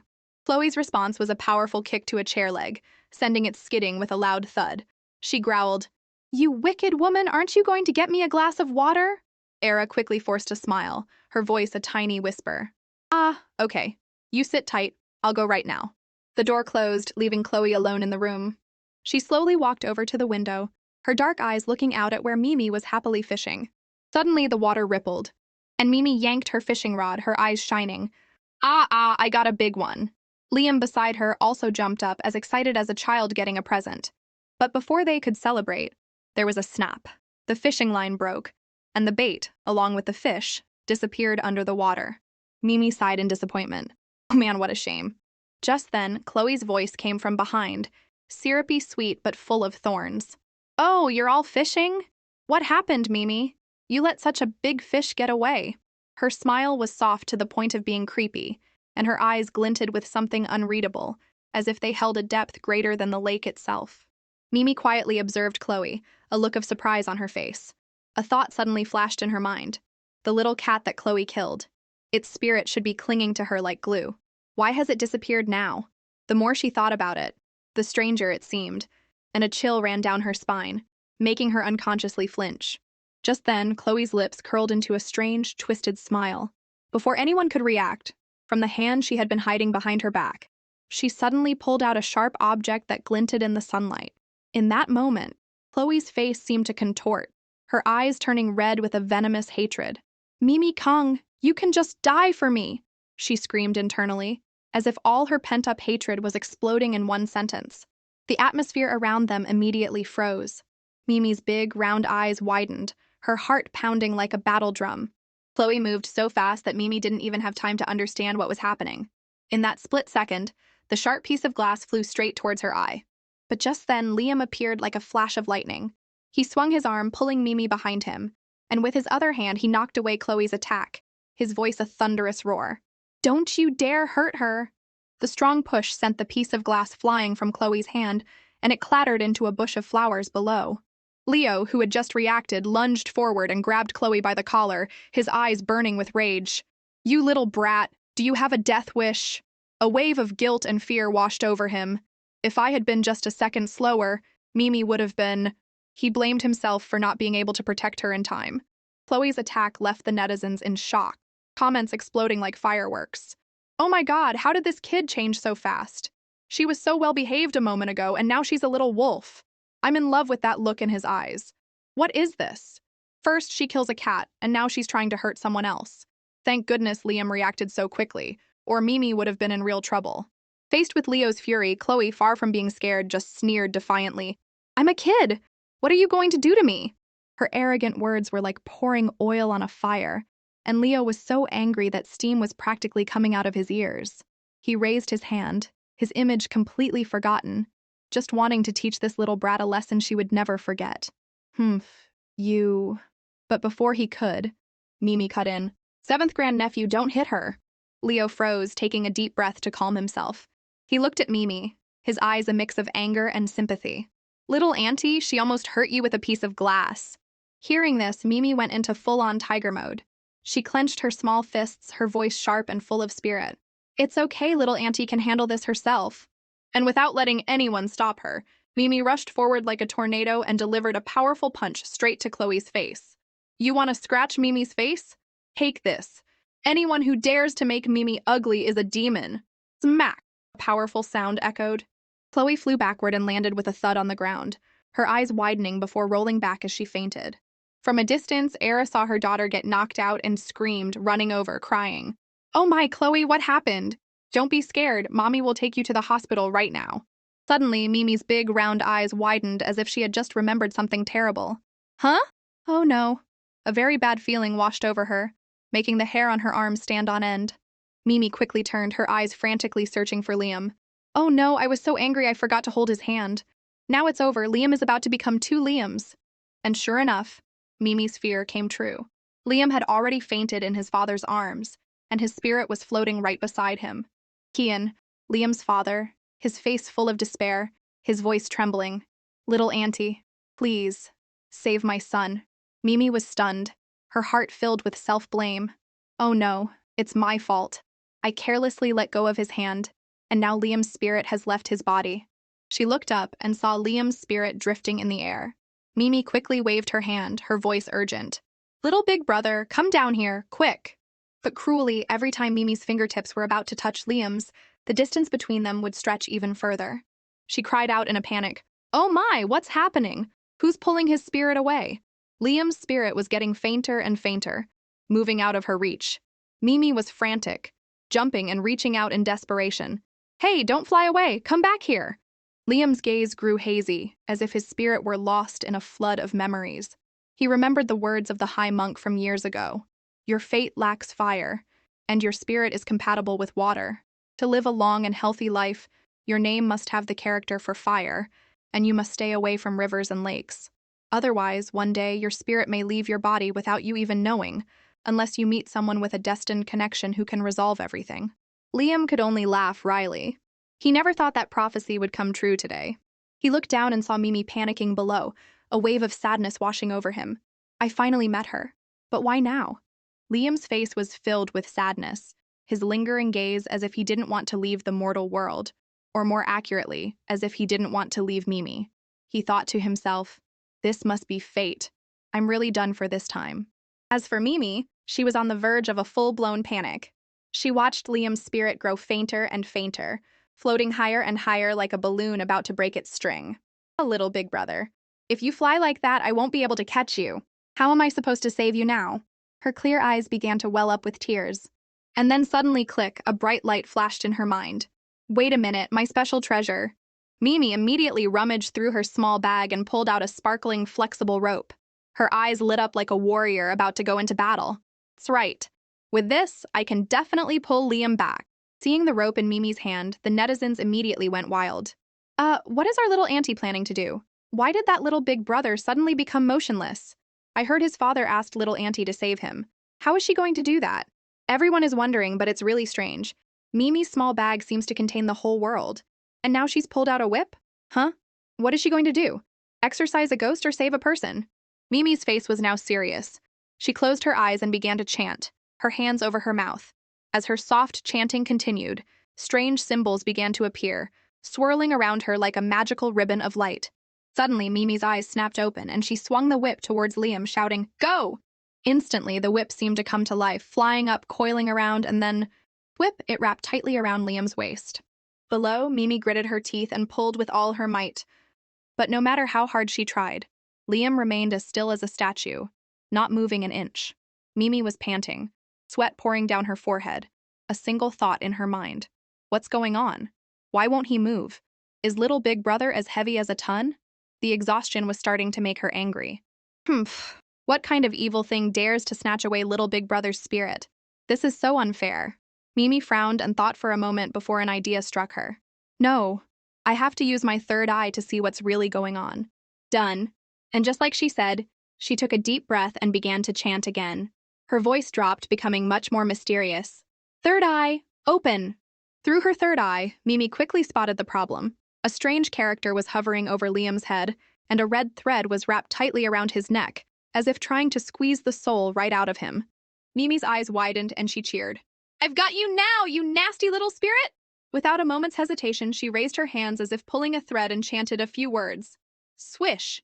The red thread was instantly severed. At that moment, Liam's spirit seemed to be released. It stirred and the light around it began to fade. Mimi didn't miss her chance, grabbing his hand and pulling him forcefully toward her. Before Liam could even ask, what the heck was that?" Mimi had already shoved his spirit back into his body with a thump. But she wasn't done. From her magical bag, she pulled out a sparkling pill. "Little big brother, eat this! Quick!" The moment the pill touched his lips, a warm energy spread through him. Liam's eyes fluttered open, his breathing slowly steadying. His father, standing behind them, was so overjoyed he was on the verge of tears. Thank you so much, Mimi." The little girl just smiled softly, then sat down next to Liam, her eyes full of concern as she gently reassured him, "Little big brother, don't be scared anymore. It's okay now, I'm here." Looking at Mimi's sweat-drenched face, Liam felt a pang in his heart, a wave of guilt washing over him. It was clear that his very existence was just causing this little girl more trouble. It was all his fault. If it weren't for him, Mimi wouldn't have had to risk so much. Noticing the heavy look on Liam's face, Mimi smiled brightly, her voice as light as the wind. "The bad guy who tried to snatch your soul will definitely be punished, so don't be sad anymore." Liam only managed a soft, "Okay." Mimi tilted her head, thinking he was still scared, which made her worry even more. He must have been so scared he can't even smile anymore.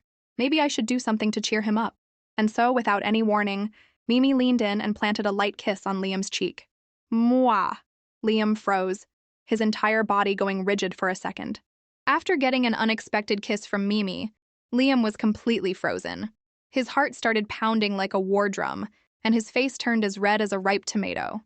He unconsciously touched the spot on his cheek where she had just kissed him, staring at her with wide, unblinking eyes, unable to say a word. Mimi just giggled, her eyes curving into little crescents. She puffed out her chest and said confidently, "Don't you worry, little big brother. Mimi will definitely find a way to solve this." Liam didn't doubt her for a second. If Mimi said it, he believed it. Okay. He said nothing more, but a rare warmth flickered in his eyes. A small flame had just been lit inside him.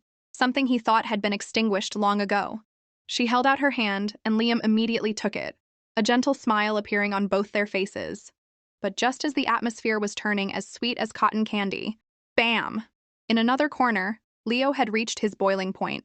Seeing his precious little auntie holding hands so affectionately with someone else, he flew into such a jealous rage that his eyes turned red, as if he were about to roast Liam on the spot. Behind him, Iris and Kian had to team up to hold him back.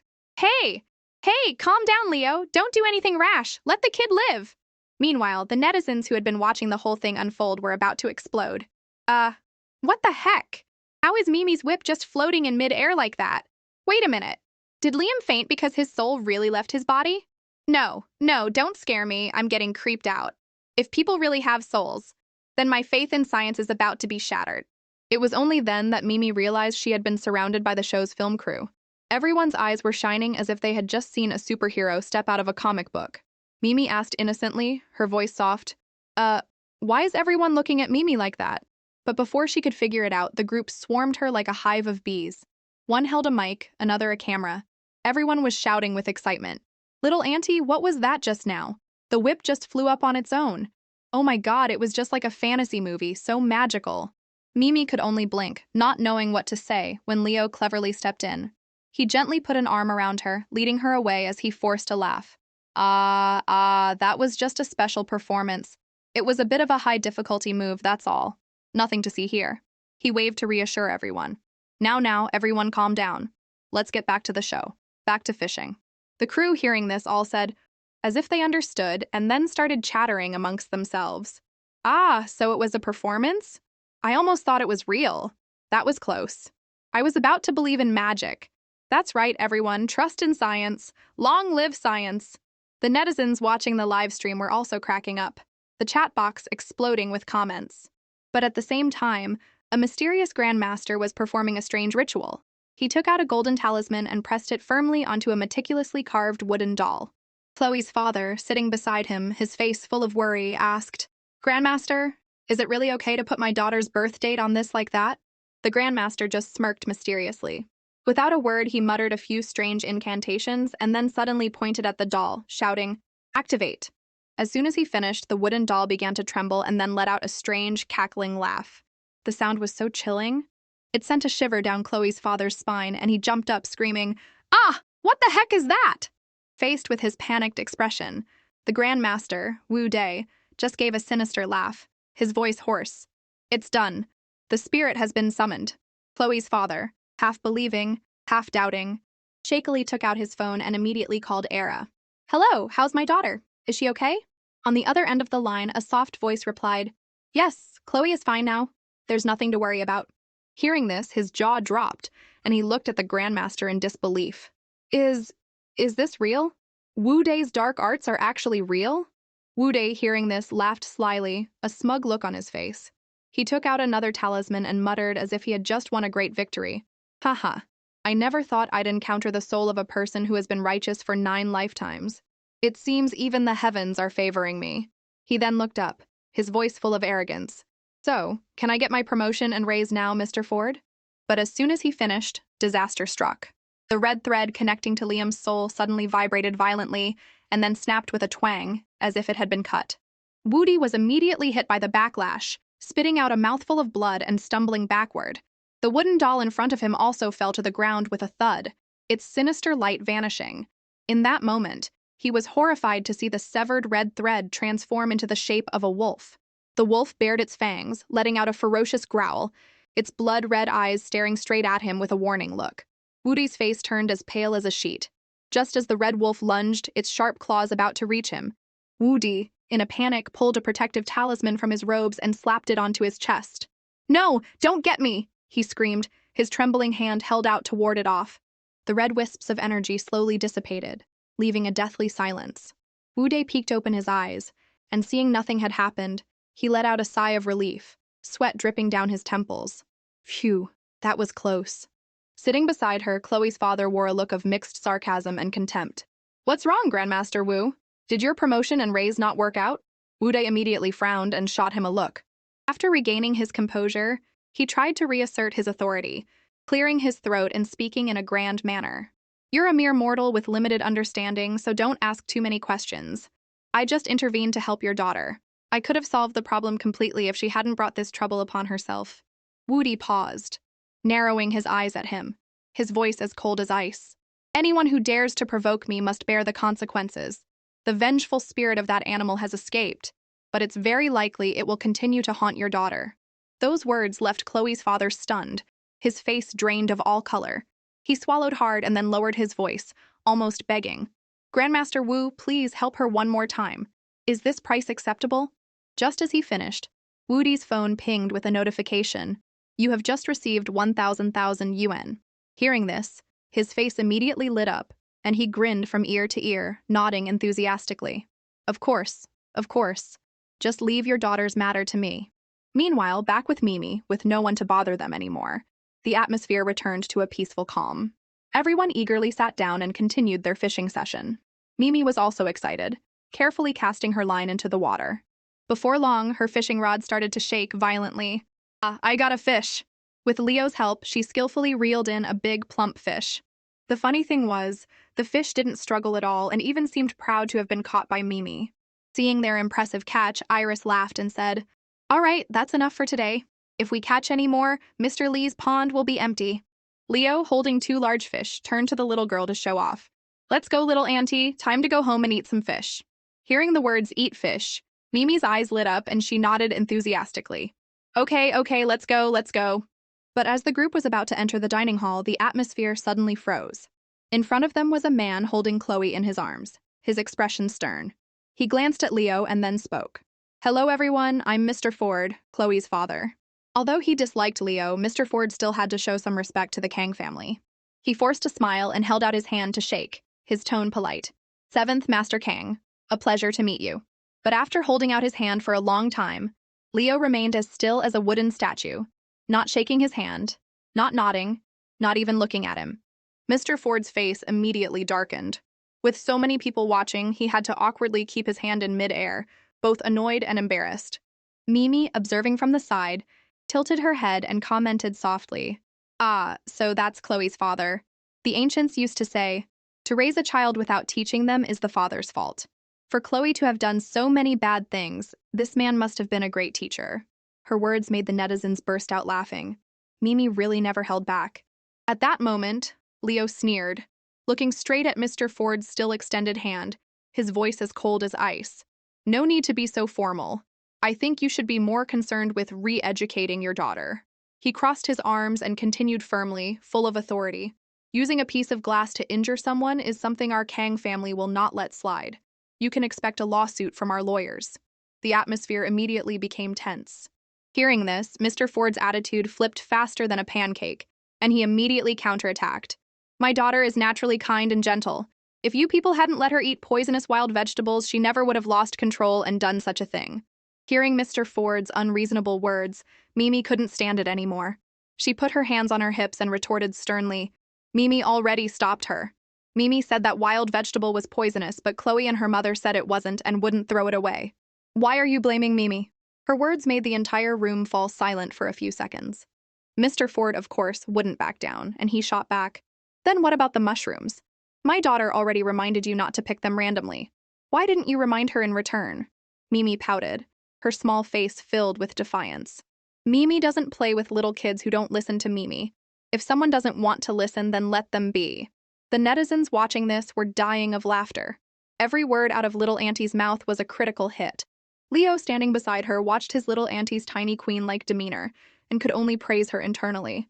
Oh my God, she's so proud and so cute.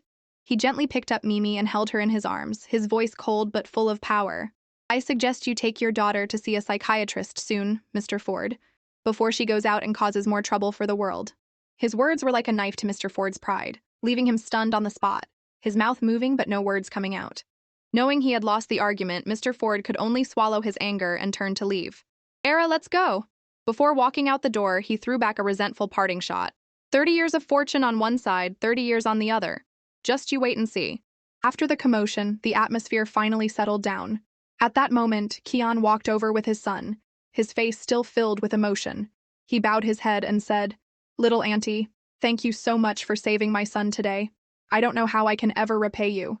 Mimi patted Leo's shoulder to be let down, and she replied with a smile as bright as the sun. It's okay. Mimi saved my little big brother because Mimi likes my little big brother. The entire group let out a collective awe. Hearing this, Liam's face turned as red as a beet, while Leo, beside him, could only facepalm and sigh. This little auntie of mine really has max-level sweet-talking skills. Mimi walked over to Liam, her clear eyes looking at him seriously. What Mimi said before about having a way to help you get better is true. He was surprised, and before he could ask, she continued firmly, We just need to find the fire spirit, and you'll be fine. The two words, fire spirit, made Kian and Liam's eyes widen, and they both exclaimed in unison, Fire spirit? The atmosphere was once again filled with a wave of curiosity. Kian, full of a burning curiosity and amazement, asked softly, Little auntie, may I ask what on earth a fire spirit is? I remember before, I took Liam to countless temples to find the great master Yongjie. He only said that we could find a fateful opportunity to cure Liam here, but he wouldn't say another word. An image of the great mythical beasts lit up in Mimi's mind. She grinned and explained with a proud tone. My mommy told me that our dragon kingdom has 4 great mythical beasts: the azure dragon, the vermilion bird, the white tiger, and the black tortoise. The vermilion bird represents a blazing fire. When the fire from its body falls to the ground, it will later gain sentience, and people call that a fire spirit. Mimi skipped over and held Liam's hand, her eyes sparkling with a sincerity as if she were taking an oath. Before we find that fire spirit, Mimi will be your limited edition fire spirit. Mommy said Mimi can make up for what others lack. As long as you don't go near water and always stay by Mimi's side, then there won't be a problem anymore. Beside them, Leo, seeing his precious little auntie being so intimate with someone else, suddenly had a bad feeling. His face immediately scrunched up, full of jealousy, and not wanting to be left out, he quickly rushed over and grabbed Mimi's arm. He put on a super pitiful face and whined, Little auntie, you just have to help him stay away from water, that's all. Liam doesn't need to stay by your side forever. Stay by her side forever? Leo thought to himself, his heart burning. How can that be? Is he trying to monopolize my little auntie? Not a chance. Mimi seemed to be able to see right through her troublemaking nephew's twisted thoughts. She put on a serious, adult-like expression and lectured him. There's a lot of water in life, and people can't live without it. Little big brother will grow up. The threat of water to him will also grow stronger. She even patted her nephew's shoulder a few times, actually wanting to give him a good smack. If Mimi helps little big brother once, I have to see it through to the end. That's called seeing things through. That's what my daddy taught me. Leo, seeing his little auntie's unwavering determination, was so angry that steam was practically coming out of his ears. He jumped up and down. Why did Uncle Jiang have to teach little auntie to be so righteous? He meant she should have been taught to be on his side. After giving her nephew a good talking to, Mimi turned to Liam, her voice suddenly becoming soft and gentle as water. But this is something you have to promise too, right, little big brother? Her words were like a flash of light, helping Liam realize the problem. Looking at Mimi's clear, adorable face and her eyes filled with absolute trust, Liam pressed his lips together. He thought he was very willing to play with Mimi, but he wasn't willing to be a weakling for her to save. Protecting Mimi was his own thought, and it had nothing to do with her having to save him. But what should he say? Liam's mind was in a constant struggle. But finally, he held Mimi's hand tightly and made a decision. He would be the most obedient child for Mimi. Liam's words made Mimi scratch her head in embarrassment and force a laugh. I mostly said those things to annoy Chloe's father. Good friends don't need to listen to what outsiders say. Seeing Leo's scowling face as he glared at his son, Kian quickly spoke up for him. This kid, Liam, has a talent for martial arts. How about you just think of it as the Kang family's little auntie having a little bodyguard? He can do the things for her that she can't do yet. Leo frowned and retorted with a challenging tone. What kind of bodyguard does our Kang family not have? Where would we find a rare one? He was about to complain some more when Kian, faster than the speed of light, pulled out a treasure to bribe him. It was an extremely exquisite compass. Leo's eyes lit up like car headlights. He looked at the object in Kian's hand, stroked his chin, and pretended to be high and mighty. You have a point. A little bodyguard like me is suddenly hard to find. He clicked his tongue and thought to himself, this compass represents a person of great power. This Kian guy's family is definitely not simple. Leo, of course, would never pass up such a great deal. He quickly took it and then immediately gave it to Mimi. Little auntie, this is the red envelope money Kian has been saving up for future social events. Mimi, completely unaware of the object's grand origins, simply said, that's right. If you see a doctor for someone, you need to get paid. My mommy said that people can't live with the word wronged hanging over their heads. The director appeared at just the right moment like a god and announced, Everyone, you can rest for today. We'll continue the watermelon picking mission tomorrow. The next morning, Mimi was dressed in an unbelievably cute outfit, so adorable it could make you faint. She was as radiant as the morning sun as she waved. Good morning, everyone. Her adorable image captured the hearts of millions of netizens. Countless people were still leaving lively comments about the previous day's events.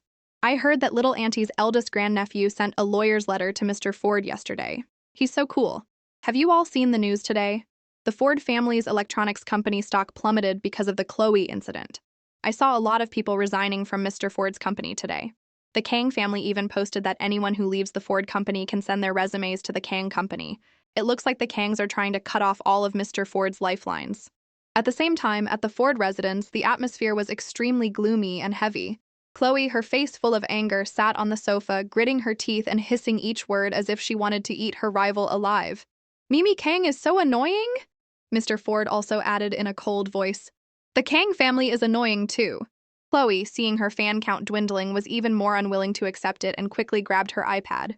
I have to live stream. I'm clearly cuter than her. I have to win my fans back.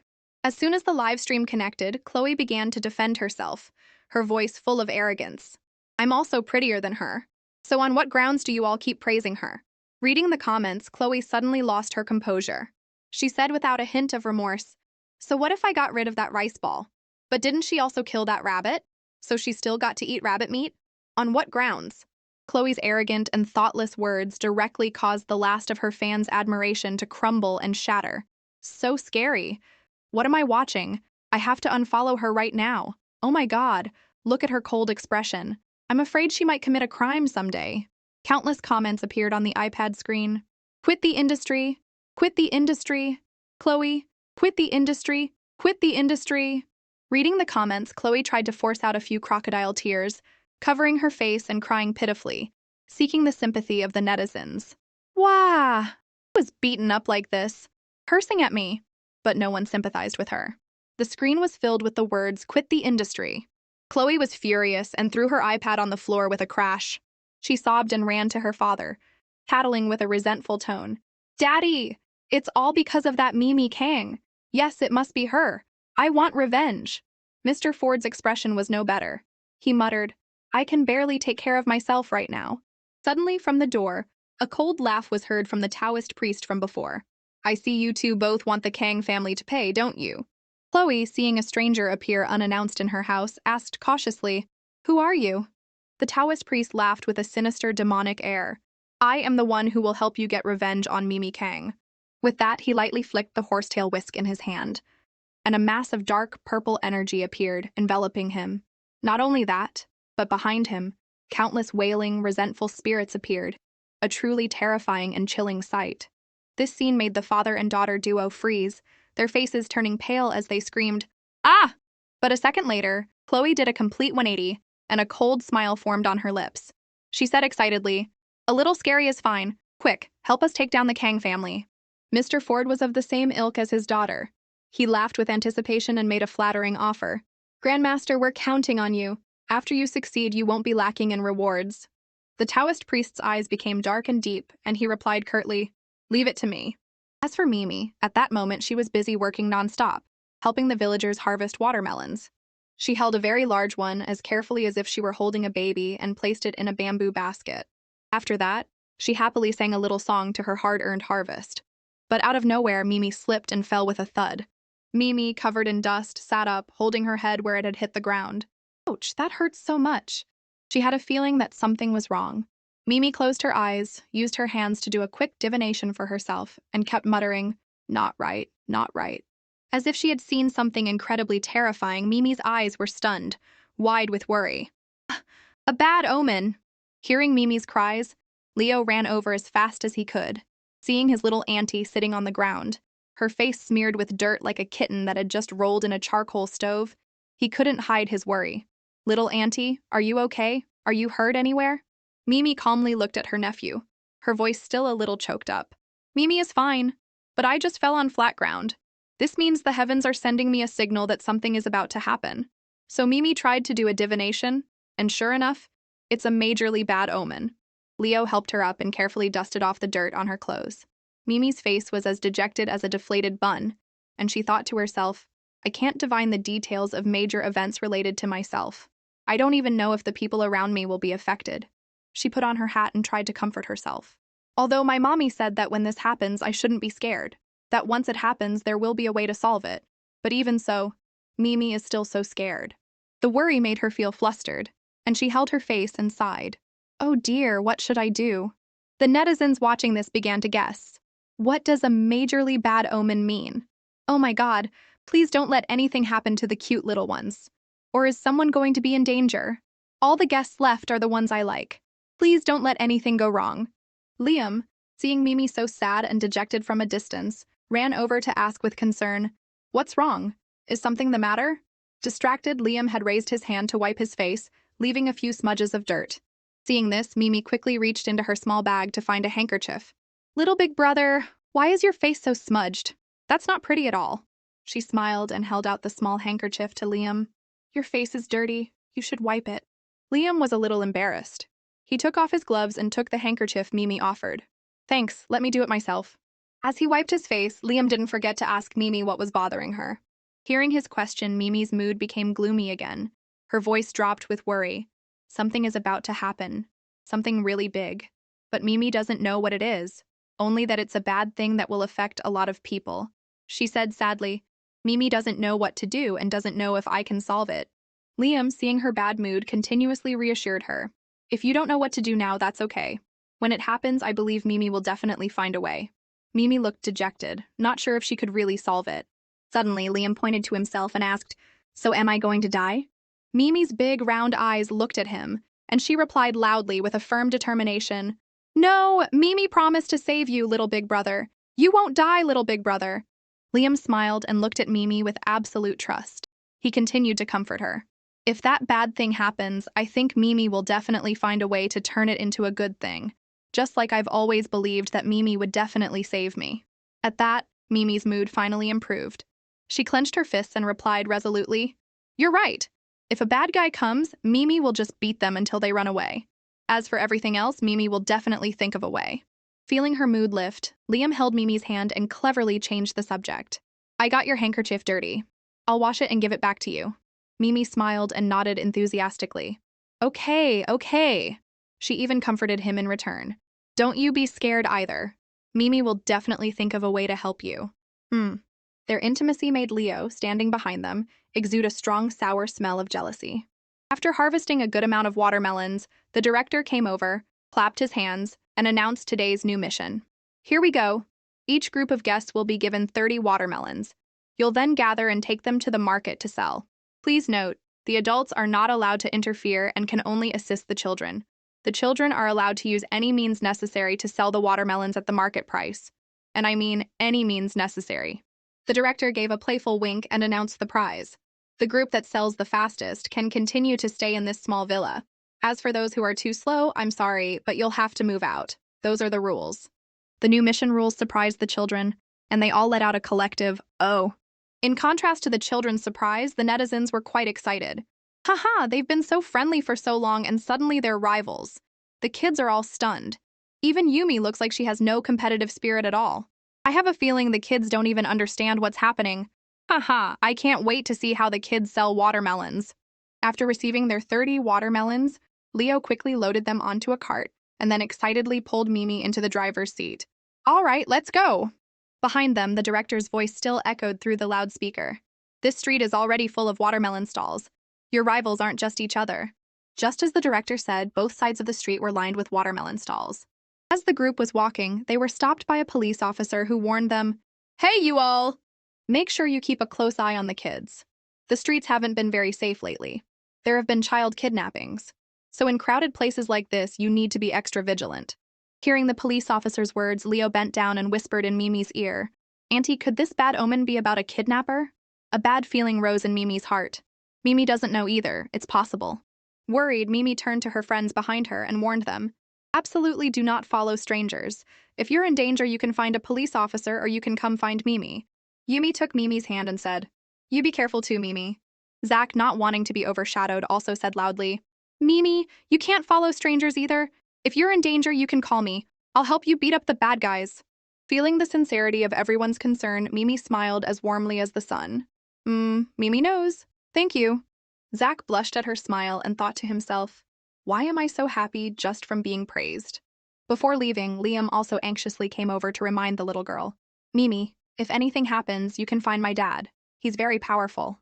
Hearing this, Mimi couldn't help but look at Kian with curiosity. Under Mimi's scrutiny, Kian spoke up. Liam is still young now. When he grows up, you can also go to him for help." Looking at his son, Kian sighed to himself. This brat used to not care about anything, and now he's learned to care for others. It seems this little guy is growing up. The director spoke up again, urging them on. "All right, everyone, be safe. Get ready to start selling your watermelons." As Mimi was looking for a spot to sell her watermelons, she was deep in thought. She stroked her chin and analyzed the situation like a detective. "Looking at my friends' faces, I can't see anything unusual. Even the adults' faces don't seem to have any problems. The fact that I can't see a problem might be the biggest problem." While she was racking her brain, Leo's voice broke through her thoughts. "Auntie, where should we set up?" Mimi looked around and then pointed to a nearby spot. "Let's go there." The spot Mimi chose was near a dead-end alley, with very few people passing by. After sitting for a while without seeing anyone, Leo grew anxious. "Little auntie, we need a lot of customers to sell things.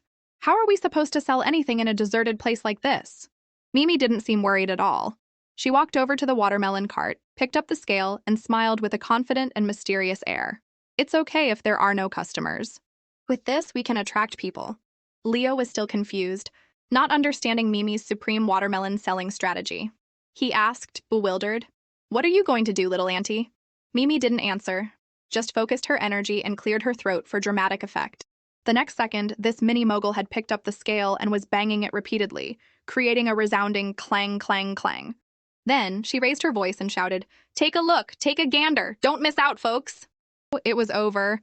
Her cuteness, her cleverness, and her street-smart sales pitch with the scale as a gong made the netizens watching the live stream go wild.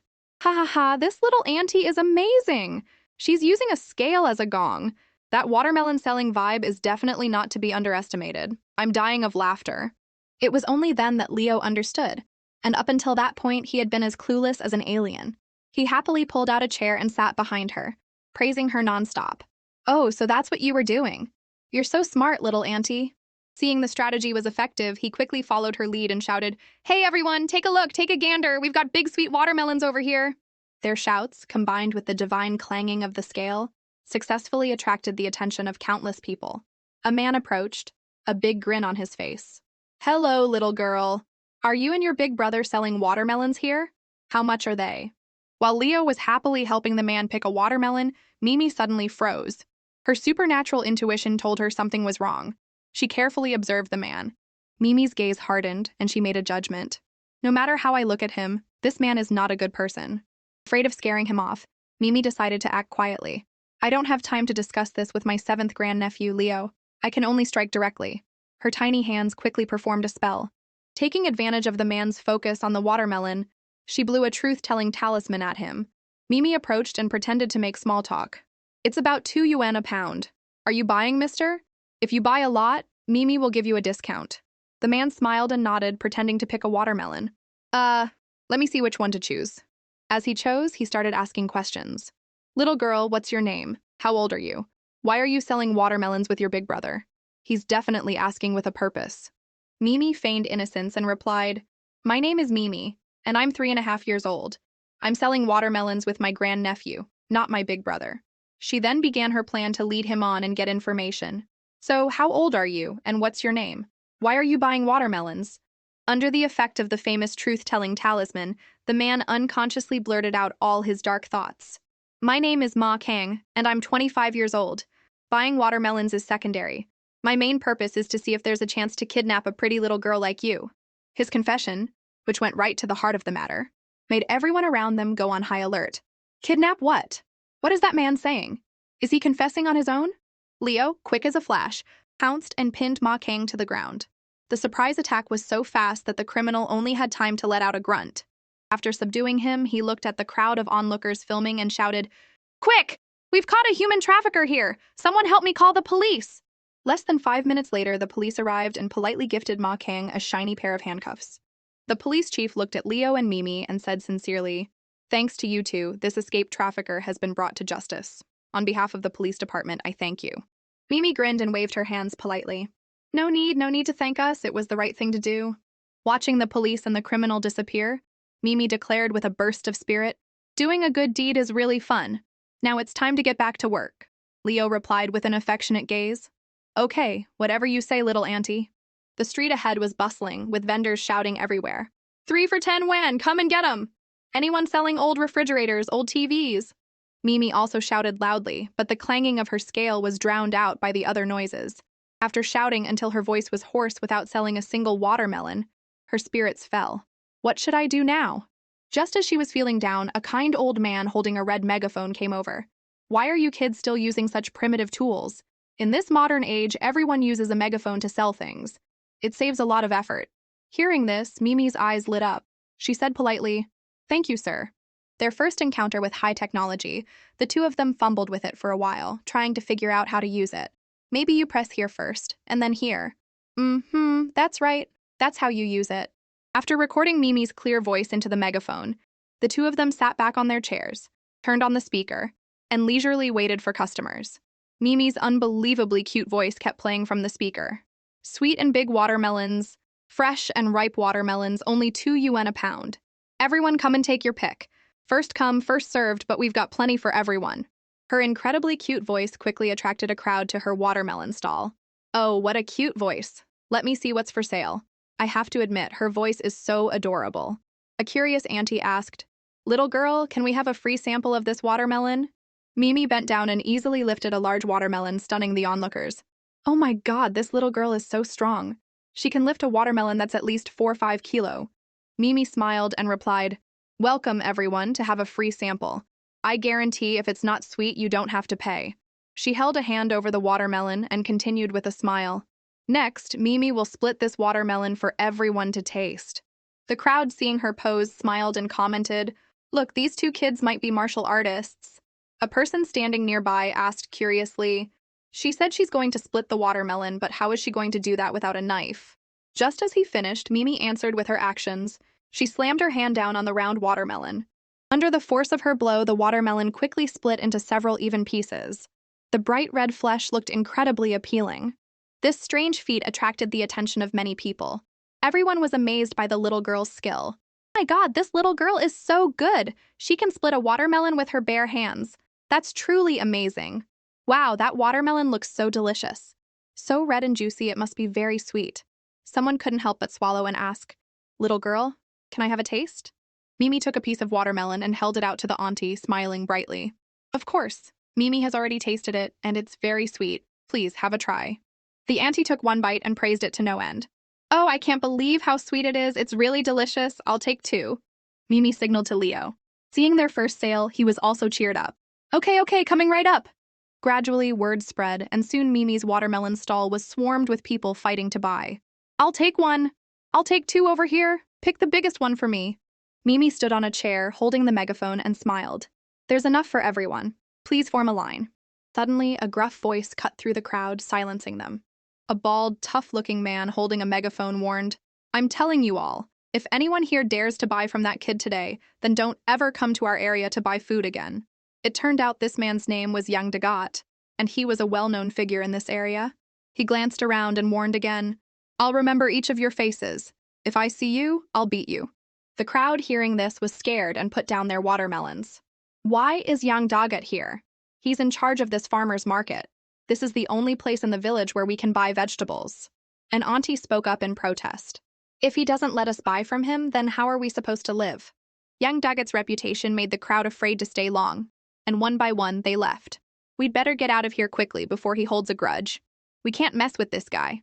But it's such a shame for such a cute little girl to run into a thug like him." Young Dagat's bullying made Mimi truly angry. She frowned, bit her lip, and thought to herself, "This man has really ruined my business. He's a bad person, and I'm not going to let this slide." After chasing away all the customers, the bald man named Young Dagat laughed arrogantly and declared, "I know you kids are on some kind of show, but sorry, the fruits in this town can only be sold by me, Young Dagat. That rule can't be broken, so your watermelons definitely won't be sold today.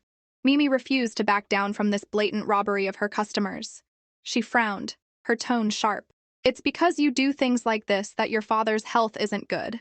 The more she thought about it, the more indignant she became, and she pointed a finger directly at young Dagat's face and said loudly, I helped your father before, but if you continue to do these bad things, the consequences will still affect him.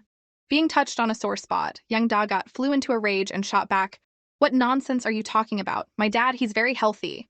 He then repeatedly waved the megaphone in his hand at Mimi as if to ward off evil. Leo quickly hugged Mimi and pulled her back, glaring at him.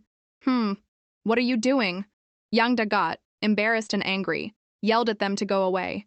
Go, get out of here. Don't stand in front of my stall and be an eyesore. Just then, from behind, a foot kicked hard into young Dagat's calf. The tough guy turned around and yelled, Damn it, who kicked me? Are you tired of living? But when he saw the person behind him, young Dagat froze. Is that you, Dad? Mimi also recognized the old man who had just appeared, and she cheered, Oh, it's the grandpa who gave us the baby chicks. The old man, ashamed of his son's arrogant behavior, raised his cane and gave young Dagat a good beating. You insolent brat! Who are you telling to go away? My life was saved by that little girl, and you dare to chase her away? Young Dagat, in pain, tried to dodge, crying out. After giving him a good beating, the old man walked over to Mimi, smiled kindly, and said with gratitude, Little one, it's thanks to the medicine you gave me last time. I suddenly had a heart attack before, but after taking your medicine, I gradually recovered. Thank you. Mimi observed the old man carefully and then advised him in a low voice, Your illness still requires rest, and your family needs to do good deeds together. Your face is full of dark energy again. It was only then that young Dagat learned of his father's illness. He guiltily brought over a wooden stool. Dad, it's my fault. You're sick and I didn't even know. Please sit down and talk. The old man sat down but didn't forget to nag his son. So you can't chase away my savior, you hear? More surprisingly, young Dagat walked straight up to Mimi and kowtowed repeatedly. Thank you for saving my father. It was my fault just now. I shouldn't have bullied you and made it so you couldn't do business. Mimi showed the magnanimity of a great-grandaunt and replied casually, It's okay. Mimi accepts your apology. Seeing that Mimi had forgiven him, young Dagat grinned and made an offer. That's right, little auntie. How about this? I'll buy all of your watermelons for 2 yuan a pound, so you don't have to stay out here in the sun. His kowtowing and buying all the watermelons made the nearby villagers' jaws drop in amazement. Oh my God, is that the young Dagat I know? Am I dreaming? Why is young Dagat kowtowing to a little kid? Ignoring the whispers behind him, young Dagat still smiled obsequiously at Mimi. Next, why don't you two follow me to the hotel for a meal so I can treat you properly? Although the offer was tempting, Mimi was a righteous person. She waved her hand and refused. No, Mimi has to sell all these watermelons to the residents here. Tell them that I won't let them go without fruit. She then added, Oh, that's right, you should apologize to them too. Whatever Mimi said, young Dagat smilingly agreed, repeatedly saying, Yes. In front of countless people, young Dagat bowed and sincerely apologized. I, young Dagat, apologize to everyone. From now on, I won't let you go without fruit. I was wrong just now, so I apologize to everyone. The people, seeing young Dagat's remorse, also smiled and let bygones be bygones. Mr. Yang, forget it. Your filial piety is very good. That's right, it's a relief that Mr. Yang still has a good son. So we can still buy this watermelon, right? It looks so fresh and delicious. It would be good to buy some to cool off in this hot weather. The crowd gathered to buy watermelons again. Young Dagat, with a worried heart, lowered his voice and asked Mimi, Little auntie, what you said before about my dad having a bad omen because of me, what was that about? Can you please tell me again? Mimi looked young Dagat up and down and then stroked her chin and declared, Your face shows that you have very good luck, but the luck you have is not righteous. She paused for a moment and then asked directly, Also, are you very stingy and petty? Mimi's next words made young Dagat's hair stand on end. Your children and parents' palaces have problems. You lost your mother early and you'll lose your father in middle age. Also, your chances of having children are very low. This is all because when you used to buy fruit, you always haggled for a low price, which angered an old grandmother. That night, the old lady passed away from illness, but before she died, she didn't forget to leave a curse on you. Mimi didn't stop at young Dagat's pale face, but continued on. Do you have nightmares when you sleep at night? That's because the old lady is looking for you. Although you didn't mean to harm her, this is also related to you. So the dark energy transformed and accumulated in you. Although you have good financial luck, you don't have a good body, so you often get sick and have endless accidents. Young Dagat now knew what fear was. His whole body was drenched in sweat. She got it all right. Last night I dreamed I was standing in front of that old lady's grave. Pointing at the old man, Mimi continued her analysis. Your father is sick, but actually every day he wishes you well and is willing to take on all your bad luck for you. The truth was revealed, and young Dagat's eyes stung, his heart filled with endless regret. The father who always cursed at him for being greedy and wishing he would just die. I never thought he would secretly pray for my well-being every day, and even want to take away my bad luck. Young Dagat, understanding everything, burst into tears and kowtowed to apologize. Dad, it's my fault for making you like this. The old man helped his son up and advised him gently, Son, I hope you have a good life and don't be so obsessed with making money. Young Dagat cried like a child. Yes. Helping his father up, young Dagat went to Mimi and pleaded, Little auntie, please, how can I resolve this situation now? Mimi smiled brightly when she saw that young Dagat had turned over a new leaf and offered her advice. From now on, you should do good deeds diligently. Don't make any more ill-gotten gains. Just earn money with a clear conscience. Oh, that's right. You also have to go to that old lady's place and apologize and help her fulfill her last wish. Only when you do enough good deeds can you eliminate your bad karma. That way, you'll have a baby and your father will get better soon. Okay, I'll listen to you. The old man looked at Mimi with gratitude. Thank you, little grandmaster.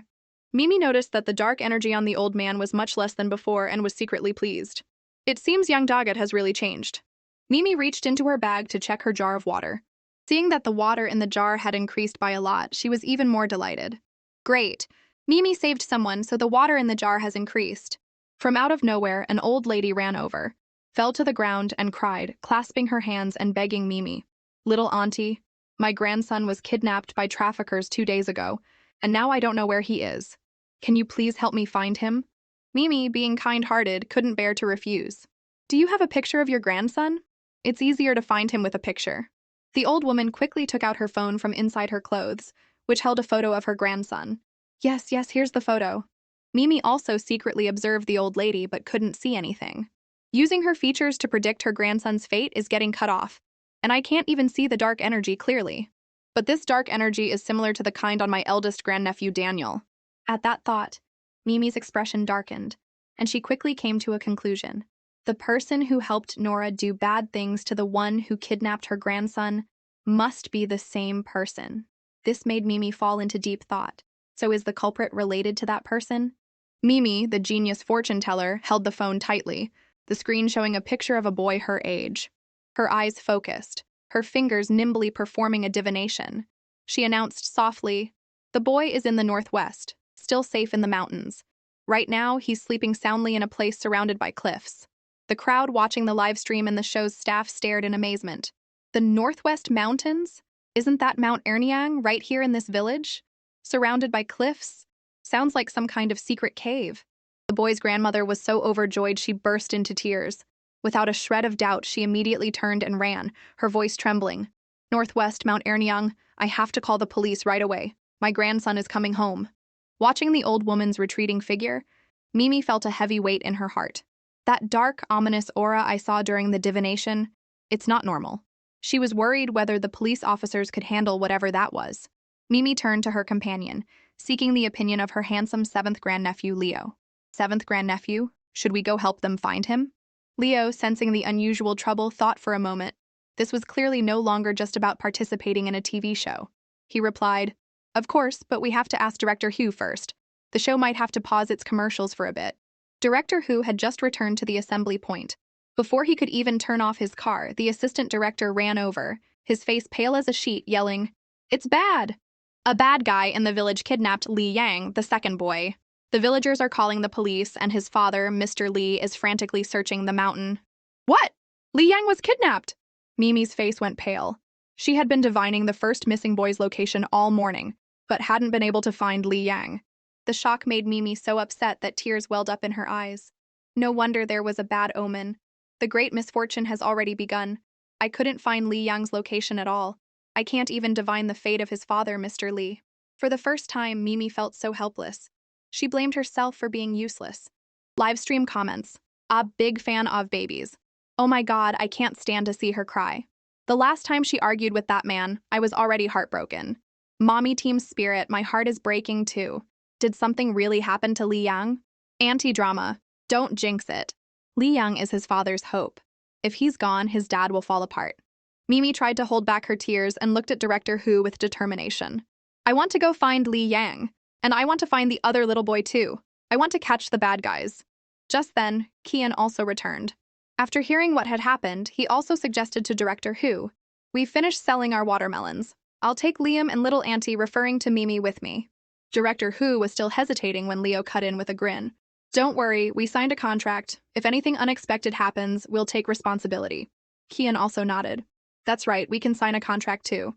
The two adults' decisive attitude made Director Hu give in, and he just reminded them, "Then you two must be careful." Kian immediately went to the village police station to talk. He nodded firmly. No problem. We definitely won't interfere with your work." With that, he held up 4 sets of action uniforms, the kind of protective gear or professional climbing gear, and distributed them to the group. "Change into these. It's better for moving around." As soon as Leo put it on, he was sweating like a pig, complaining nonstop. "So hot! Oh my god, this outfit could turn a person into charcoal." Mimi quickly changed, rummaged through her small handbag, and took out a talisman, giving it to Leo. "Wear this, 7th grandnephew, and you won't be hot anymore." Leo, half believing, half doubting, tucked the talisman into his pocket. Whoa! In an instant, he felt a cool sensation. "Is this really magic?" he stammered in surprise. Next, Mimi distributed talismans to the whole group. She specifically instructed Kian, "This is for you. It can lower your temperature, but you don't need to wear it because your fate already lacks fire. Your body temperature is already very low." Kian took it, a look of interest in his eyes. "Thanks." Seeing the police officers behind them staring at the pile of talismans, Kian grinned and asked Mimi, "Do you have any more of these talismans? We're going with the police, so can we share some with them?" Mimi generously fanned out a thick stack of talismans. "Is this enough?" The police officers grinned and nodded enthusiastically. One of them placed a gun in Kian's hand for self-defense, along with a walkie-talkie. "This is a radio, and this is for you, Mr. Kian, for self-defense. Let's go." In the village, Mr. Lee was sobbing in the comforting arms of the villagers. "It's my fault. It's all my fault." As soon as he saw the police and Mimi's group, he cried out, "Officer, you're finally here. You have to find my son." The police officer comforted him. "Don't be sad, sir. We will definitely find your son. Please calm down." Mimi didn't hesitate, taking Leo's hand and heading straight for the mountain path. On the way, she stopped by 2 sparrows perched on a branch.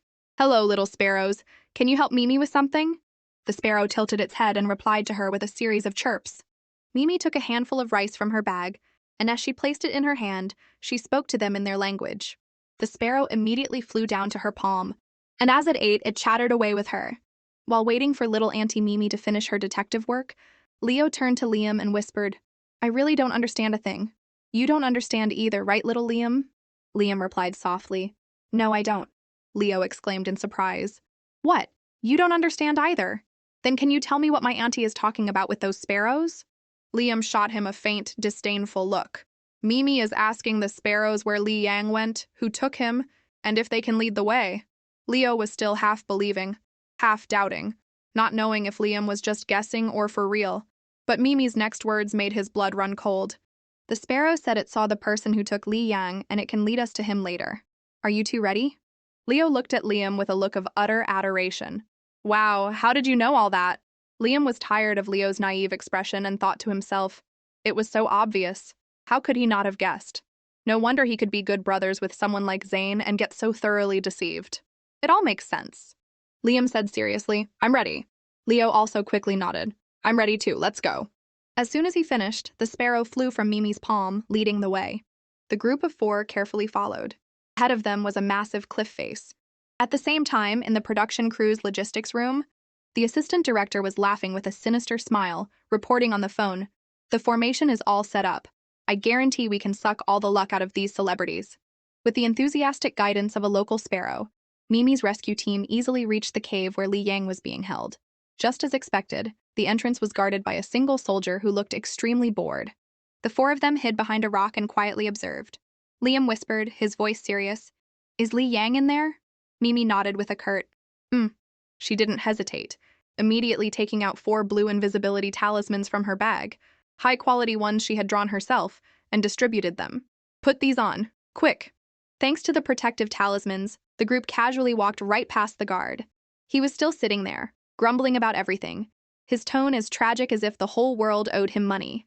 Oh man, making me sit here and guard by myself is just torture. This whole gang is as big as an army, and I'm the only one on gate duty. They really know how to pick 'em. Hearing his comical complaints, the four of them suppressed their laughter and slipped inside. Inside the cave, it was as dark as ink, with only the rustling of bats flying by, which made even the famously brave Leo shiver. As they were walking, bam, they hit a dead end of solid rock. What's this? A dead end? Liam was surprised. Are we lost?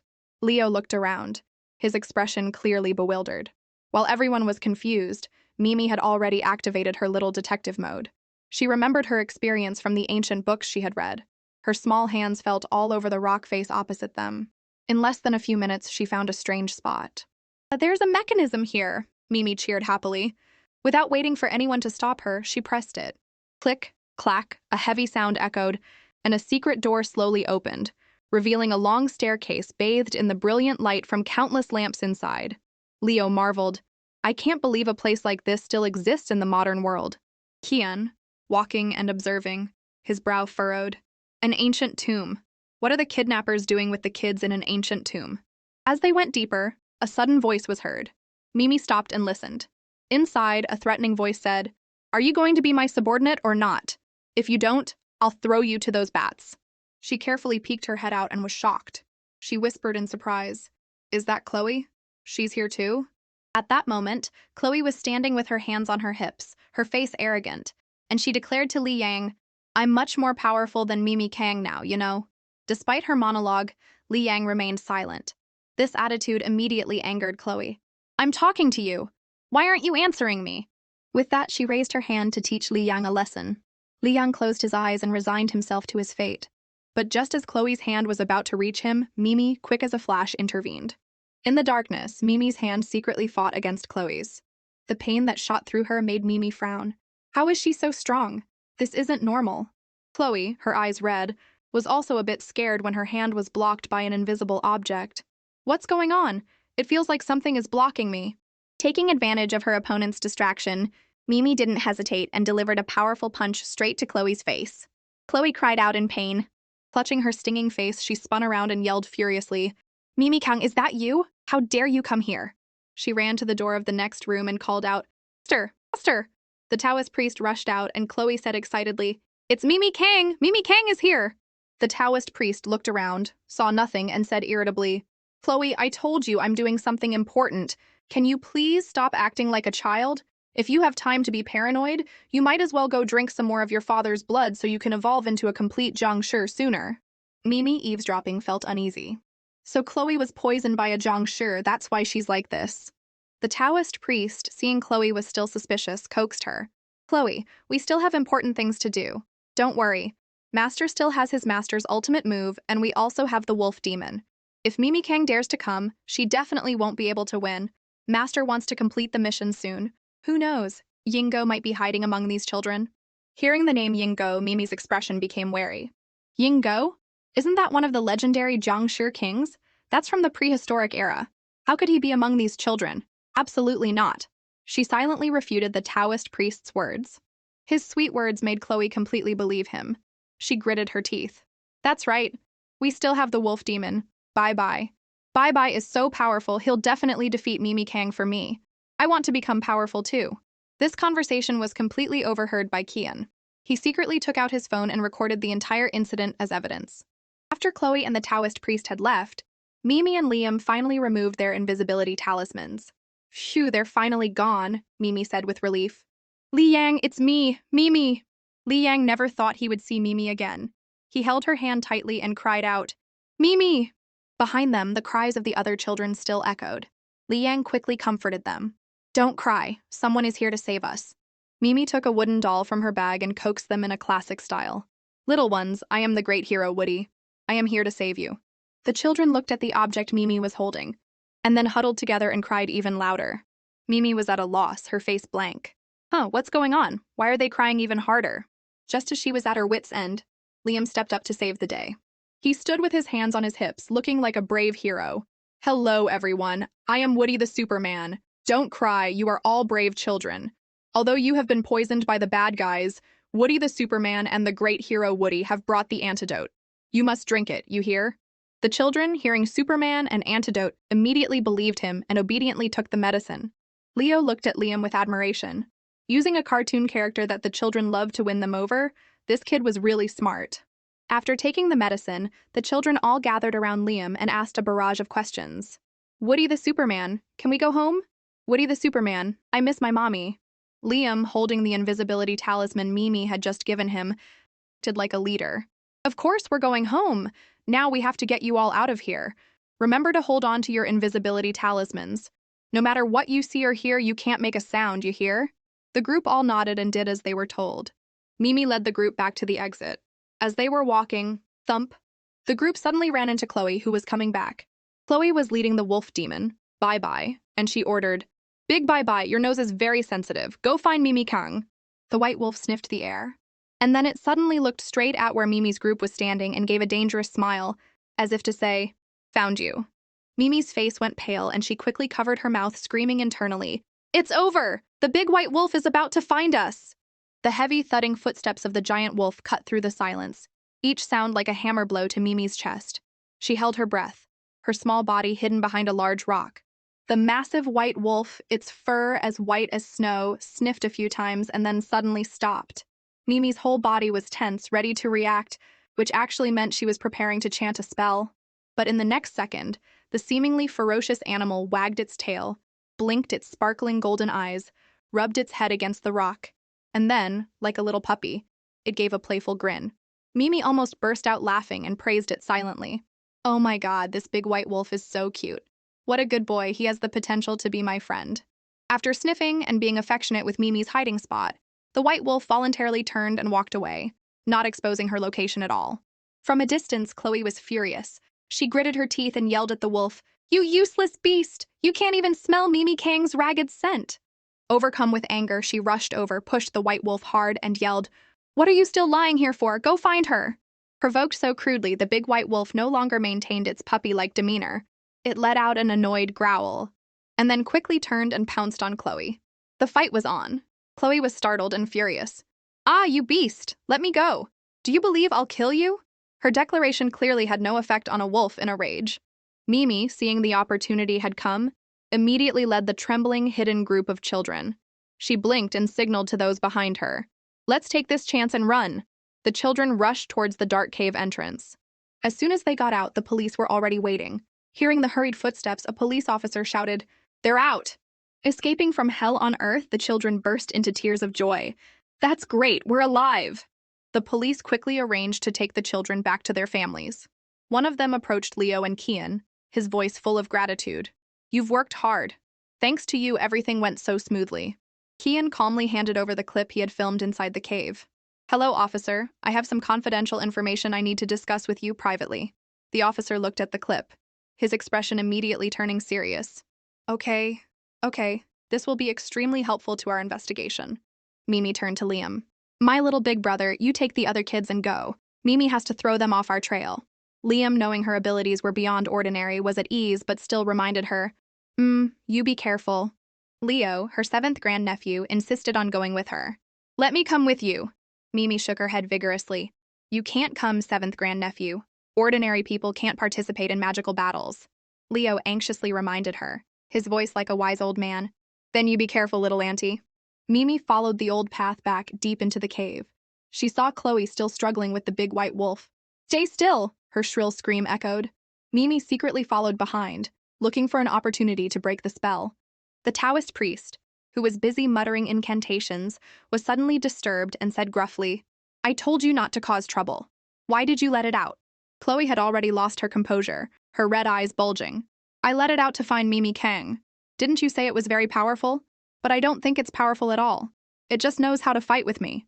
The Taoist priest's face scrunched up at Chloe's ear-piercing screams. I told you! Mimi Kang can't get in here! But Chloe wouldn't listen. She was so angry she was on the verge of tears. I told you Mimi Kang is here. Why don't you believe me? Do you want to die at my hands too? The Taoist priest sighed in defeat and gave in. Fine, I'll believe you this once. He took a talisman from his pocket, began to perform a spell, muttering incomprehensible incantations, and then threw the talisman forward. Bam! A sea of fire suddenly erupted. In the light of the fire, Mimi's previously invisible figure suddenly appeared as clear as day. The old Taoist priest was extremely surprised. Whoa! She really is here? Well then, let's see how you handle the true samadhi fire that my master passed down to me. Burn to death. Ah! In the midst of the raging fire, Mimi was extremely calm. She made a hand sign and muttered a spell. Rain come, rain come. As soon as she finished, a downpour of rain fell, quickly extinguishing the fire the old Taoist priest had summoned. This scene made him so stunned he almost fell over, his tongue tied as he stammered in disbelief. My true samadhi fire was taught to me by my master with great effort. How can it be so easily extinguished? Mimi waved her finger, laughed disdainfully, and said a single, devastating sentence. You've been tricked. What true samadhi fire? In my eyes, it's not worth a penny. The Taoist priest, embarrassed and angry, turned to the big white wolf and ordered, Big Bai, go get Mimi Kang for me. Faced with the giant wolf, Mimi acted as if she were seeing her best friend. She jumped up and down, waving to greet it. The Taoist priest, who thought Mimi was about to be turned into a snack, was shocked when the big white wolf did a complete 180 and pounced on him instead. It bared its sharp fangs and growled with rage, having chosen its side. Bitten hard, the Taoist priest cried out, You stupid thing! What are you doing on top of me? Let me go! At that moment, Chloe suddenly went dark, and countless black and red demonic auras enveloped her. Her nails suddenly grew long and terrifyingly sharp. Mimi Kang, today I must get rid of you. Chloe rushed towards Mimi, letting out a terrifying laugh. Today, I'm going to chop you up just like I chopped up little rice ball. Ha ha! Mimi immediately performed a spell and a golden shield appeared. As soon as Chloe's nails hit the defensive layer, they shattered. Chloe had tried her best but couldn't break Mimi's golden shield. Instead, she was hit by the backlash. Her eyes showed her unwillingness. I've become an extremely powerful juncture, so why can't I get rid of Mimi Kang? The Taoist priest, on one side struggling with the big white wolf, was also secretly observing the battle. He was sweating bullets, thinking, how is that shield thicker than the magic my master performed? What is this little girl's background? Mimi, taking advantage of Chloe's distraction, quickly counterattacked. She jumped up high and then viciously delivered a blow to Chloe. Under her blow, Chloe was knocked out cold. Mimi lightly landed on the ground, took out a rope, a special rope, of course, tied Chloe up, and then threw her aside. Little cat rice ball hasn't gotten its revenge yet. I'll keep Chloe for now and deal with her later. After that, Mimi dusted off her hands, her cold gaze turning to the Taoist priest. He was trembling and could only plead with the big white wolf one last time. Go, go, my good boy! Go kill Mimi Kang for me! I'll give you her meat! The big white wolf gave him a mocking smile, which made the Taoist priest's face turn red with anger. Damn you, you stupid dog! With no other choice, he could only stand up and run towards a nearby secret door, pleading, Senior sister, save me! This is not the time to be in seclusion. Hearing Mimi's footsteps getting closer, he became even more frantic, his hands continuously banging on the secret door, screaming in despair. Senior sister, come out! Only you can control this wolf demon. Quick, help me deal with that brat Mimi Kang. Mimi gave a cold smile. You're the next one to be dealt with. As soon as she finished, Mimi transformed into a war god and delivered a powerful punch straight to the Taoist priest's face. The result was predictable. The man hit the floor in a single note, joining Chloe in unconsciousness. The little girl leisurely took out a second rope, tied him up like a rice dumpling, and then threw him to the side, dusting off her hands in satisfaction. That's one down. Next, the little hero approached the secret door, fumbling for a way to open it. According to Woody, the legendary senior sister was definitely inside. After searching for a while without finding a secret button, Mimi clicked her tongue. Well then, I'll just use the fastest way. She took a few steps back to get a running start, channeled all her energy into her small legs, and delivered a thunderous kick. No matter how sturdy the secret door was, it had to surrender to this explosive force. In an instant, a huge hole appeared. Inside, Woody's senior sister, who was diligently cultivating, was startled by the loud explosion. Before she could figure out what was happening, she saw a little kid casually walk in. You brat, how did you get in here? She asked in horror. Mimi's eyes were now focused on the area behind the woman. There, a little girl was being held in a formation of intricate talismans. Recognizing the abnormality, Mimi questioned her. Are you refining her? Why are you doing that? Huajiaodi quickly stood in her line of sight and explained with a self-righteous tone. She's a jiangshi. I'm refining her so she can help me exorcise evil and save the world in the future. She said that, but inwardly, Hua Jiaodi was starting to feel uneasy. She thought to herself, where did Wu Dai and the others go? This little girl is not simple. I have to be careful. Immediately, her attitude flipped faster than a pancake, and she put on a kind face. Little one, my name is Hua Jiaodi. You can call me Auntie Hua. Come on, say it. She held out her hand to shake Mimi's, but in her palm were hidden sinister wisps of green energy. At the same time, the little girl behind her also started to show signs of agitation. Mimi was very cooperative, holding out her hand and introducing herself. I'm Mimi Kang. But just as their hands were about to touch, Mimi suddenly changed her move with lightning speed. She used her bare hands to break the restraining chains and then bluntly exposed her. You're a bad person. You just want to use the Zhangshi to do evil things, don't you? The event happened so fast that Hua Jiaodi didn't have time to react. The chains broke and she was immediately hit by the backlash, blood splattering everywhere. You little brat. Are you asking for a beating? Mad with anger, Hua Jiaodi summoned countless demonic red auras, her eyes turning white as she yelled, Go! Go kill her for me! Faced with a life or death situation, our Mimi was as calm as ever. She leisurely took out a brilliant golden talisman, and facing the swirling red mass of energy rushing towards her, she whispered, Absorb! As soon as she finished, the talisman in Mimi's hand suddenly transformed into a bottomless mouth, greedily swallowing all of Hua Jiaodi's poisonous essence without leaving a trace. Witnessing this, Hua Jiaodi was so horrified that her tongue was tied, and she stammered, Soul? Soul-guiding talisman? How can that be? Those were all my precious treasures that I worked so hard to cultivate. In less than a minute, her trump card had been completely neutralized, and Hua Jiaodi's mind was in a turmoil. In her desperation, she suddenly saw the white wolf standing there, as if she had just found a lifeline in a raging river. She cheered and yelled, That's right, I still have this wolf. My good little Bai, go kill her for me. In response to her call, the white wolf let out a roar that echoed through the cave. Each step it took shook the earth, its presence majestic. Hua Jiaodi laughed smugly. Ha, this time that brat is done for. But life isn't a dream. Her smile vanished in an instant when she saw the great white wolf, instead of baring its fangs and claws, happily pouncing on Mimi, demanding affection with its wagging tail. Hua Jiaodi was so angry she screamed in despair. How can this be? You treacherous white wolf! My sect gave you premium steak, treated you well. How can you betray me at such a critical moment? Are you worthy of my master's efforts in raising you? Faced with her righteous accusations, the white wolf just snorted, gave her a disdainful look, and then turned back to snuggle with Mimi. The little girl giggled and tried to push away its huge head. Stop it, stop licking me, I know you were a good spy. My face is covered in your stinky drool now.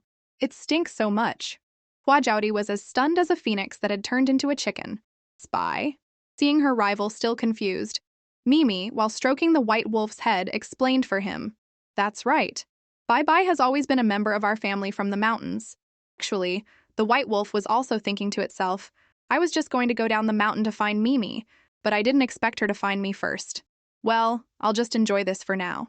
Realizing this little brat's power was not to be underestimated, Hua Jiaodi started to break out in a cold sweat, and was about to take the opportunity to sneak away and call for her master's help. But she had only taken a few steps when she was hit by a powerful force that sent her flying back. The culprit was none other than the little boy she had been refining before. Mimi waved and greeted him in a very friendly manner. You're out? Seeing Mimi treat her biological weapon like an old friend, Hua Jiaodi scrambled to her feet and, suppressing her pain, asked, Why are you so nice to a Zhangshi like that? It has sucked the blood of countless people, killed so many children, and is full of murderous intent. With your high power, why don't you just subdue it? Hearing Hua Jiaodi twist the truth and blame him for all sorts of terrible crimes, the poor little boy could only shake his head repeatedly, his tears streaming down his face as he protested. No, it's not true. Mimi quickly ran over to comfort him, her small face full of worry. There, don't cry, Mimi knows everything. The little ghosts have already tattled to Mimi. It's not your fault. It was all that wicked woman's doing. Receiving such timely sympathy, the little boy suddenly smiled through his tears, his mouth making a few garbled, sounds as if he were trying to express his sincerest gratitude to the little girl. On the other side, Hua Jiaodi looked at Mimi with eyes full of hatred, her mind racing. In that case, I'll use a illusion spell to activate the Zhangshi. Mimi Kang, you can just wait to be torn to pieces. Immediately, a strange illusion spell shot from Hua Jiaodi's eyes towards the little boy. In an instant, the boy's pupils turned a blood red, and without a word, he lunged at Mimi, attacking her relentlessly. Mimi, while gracefully dodging his attacks as if she were on a stroll, didn't forget to remind him, "Hey, hey, snap out of it." The little girl then added a very sharp comeback. "This low-level illusion spell? It's so easy to break." With that, Mimi's fingers danced in the air, drawing a supreme-level purification talisman. Taking advantage of her opponent's opening, the little girl quickly slapped it onto the boy's forehead. Instantly, his mind became calm, and he was freed from Hua Zhaodi's control in a single note. With the small matter taken care of, it was time for the big one, dealing with Hua Zhaodi. Mimi swung her wooden sword, her spirit high as she declared, "Today I will sever your path of cultivation so you can never do evil again." Faced with this firm verdict, Hua Zhaodi felt her whole body go limp, as if her soul had been sucked out. She held her head and screamed in horror, "What? I've cultivated for so many years. Am I really going to be so easily disabled by a little brat who still smells of milk?" When the restraints were severed, the two Zhangshi siblings were completely free. They rushed to thank Mimi. The little girl waved her hand and said, "It's nothing. You two are free now. You can go wherever you want." But the two Zhangshi children, one shaking their head, the other waving their hands, looked reluctant to leave. Mimi frowned in confusion. "So what do you two want?" So the little girl signaled for the Zhangshi siblings to bend down.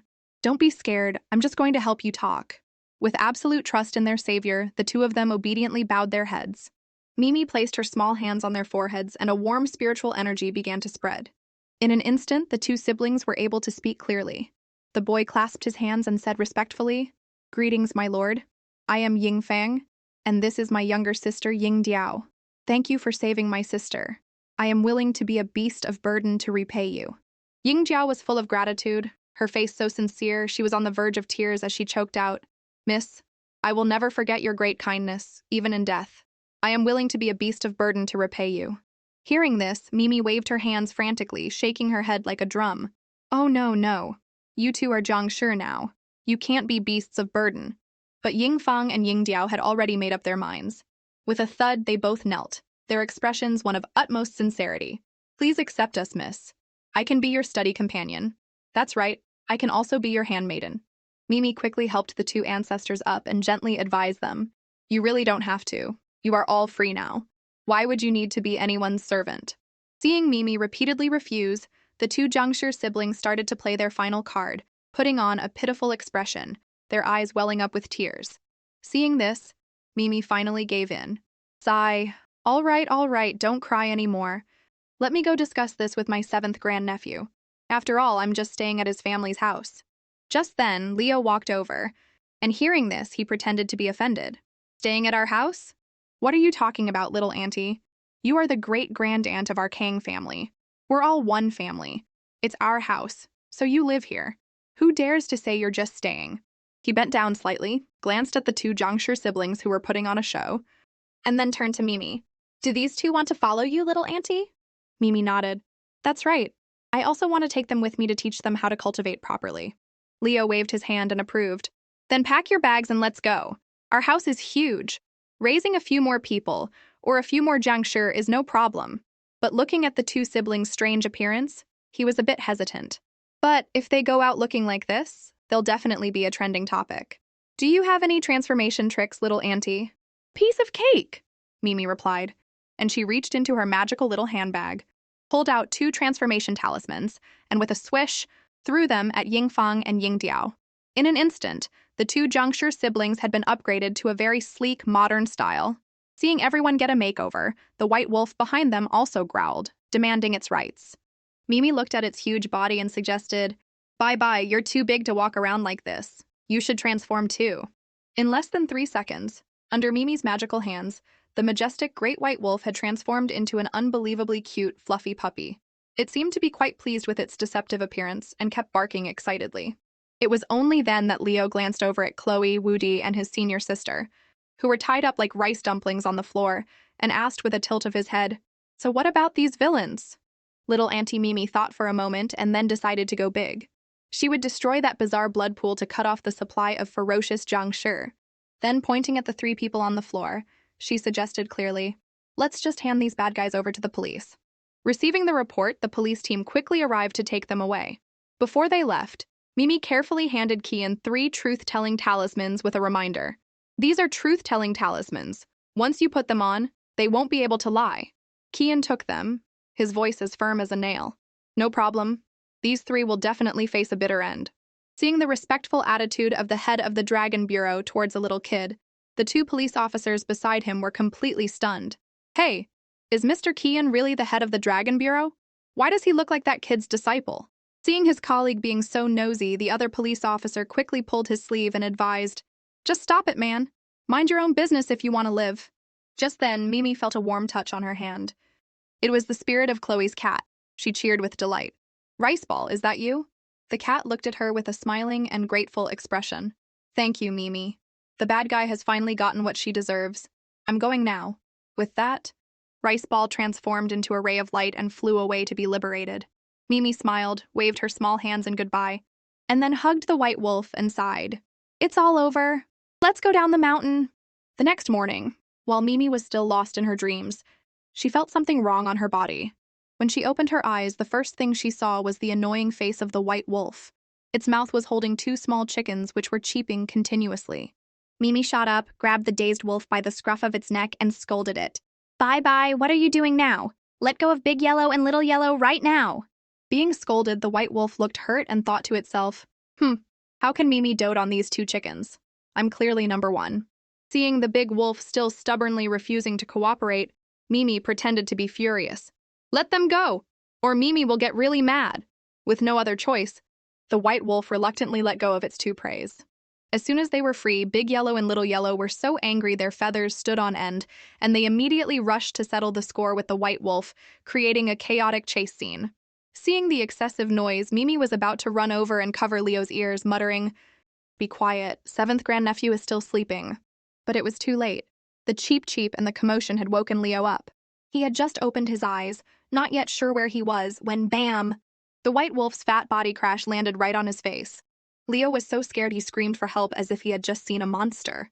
Mimi quickly hugged the white wolf and looked at her nephew with a guilty expression. "I'm sorry, seventh grandnephew, it's my fault. I couldn't control him, and he made such a mess and woke you up." Having just recovered, he immediately put on a bright smile and flattered her. "It's okay, it's not Mimi's fault. It's that thing's fault for being so naughty. Besides, it's time for me to wake up anyway." Seeing that her seventh grandnephew wasn't blaming her, Mimi breathed a sigh of relief. That's good. That's good." As soon as she put the white wolf down, Mimi immediately transformed into a powerful auntie. She put her hands on her hips, her face serious, and declared, "I'm about to get really mad. I'm going to count to 3, and you all better come over here and sit still. 1. Before she even got to 3, the white wolf, sensing the murderous intent from Mimi, was more obedient than a pet dog, curling up and sitting still, not daring to breathe too loudly. Mimi cleared her throat a few times, got into character, and then began to mediate. Seeing as this incident was clearly Bye-Bye's fault, Big Yellow and Little Yellow will now be allowed to peck you once as a warning. After that, you have to make up and absolutely no more fighting. With Mimi's backing, Big Yellow and Little Yellow proudly strutted over and gave the white wolf a good, hard peck on the leg. Seeing the big wolf cooperating and taking the punishment, Mimi's anger completely vanished. She stroked its head and grinned, praising it. "Good boy, that's what good kids do." Leo, standing beside them, held his phone and bent down to coax her. "Little auntie, our family misses you so much. How about we take a picture and send it to them?" Mimi nodded. "Of course, now let's all smile big, haha." Leo excitedly sent the picture to the family group chat to show off. But instead of being praised, he was met with a barrage of criticism from the Kong family members. "You rotten kid, get away from the little girl. If you hurt her, you'll have to answer to me." Is that Leo? Why does the little girl look so thin lately? I suggest Leo not be in the picture. He's so annoying to look at. I just want to see my little auntie. Someone even went so far as to send back a photoshopped picture, completely cutting out Leo, leaving only a sparkling Mimi. Leo read the messages and was so angry he was about to explode. But then he comforted himself with a smug thought. They're definitely just jealous of me. His competitive spirit aroused, he pulled Mimi in for a flurry of pictures. "Little auntie, let's take a few more. I have to make them so jealous they die." Seeing her nephew's competitive spirit, Mimi could only force a smile and cooperate. Seeing he had no intention of stopping, she had to tug on his sleeve and pull him back. "Don't take any more pictures, seventh grandnephew." Mimi decisively suggested, "How about we do a video call? That way we can see each other's faces more clearly." Leo was as if he had just woken up. "Oh, that's right, I forgot." So the two of them quickly sat down at the table and started a group video call. As soon as the screen lit up, Mimi happily waved. My good grandnephew, my good grandniece-in-law. Mimi misses you all so much. Mrs. Kang smiled kindly, her eyes sparkling as she looked at the screen. We miss you too, Mimi. By the way, is our seventh grandnephew being good? Mr. Kang, standing beside her, didn't forget to add a powerful reminder. If he's being too naughty, Mimi, just give him a good smack on the butt for me. Don't hold back. Hearing this, Mimi put on a very thoughtful expression, and then her young voice said, Seventh grandnephew is a little stubborn sometimes, but most of the time he's a good boy, so I can't hit him on the butt. Her wise old man-like defense of her nephew made Leo unable to hold back his laughter. Just as the atmosphere was getting cheerful, the second brother, Michael Kang, also joined the video call. Mimi suddenly froze, her small eyebrows furrowing as she saw the strange aura surrounding him. There's trouble. I have detected a mass of dark energy following my second grandnephew. Mimi asked with concern. Second grandnephew? Haven't you received the protective talisman Mimi sent you? Michael was a bit taken aback. He never expected this young auntie to read him so quickly on their first meeting. He replied politely, Greetings, little auntie. I received the talisman. I'm keeping it very safe. Don't worry, my head is still on my shoulders. Hearing this, Mimi was frantic and leaned close to the camera. No, you have to wear it. You and all your other brothers too. Her voice became very serious. And second grandnephew, the feng shui in your place is terrible. The negative energy is so heavy. You should move. Michael, of course, was a stubborn young man and didn't pay much attention to this kind of supernatural talk. He casually glanced at the curtains. Negative energy? It's probably just because I haven't opened the window. With that, he stood up and pulled back the curtains, letting the sun stream into the room. He thought that would be the end of it. But Mimi's eyes were not so simple. She pointed and said, That painting is in the wrong place. You can't hang it opposite the window like that. Michael still stubbornly refused. It's fine, little auntie. Don't worry about me so much. Seeing her second grandnephew's indifferent attitude, Mimi could only sigh to herself. He really won't cry until he sees the coffin. But for the safety of the whole family, she persisted. Then at least you have to put the protective talisman on your bedside table, right? All your other brothers too, okay? Michael still cleverly refused. Little auntie, my bedside table is not for those kinds of things. Seeing his son contradict everything Mimi said, Mr. Kang, who had been holding it in, had finally reached his limit. He flew into a rage and yelled through the screen, You, second brother! Little auntie is an elder in our family. Have you thrown all the family rules in the trash? Do you need me to come over there and teach you a lesson? Seeing the atmosphere suddenly become as tense as a drawn bowstring, Michael could only force a laugh to get through it. He awkwardly compromised, muttering as if chanting a sutra. I didn't forget. I'll go put it away right now. Being scolded by his father in front of so many people, Michael's face was burning with embarrassment. He began to grumble to himself, full of resentment. On what grounds do I have to bow down to a child? Who does she think she is? But looking at the skyrocketing number of followers, he changed his tune and flattered her. Little auntie, your fan count is amazing. After this show is over, you'll definitely gain at least 5 million more fans. Hearing that huge number, Mimi's big round eyes widened and she asked in surprise, Oh, that many? Do that many people like Mimi now? It's true, they are all true fans who love you very much.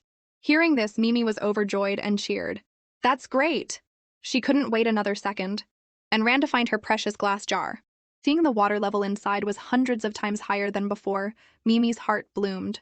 She jumped up and down and muttered with determination, Mimi must continue to film the show. That way I can help my mommy and daddy wake up sooner. Just then, a knock-knock was heard at the door. Leo called out enthusiastically, Come in! Kian and Liam, who had just appeared at the door, said politely, Sorry to bother you. Liam walked over to the little girl and whispered, Mimi, my mom wants to see you for a moment. Mimi was stunned and blinked, asking, Huh? Your mom wants to see me for what? Seeing Liam's beet-red face, he quickly held his phone out to Mimi, his voice trembling with shyness. It's just a greeting. Don't be scared. Mimi looked at her little friend's strange expression and started to get suspicious. She thought to herself, It's just a greeting. Why is this handsome little big brother blushing like he's been drinking? On the screen, Liam's mother, Evelyn, was smiling brightly and waving in a very friendly manner. Hello, little auntie. I'm Evelyn, Liam's mother, and also a die-hard fan of yours. Mimi took the phone and replied with a sunny smile. Hello, ma'am, mother of the little big brother. After a few lively questions, Evelyn seized the opportunity to seal the deal. When you're done filming, you must come visit Liam's house. With her carefree personality, Mimi didn't think much of it and nodded. Of course. Hearing the answer he had been waiting for, the weight on Liam's heart finally lifted, and a small smile appeared on his handsome face. She agreed to come to my house. That's great. Evelyn, seeing her son's meaningful smile through the screen, could only scold him internally. You rotten brat. You even used your mother to get closer to her. So smart. In the middle of their lively chat, the director suddenly appeared and announced, It's time. All guests, please hand in your phones. We have to go back to the village to continue filming. Before hanging up, Evelyn didn't forget to say one last thing. Then I won't disturb you any longer, little auntie. I'm really looking forward to your visit. Mimi waved a very cute goodbye. Yes, ma'am, goodbye.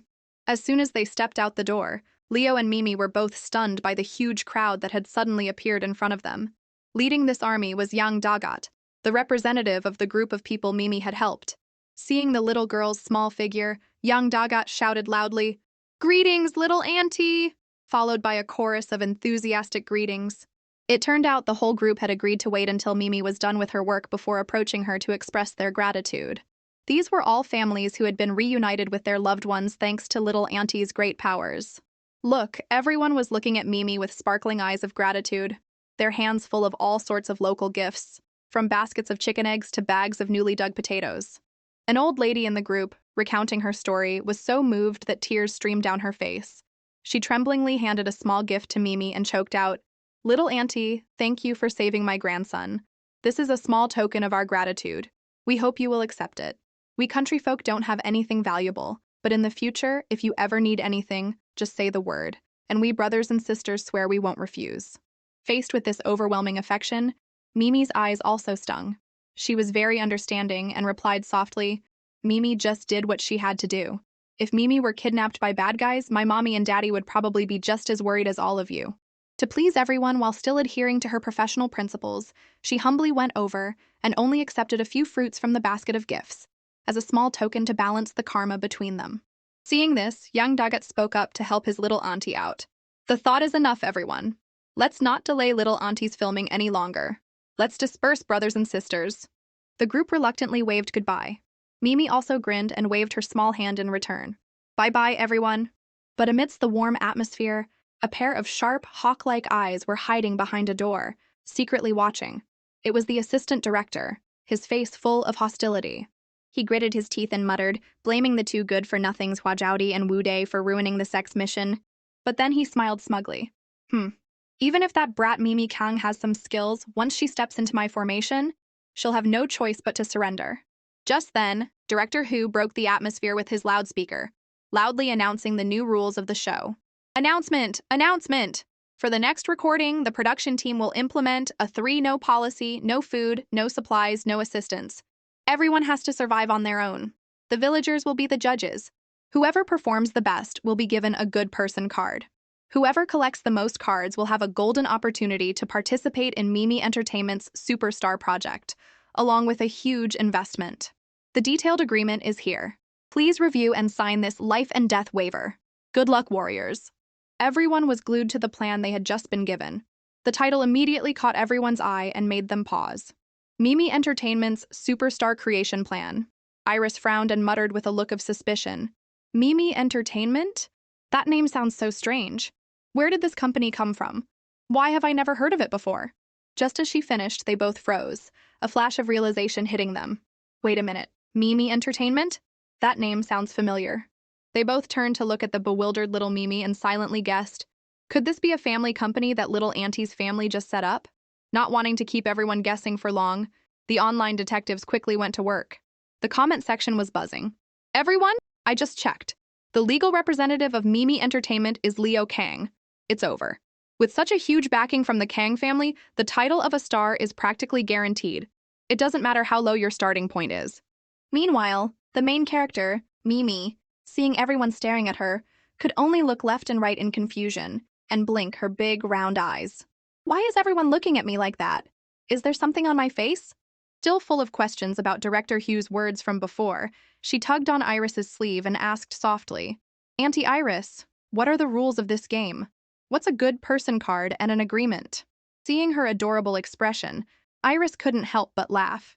She squatted down to the children's level and patiently explained, We have to actively help the villagers with their work to become the most liked guest. She then gave a playful wink.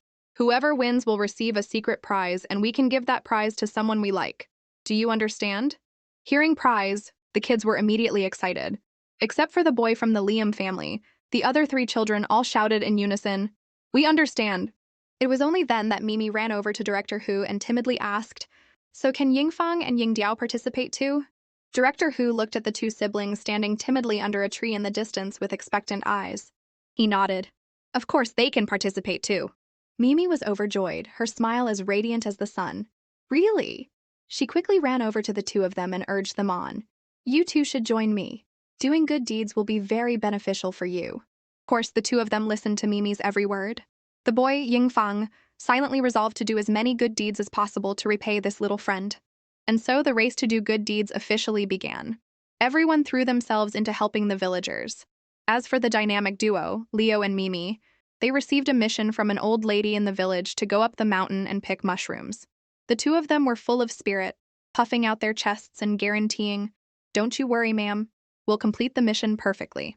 As soon as they said goodbye to the old lady, the two of them shot straight up the mountain. On the way, Mimi, with her heaven-sent luck, continuously discovered fresh mushrooms hiding under the trees, and even happened to meet an unbelievably cute little squirrel. Mimi waddled over and waved her small hand to greet it. When it came to mushrooms, tubers, and the like, Leo was a complete newbie. He didn't know much, so every time he picked something, he would run over to his little auntie for her opinion. If Mimi just waved her hand, he would immediately throw it away without a second thought, afraid of picking a poisonous mushroom and sending the whole family into the next life. After a long morning of hard work, Mimi finally met her quota. She wiped the sweat from her forehead and cheered with satisfaction. The basket is full! But the heavens just had to play a joke on them. The sky, which had been as clear as a cat's eye, suddenly darkened, and black clouds gathered as if for a market day. Mimi observed the weather, her expression suddenly turning serious. Seventh grandnephew. This is not good. It's about to rain hard. Leo looked up and, still seeing the bright sun, scratched his head in confusion. Really? I still see the sun shining. Mimi's heart was on fire, a bad feeling rising within her. She quickly urged him on. That's right. Believe your little auntie. We have to go down the mountain right now. Hearing his little auntie's command, Leo didn't dare to say another word. To him, Mimi's words were more accurate than the central weather forecast. He quickly knelt, offering his broad back. Quick, little auntie, get on my back. We have to race the heavens. After walking for a bit, it turned out his little auntie's words were absolutely right. The black clouds had already covered the path home, and the air was thick with the smell of rain. Mimi's heart was burning like a house on fire. She thought to herself, if it rains now, little big brother will be in danger. Seventh grandnephew, we have to go faster. Okay, leave it to your seventh grandnephew. I'll go at top speed, Leo replied seriously. On her seventh grandnephew's back, Mimi took the opportunity to do a quick divination, but strangely the result was a blurry void. She started to get flustered. Normally my predictions are always spot on. Why am I getting no signal this time? This is so strange. Just as the first raindrops were about to fall, the two of them finally made it back.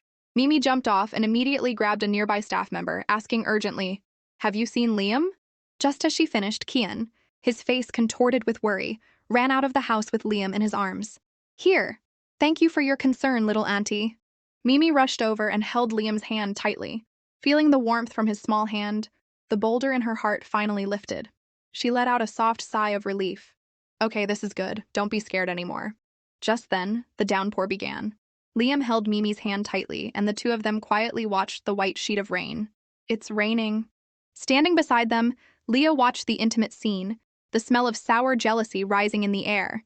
He let out a long huff, his face pouting because he had been left out. Meanwhile, Kian, seeing Liam was safe, grinned from ear to ear like a flower blooming in spring.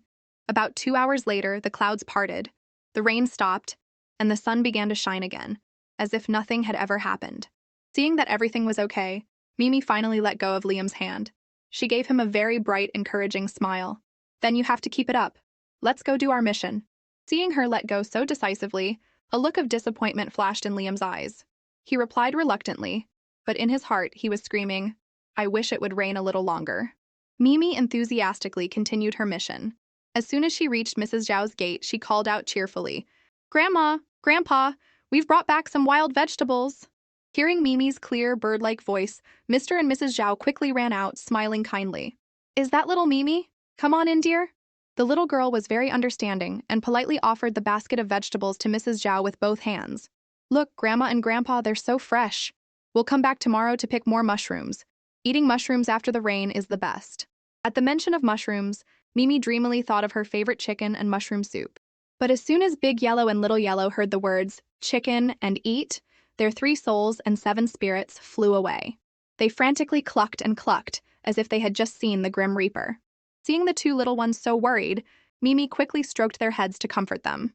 Don't worry, Mimi isn't going to eat you. Don't be so tense. Mrs. Zhao grinned and immediately took out a good person card and handed it to the little girl. You're such a good girl, Mimi. This is your reward. Remember to come over for dinner tonight. Holding her first card, Mimi was so excited she felt like she could fly. Really? Your cooking is just like home. Her sweet as honey words made Mrs. Zhao fall for her completely. Her heart melted at her cuteness. I just want to give you all the cards in my house. Not only Mrs. Zhao, but also the entire online community watching the live stream were smitten. Comments exploded like rain. Director Who should have organized these kinds of games sooner. I can't believe our little auntie has such a high-level sweet-talking skill. Wah! I want to be praised by little Mimi, too. Amidst the sweet atmosphere, someone noticed something was wrong with little Yumi. Everyone go look at Yumi. She's also feeding chickens, but for some reason, Grandma Wang's chickens have all gone crazy. Just then, a shocking scene occurred at Mrs. Zhao's gate. A massive army of chickens, ducks, and birds appeared out of nowhere, causing a commotion in the area. The strange thing was, the target of this army was right where Mimi was standing. Everyone's jaw dropped, their eyes wide in disbelief. It was only then that Mimi remembered her disastrous ability. She quickly covered her mouth. Oh no, it's over! Mimi forgot that I can't just say what I want to eat. She frantically waved her hands to shoo away the feathered army.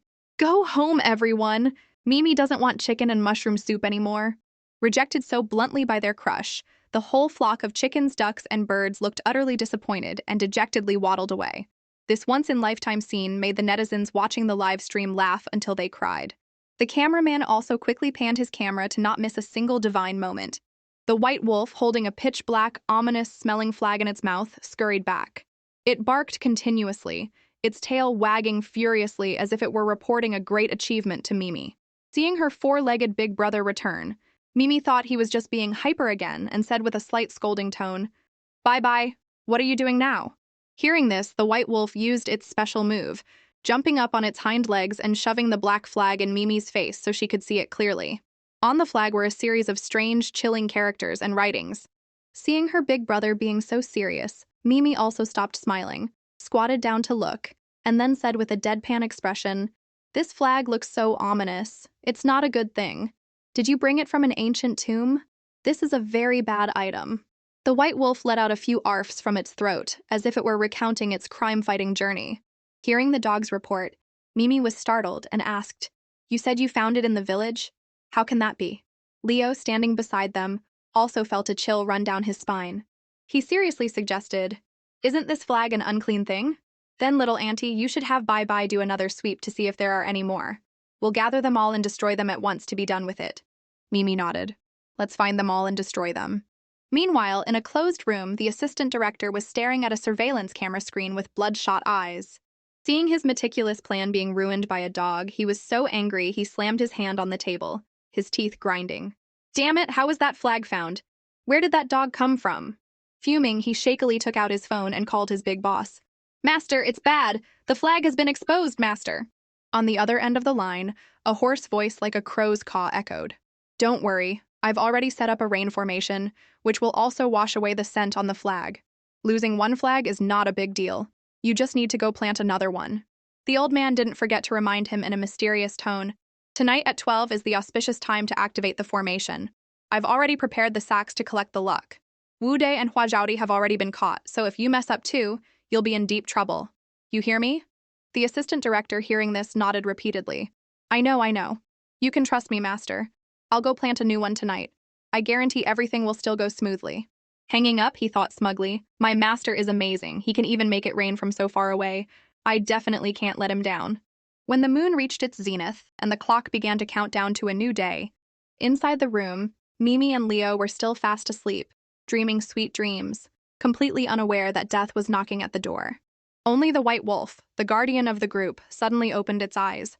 Its ears perked up as it scented the approaching danger. The white wolf climbed onto Leo, its small paws continuously patting his owner's face.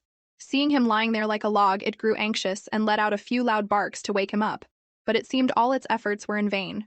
Leo was still deep in his slumber, his snores echoing through the room, and he was even drooling, as if he were dreaming of some delicious food. With no other choice, the white wolf transformed back into its original large form. Looking at its owner's oblivious state, it suddenly had a dark idea. A wicked smile formed on its face, and it aimed its rear straight at Leo's face and then let out a loud hoot. Not only that, but it then enthusiastically rubbed its butt on his face, as if to make him savor the full flavor of the freshly baked delicacy. Leo let out a few choked mmm sounds, his face turning as black as a pot, and then he shot up, yelling, "You damn bye-bye? Are you trying to assassinate me with that smell? It stinks so bad!" The loud noise also woke Mimi up. She rubbed her eyes and asked, "What's going on?" As if he had just remembered the important matter, Leo gave a wry smile and reminded her, "Little auntie, it's time to go catch that flag planter." Hearing this, Mimi was wide awake. She quickly patted her chubby cheeks to chase away the sleepiness. "Oh, that's right. I have to get up." She immediately called Liam, Yingfang, and Yingdiao to go with them. After each of them received an invisibility talisman from Mimi, the group quickly vanished into the darkness to wait for the right moment. A while later, a sneaky figure appeared. He carefully looked around before leaving the filming area. Mimi's group silently followed behind. After half an hour of walking, the man snuck into an abandoned house deep in the mountains.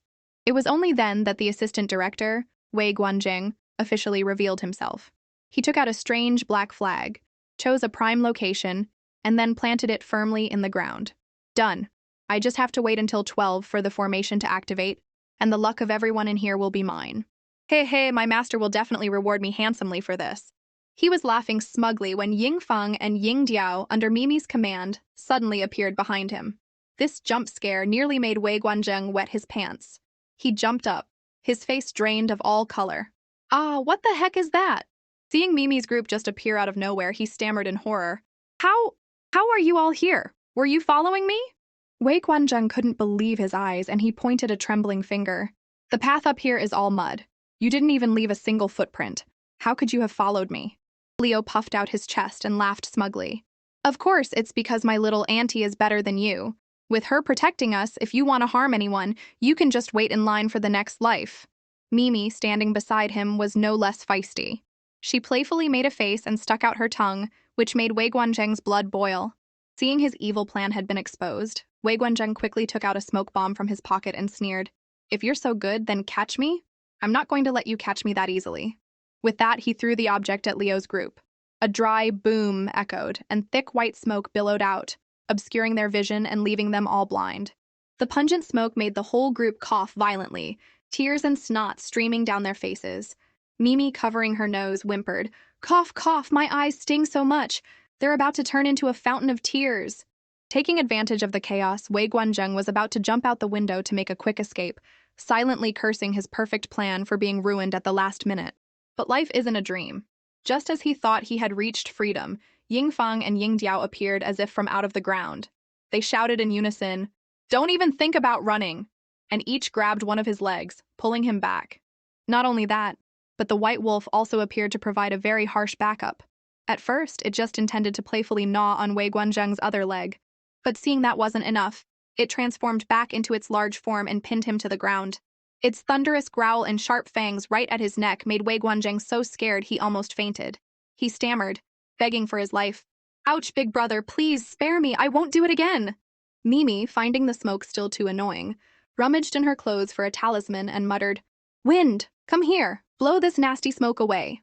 As soon as she finished, a strong gust of wind appeared out of nowhere and swept away all the thick smoke, returning the fresh air for the group to breathe. When the smoke cleared, Mimi's expression became serious as she looked at the spot where Wei Guanzheng had planted the flag before.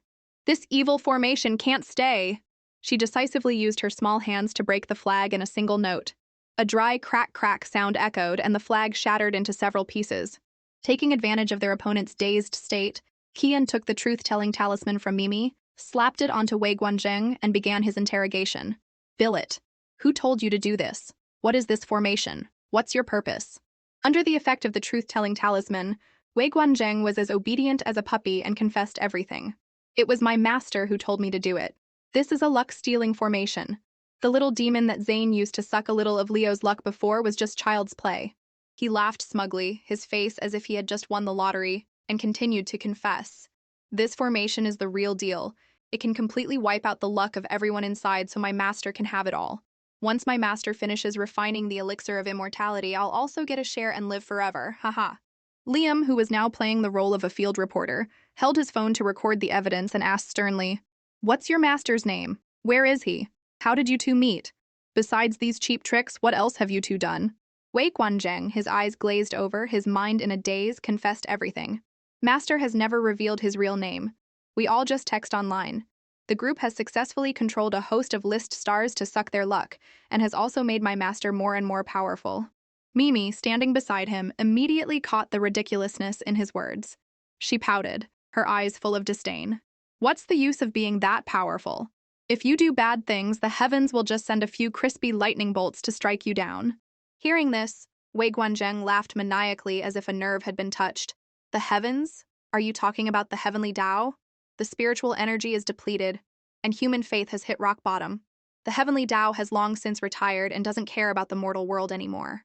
The gods in heaven, some have been reincarnated as mortals, some are in a deep sleep. As long as my master steals the divinity of those reincarnated gods and shares it with us, then re-establishing the order of the three realms and my master becoming the new heavenly emperor is just a matter of time. Ah ha ha! Seeing his crazed expression, Mimi was stunned and muttered, "There's actually someone crazy enough to want to replace the heavens? Your master must be seriously delusional." Qian bent down, exuding a cold, murderous aura. "So which gods have you caught?" Wei Guanzheng laughed with satisfaction. "We've found the matchmaker god. As long as I accumulate enough mission points, I'll be rewarded with his red thread. With it in my hand, whoever I tie it to has to be my wife. Hehe." Hearing the words "found the matchmaker god," Mimi suddenly froze. She immediately remembered when Daniel was entangled in a bad romantic fate. So the person behind the scenes, pulling the strings and ruining her brother's happiness, was that perverted master. Mimi was so angry that steam was practically coming out of her ears, and she cursed, "That man is so disgusting, so vile." Qian patiently dug for more. "Do you know any other secrets of the sect?" Wei Guanzheng then shook his head like a machine. "That's it. Master only painted a picture for us up to that point." He even looked up and challenged them. "It's useless for you to catch me because I've never killed anyone or burned down a house. As for these supernatural formations, as long as I don't admit it, the law can't do anything to me. Nya nya." Hearing his arrogant tone, Qian's face darkened. He replied coldly, "Who said they can't do anything? You think you can do these bizarre things and the country has no way to deal with you?" Wei Guanzheng laughed with delight, his arrogant attitude making everyone around him itch to punch him. He boasted, "Not a chance. You're too young to do anything to me. As soon as my team sees their boss is missing tomorrow morning, the police will be here. Then I'll sue you all for illegal detention." Seeing his arrogant face, Qian didn't bother to waste his breath. He moved as fast as lightning and delivered a decisive knockout blow. Wei Guanzheng only had time to let out a pained grunt before he collapsed to the ground, unconscious. Not only that, but Qian also took out a rope and tied him up tightly, as if he were wrapping a rice dumpling for the new year. Mimi standing beside him, her big round eyes full of worry. "Hey, is what he said true? If we hold him like this, will we go to jail?" Liam immediately spoke up to reassure his little auntie. "It's okay. Someone will be here to pick him up soon." Mimi was confused. "Who? Who's so efficient?" Liam turned and calmly explained like an expert. "My dad has already submitted an application to establish a supernatural management bureau. These kinds of otherworldly cases will be handled by specialists. According to the law, his actions aren't enough to warrant a long prison sentence, but because of the supernatural element, the bureau will take him in for a thorough investigation." Seeing his son, who was usually as quiet as a mouse, now explaining things so clearly to his little auntie, Qian was amazed. The old father was so moved he was on the verge of tears, thinking to himself, "My son's bad luck has made him so withdrawn. To see him willing to speak a long sentence like this is a fulfillment of a lifetime." Mimi, after hearing this, was still confused. "What's supernatural? I've never heard of that management bureau. Oh my, I feel so out of the loop." So she made a very firm decision. "No, after this is over, Mimi has to go to school. If I don't know anything like this, it's so embarrassing." Leo, seeing this, chimed in with a flattering tone. That's right, little auntie. After the show is over, we'll go to kindergarten. I promise to pick the best, most expensive school for you. Hearing school, Mimi's face lit up like a headlight. Yeah! Yumi and I have already agreed to go to school together. With that, she turned to look at Liam with sparkling eyes. Hey, little big brother, are you going to school? Of course, Liam replied curtly but firmly. Mimi was overjoyed and held out her hand to Liam, smiling as brightly as a flower. That's great. Then we'll all tear up that kindergarten together. It's going to be so much fun. Liam also couldn't hide his anticipation and gently took Mimi's small hand. Witnessing his little auntie being so intimate with a strange boy right in front of him, Leo immediately flew into a jealous rage. He quickly pulled Mimi away and didn't forget to give Liam a cold glare. He thought to himself, this little brat, every time he sees my little auntie, he blushes. He's definitely up to no good. After dealing with Wei Guanjing, Qian dusted off his hands and stood up, looking very relaxed. You all can go back to sleep. I'll stay here and wait for someone to come for the handover. Hearing this, Leo, as if he had struck gold, immediately scooped up his little auntie and ran off, his face scrunched up as if he were in debt. Hurry up, we have to go fast. Can't let that brat stare at my little auntie for another second. Mimi was still very innocent and waved her small hand in goodbye. Good night, little big brother. Liam also smiled in return, as gentle as can be. Good night. Who would have thought that later that night, the heavens would decide to pour down rain? Qian, with no other choice, had to carry his son and climb onto the roof, banging on Leo's window. Mimi was already deep in her dreams by then, while Leo, who had just finished his personal hygiene and was about to go to bed, was startled by the strange noise.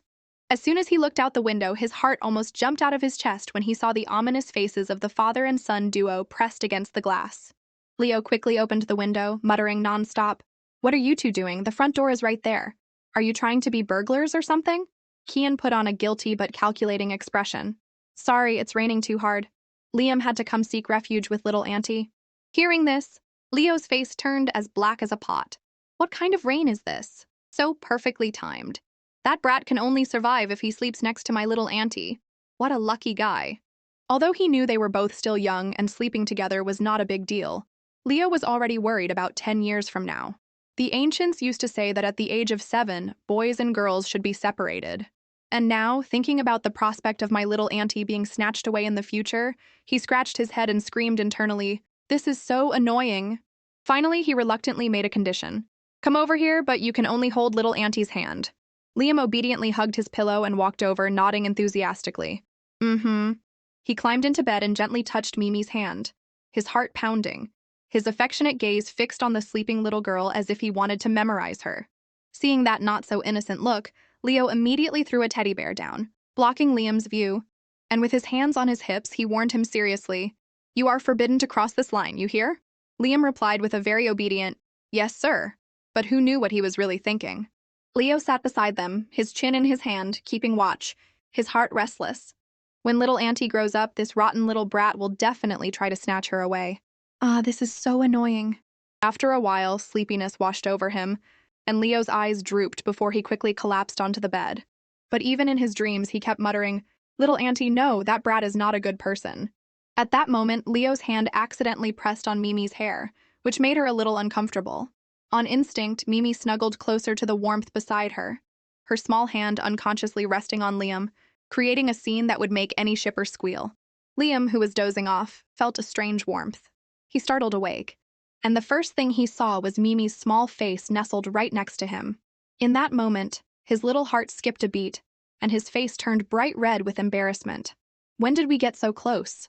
Liam's whole body went rigid, not daring to move an inch for fear of waking the little girl. He silently reminded himself, Don't move, absolutely don't move. If she wakes up, it'll be so embarrassing. In contrast to the excited atmosphere, right next to him was Leo, innocently sawing logs, his snores echoing through the room, his limbs flailing as if he were fighting in a dream. Liam glanced over and sighed at the man's terrible sleeping habits.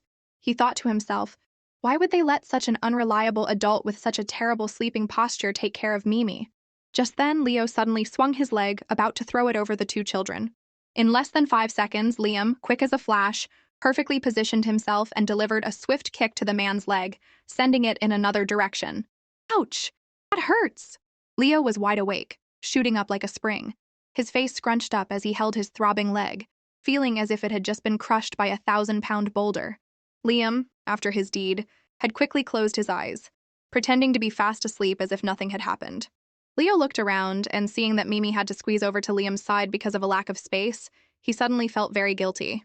He scratched his head and blamed himself. I must have been sleeping too soundly and taken up all of little Auntie's space. As for his sore leg, he just comforted himself that it must have been a cramp from all the exercise. But a few seconds later, the sour jealousy in his heart suddenly resurfaced. Seeing Mimi lying so close to that brat, his possessiveness flared up.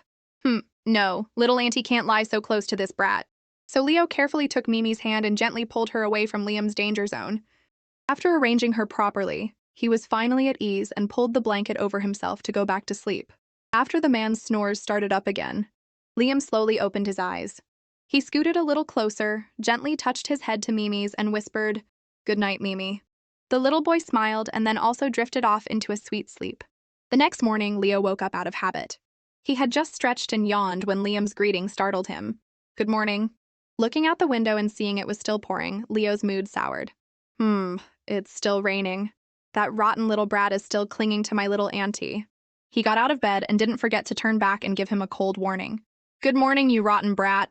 I'm going to go cook. Don't you dare do anything to my little auntie, you hear?" Liam replied politely, "Yes." The cameraman, who had already been waiting outside, seized the opportunity as soon as Leo appeared. "Mr. Kang, is little auntie awake yet? Is it convenient for the crew to come in and film now?" Remembering that Liam was still inside, Leo was startled and quickly slammed the door shut. Good heavens. If the public catches a glimpse of the rotten brat and little auntie sleeping in the same room on a live broadcast, my career will be over. With that, he put on a serious expression to find an excuse to refuse. "No, absolutely not. If you want to film anything, just film me. Film me first." Being so bluntly rejected, the cameraman scratched his head in suspicion. "That's strange. Mr. Kian also said we couldn't film Liam. What's wrong with everyone today?" Leo waved his hand and cut off his suspicion. "Nothing's wrong. In short, just film me first. I'm sure the public will be happy to accept it." With that, he turned to look straight into the camera, gave a divine wink, and whispered, "Right, my darlings?" His confident and charming demeanor immediately sent the netizens into a frenzy. "Oh, look. It seems Leo knows he's very handsome, but he doesn't have to show off like that. Oh my God, I was just going to say his looks are as amazing as ever." But as soon as he appeared, it was like he was trying to rearrange the whole world. "Where's my little girl?" Leo just activated his charm mode in 1 second. "Someone bring the little one out to save our eyes." Faced with Leo's handsome attack, the cameraman finally had to surrender and whispered in his ear, "Filming is not a problem, but whatever you do, don't let the live stream's popularity drop, or the audience will all switch over to watch Yumi."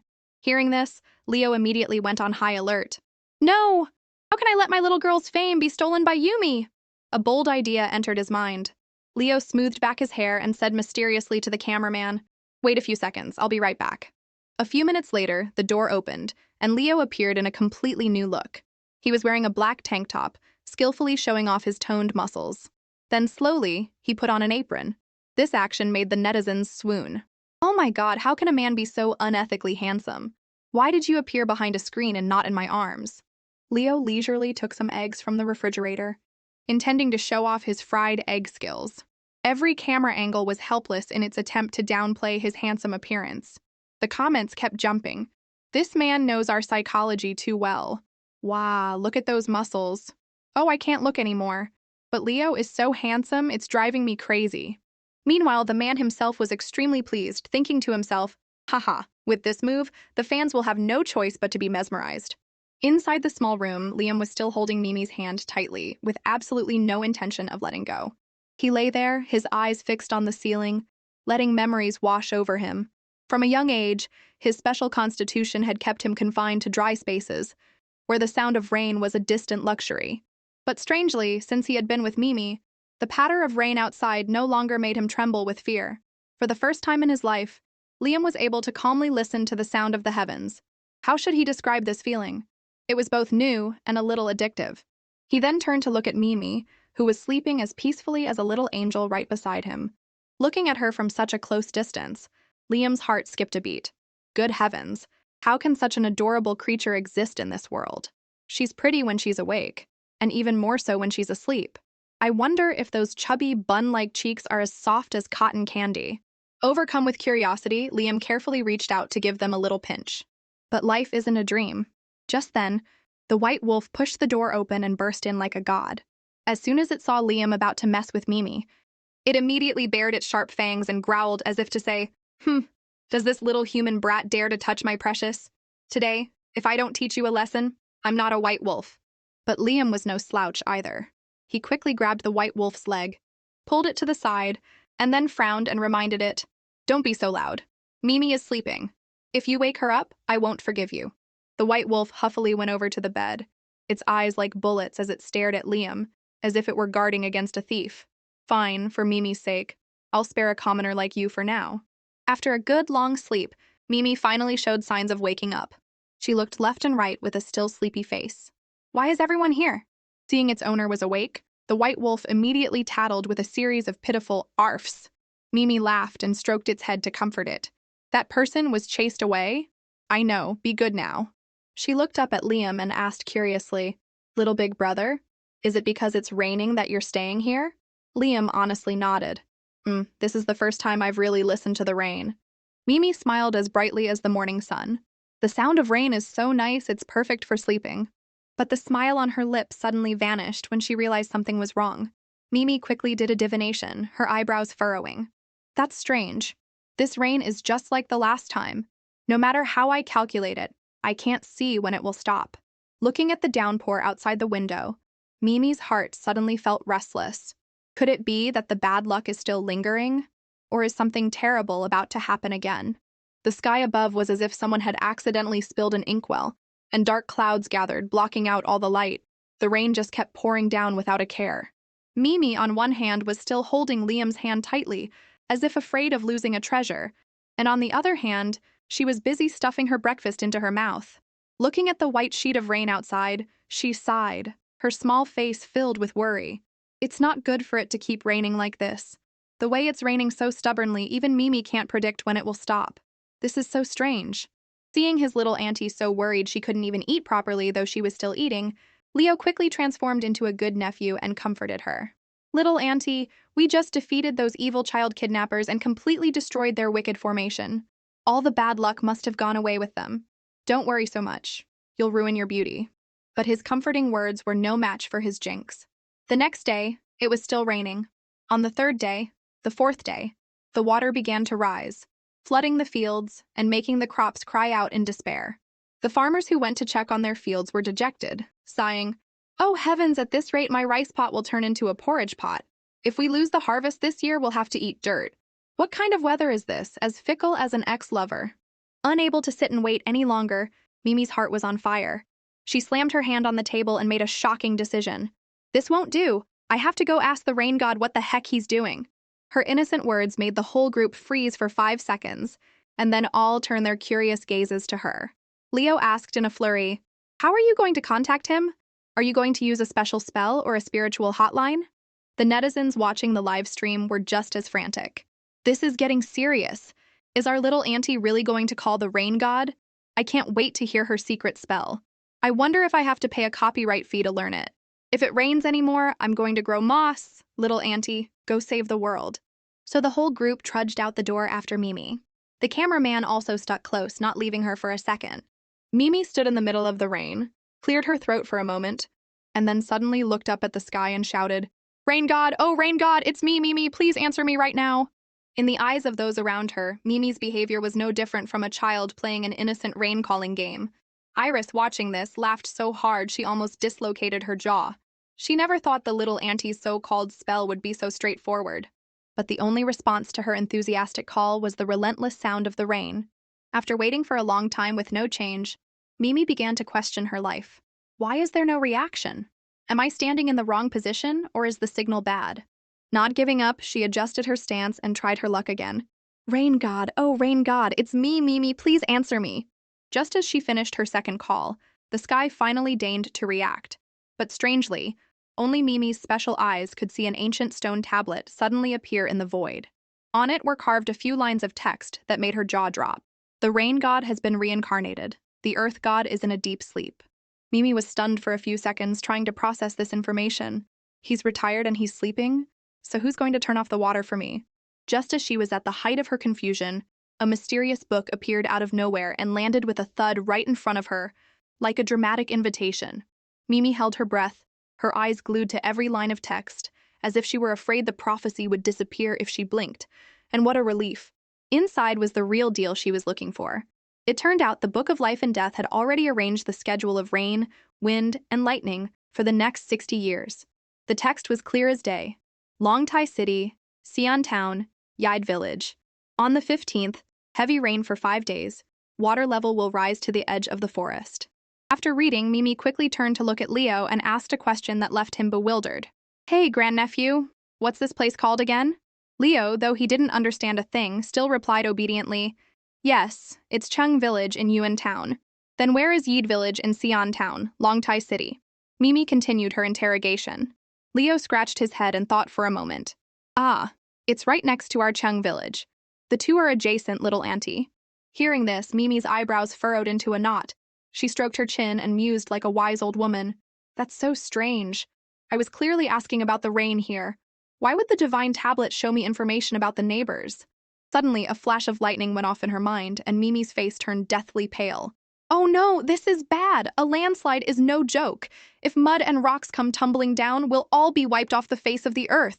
If the divine book answered like that, there's only one possibility. The location of the heavy rain has been changed, and the epicenter of the landslide is this very village.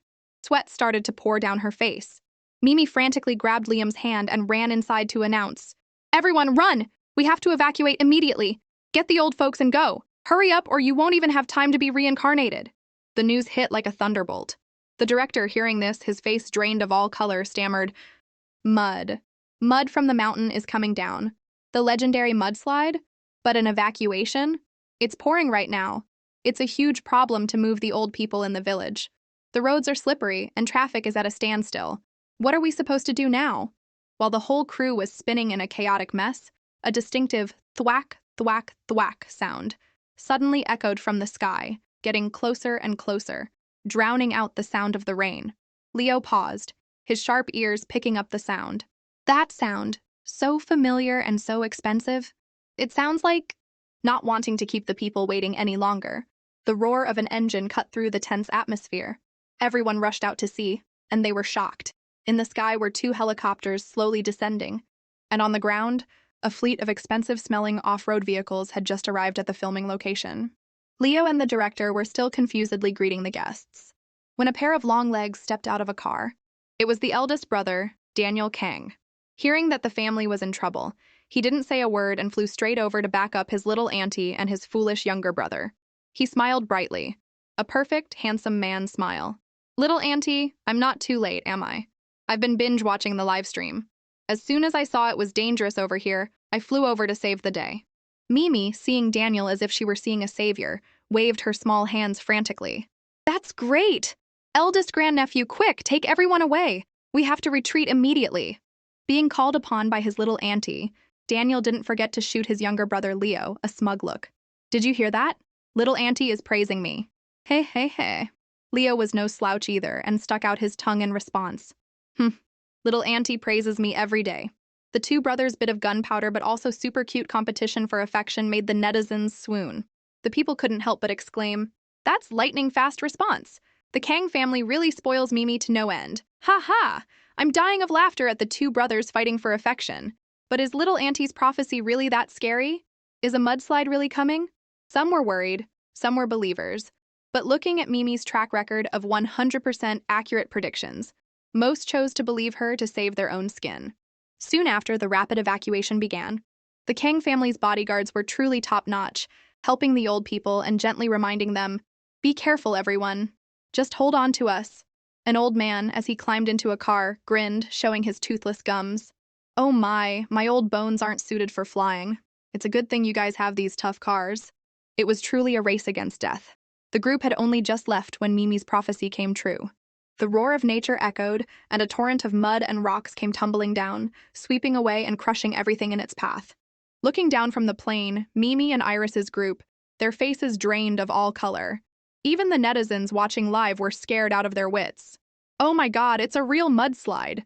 Thank goodness we got out in time, or we'd all be done for. Where are the members who were doubting Mimi before? They must have all gone silent now, right?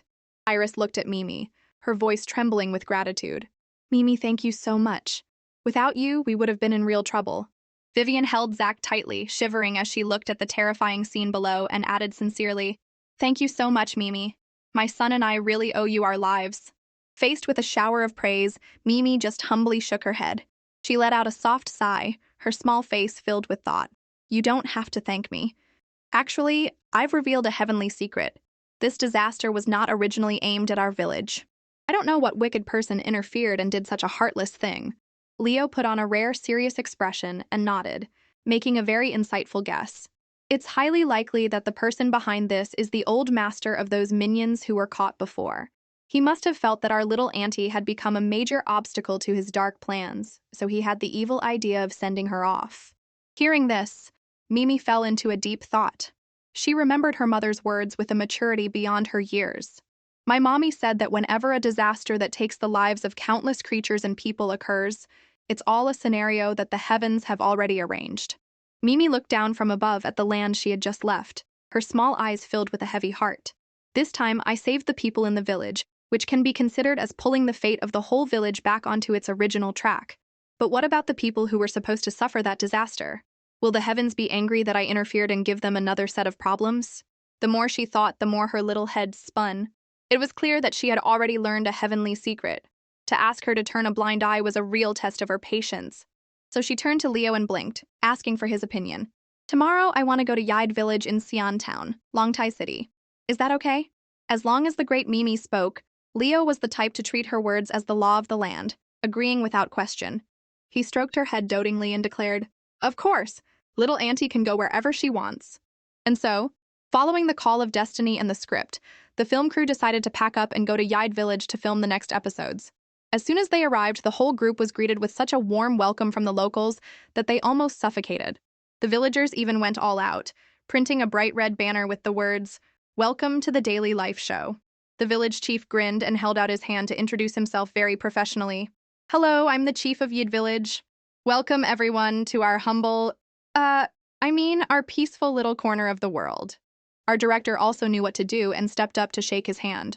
On the other side, the village chief was as happy as can be, talking nonstop.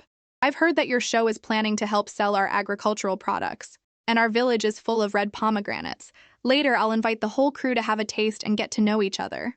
While everyone was enjoying the friendly atmosphere, Mimi suddenly froze for 5 seconds. She was startled, her small round eyes wide with shock. Huh? What the heck is this? Why is there a dark, ominous aura of sin on the foreheads of all the villagers here? Could it be that the mudslide from before wasn't an accident, but the heavens trying to clean up this den of disaster?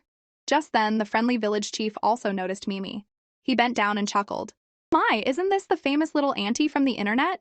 He pushed up his glasses and put on a kind, Buddha-like expression. Little auntie is so cute. Come, let me take you to pick some pomegranates to sweeten your voice. Mimi saw right through his fake facade, clearly seeing his dark and sinister thoughts. His smile was no different from a horror movie to her, but to catch a bigger fish, Mimi immediately activated her Oscar-winning actress mode and smiled with an innocent charm. Okay. So Yumi ran over and took her hand, excitedly. Let's go together. Zach, not wanting to be outdone, also ran after them. Let me come too. Liam, though still maintaining his cool and quiet demeanor, silently stuck close to Mimi like a shadow. The 4 children held hands and chattered away, looking like they were on a peaceful outing. Behind them, the village chief and his accomplices secretly watched, a sinister, villainous smile on their lips.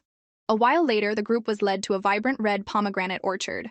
He said generously, Now you can all eat as much as you want. With that, he picked a huge pomegranate for each of them. Yumi and Zach, 2 newbies who had never picked pomegranates from an orchard before, their eyes lit up with excitement. Thank you, sir. Wow, this one is huge. Mimi looked around the pomegranate orchard.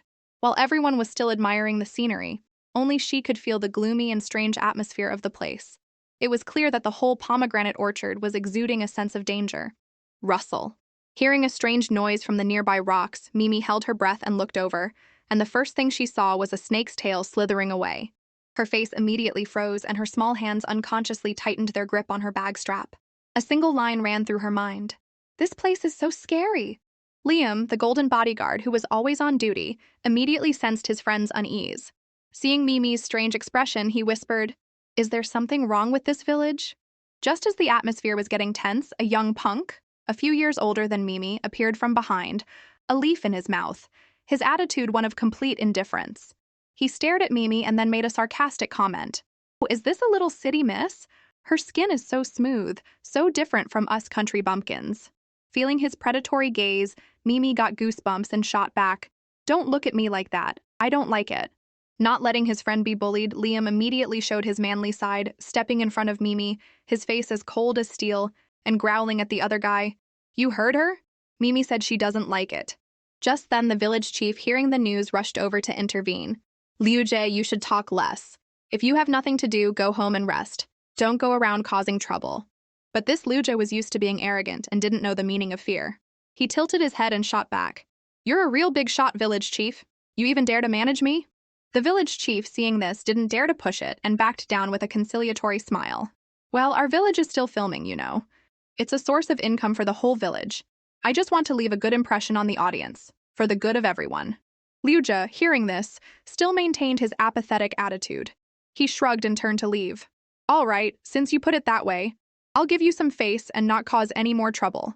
I'm going home to lie down." After Liu Jie's figure had disappeared behind the trees, the village chief finally let out a sigh of relief and turned to look at Liam and Mimi with a guilty expression.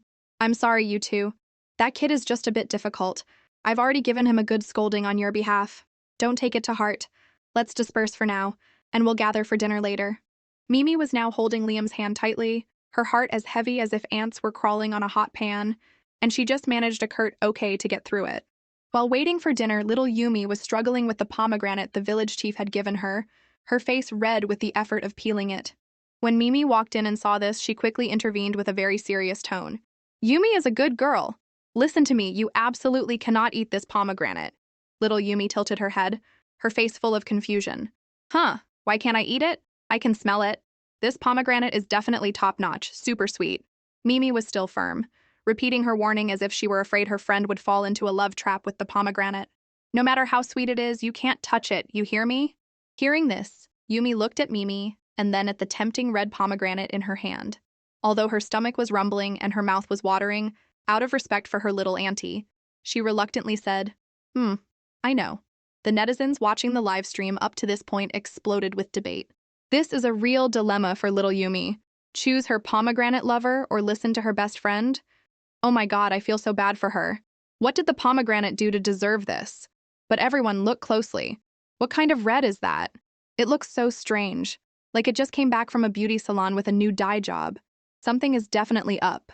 If I were the owner of this orchard, I'd live stream and sell these pomegranates, and I'd be selling out in no time. Looking at the juicy pomegranate in front of her, Yumi's heart ached.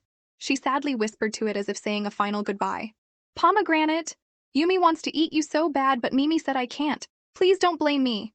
With that, she closed her eyes and handed the pomegranate to Mimi with a look of utter despair. "Fine, I won't eat it anymore. You can have it all." Mimi took the pomegranate with one hand and stroked Yumi's head with the other, comforting her like a baby. "Good girl. Our Yumi is so good. If you can resist temptation like this, then when you grow up, you'll be the one tricking people, not the other way around." Praised so sweetly, Yumi immediately threw the pomegranate behind her and grinned from ear to ear, looking unbelievably cute. Seeing this, Zach, standing beside them, not wanting to be outdone, quickly held out his pomegranate.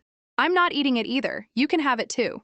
With that, he froze, his eyes sparkling with anticipation, just waiting for Mimi to bestow upon him a word of praise that would bring him good fortune, just like she had with Yumi. It was true. This group of children could give up a pomegranate, but they absolutely had to have face and praise.